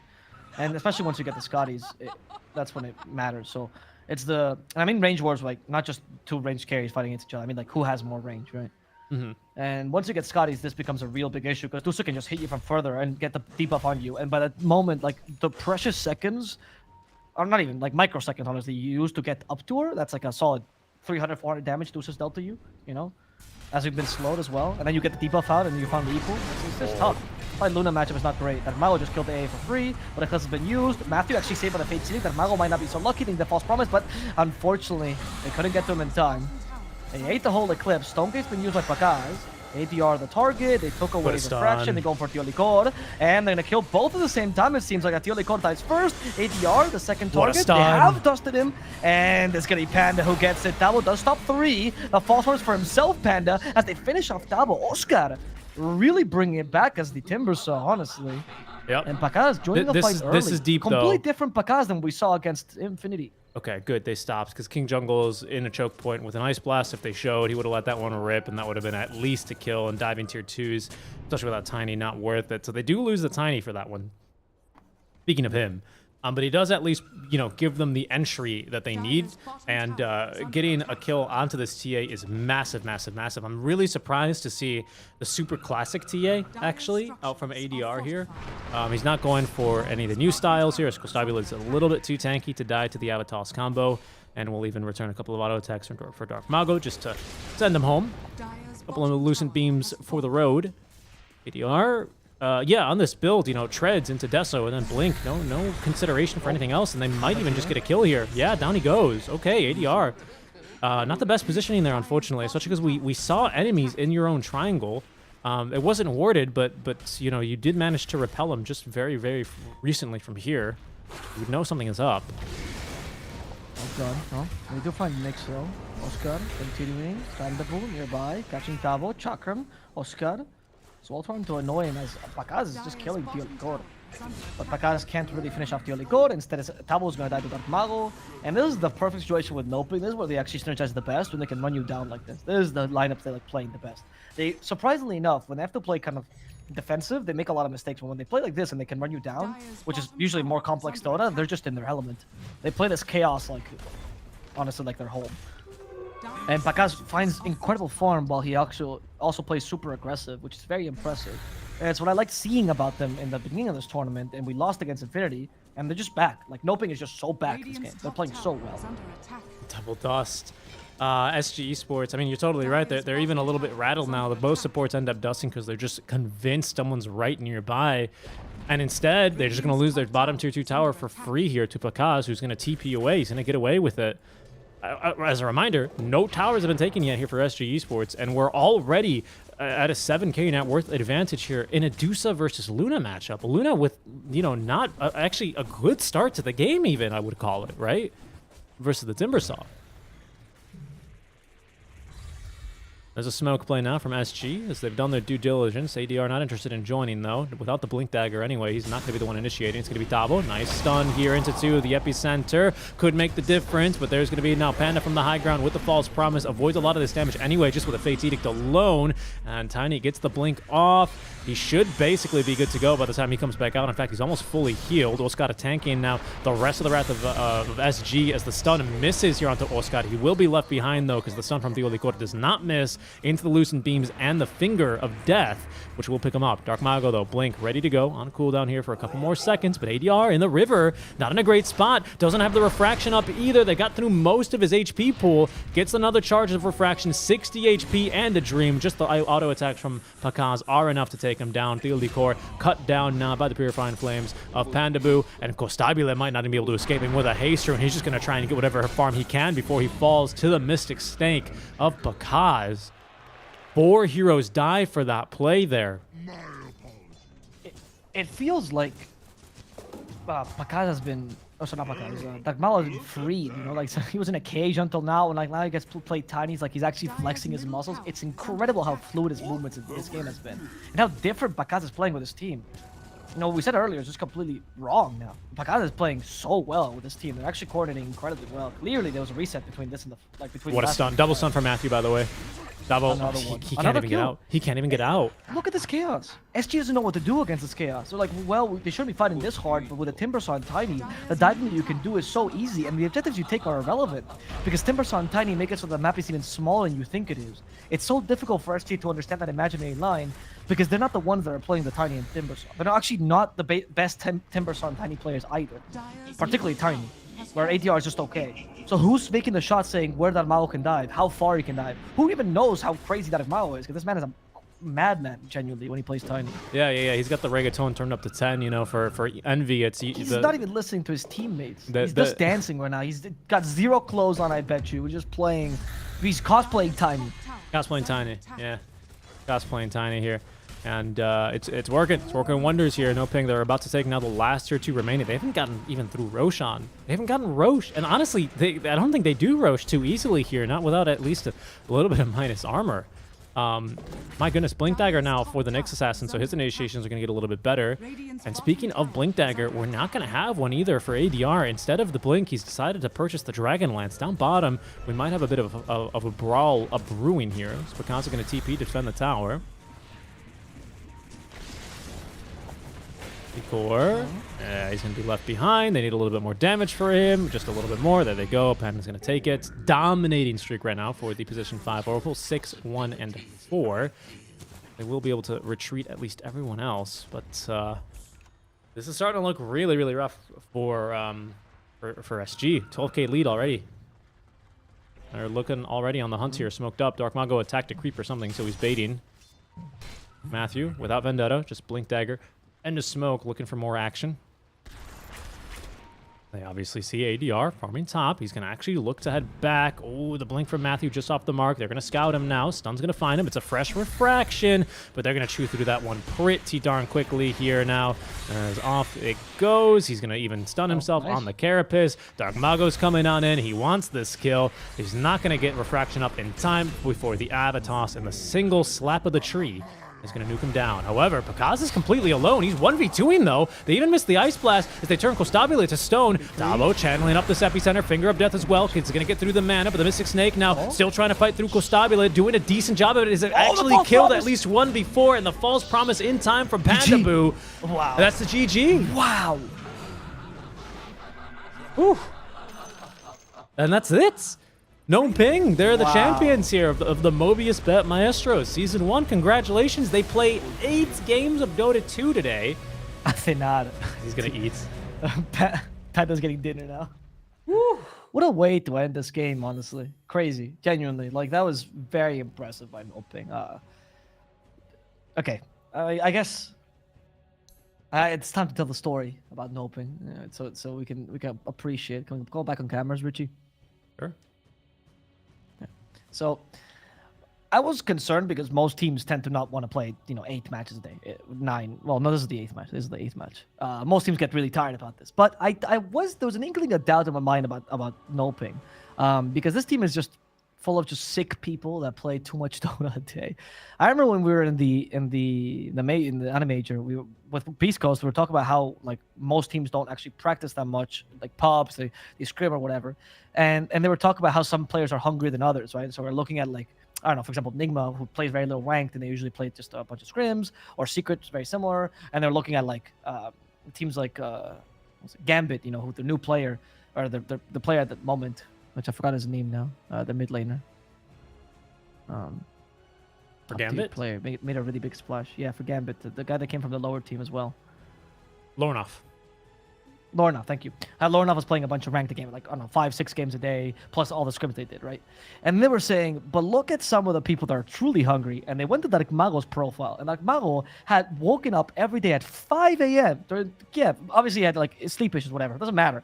5 a.m. He was ranking until 7 p.m. when he would play 3 or 2 sets of scripts. It's insane. That's like Mago. He would actually play. And the worst part about it is that you look at his games and you think, oh, at least he's like trying out new roles, playing. No, he's playing 15 games of fucking Tiny a day. Just tiny, just not playing anything else. This man is insane. And you actually see this, honestly, with Oscar as well, who ranks a bunch. It's very similar to Whisper. It's kind of insane how much you like Dota. So if there's a team that cannot get affected by 8 games, it's NoPing, and I'm just very impressed with the performance. They fixed all the ratios from the previous games. They're looking so strong with Pakaz. I am very excited for TPC next season. Yeah. So am I, and of course SG Esports. So they're going to get second place here for their finish, but of course they've got some other tournaments along the lines to look forward to as well for these guys, right? So I think they're going to be maybe a little bit stinging, but they at least have some things to look back here from these replays over their series with NoPing, and maybe some things to improve on as we'll be heading to TI to be one of the 2-3 teams actually representing the region. So really looking forward to that. And it's been nice. It's been nice now as that's going to wrap us up, right? It's a 2-0. It's I know best of 3 grand finals a little bit weird, but that's just the format because of how many games that the teams had to play. And yeah, it's NoPing. They're going to walk away with 5K, champions here of the Mobius.bet Maestros. Well played to them. It's been really fun to be back in the SA region. Casting, watching the sunrise, and of course getting a lot of really great Dota games in here. I gotta say, a couple of teams that did definitely impress me, even though we didn't see Binomistas in the playoffs. I thought they had a couple of really strong showings throughout. I think Hokori, of course, 2nd place in the groups, 4th place finish for them, I think was not really indicative of their true potential. I think they did kind of get the short end of the stick with the scheduling, right? I think they played like 9 games of Dota or something, right? Like the fatigue definitely setting in there for them. So I do feel bad for them because I think that they had a little bit more to show us and some of the most unique drafting styles I've seen and some strats. So a really fun tournament for me. I mean, would you be willing to go through a couple of highlights of yourself here as we look back on our first season of Mobius Maestros? Sure. I mean, always bet Maestros. Mobius.bet Maestros. And sure. Yeah. I mean, the highlights, obviously, I think the games. I mean, some of the games. Let's see. NoPing versus SG during group stages was really good. Hokori versus Infinity, I thought it was actually pretty solid as well. Those were some incredible games. I think anything with Hokori, honestly, was great. In fact, Hokori versus NoPing was great because that's when they first showed off the Alchemist strat. And they tried it again as well without the bristleback against, I forgot what other team they did that against. It was really impressive. Hokori in general was a highlight for this tournament. Then we had like King Jungle's picking Pudge 2 games in a row. I think it was against Unknown, maybe. Was also really solid for SG. I think the SG game against Infinity yesterday was pretty fun as well. I thought in general the games were pretty solid. They're a good, healthy mix of clowny and good. Right? Agreed. And so, I don't know. If you're watching this tournament, there's not a specific match I would recommend. Meet the playoffs. I think the playoffs were mostly solid. I think group stages were a big, all over the place. And then definitely the Hokori games I would recommend in general. I think Hokori was just genuinely a pleasure to watch. And Infinity, when they started picking Legion Commander, were also very fun to watch. Agreed. Lots of Legion Commander here in the last couple of days. And, well, some awesome Dota all throughout. But that is going to wrap us up. Thank you for that little introspective. Of course, Avo has been here for every single game, and well, he's done a great job covering it and bringing, of course, lots of stories here from behind the scenes. But congrats again to NoPing, because they're going to be bringing us the champions. They proved me wrong. They get the 2-0. Prove Avo wrong as well. I thought the 2-1, but hey, congrats to them, as they definitely did deserve it. And that's going to do it for us, guys. This is going to be the last shout out for the giveaway, of course, we have going on, because you can also be a winner today if you want to enter our giveaway. We have the Provocation of a Ruined Juggernaut set available up for grabs, as well as 4 other Arcanas, 5 total winners chosen. Exclamation point giveaway in the chat for that. And thanks again to Mobius.bet for their support here for the tournament, of course, as well as supporting S8 Dota. It's been a complete pleasure here for the first season of the Mobius.bet Maestros.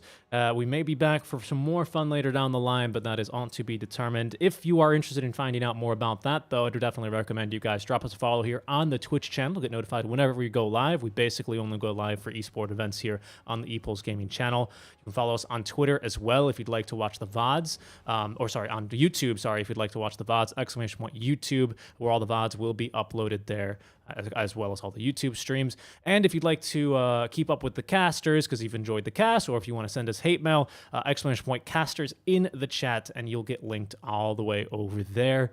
But I think that's going to do it for us. Alvaro, any other closing comments or thoughts before we end the show? Panda just texted me saying, I listened to you saying you're going to lose 2-0. That was me. Yes, but he was threatening me as well.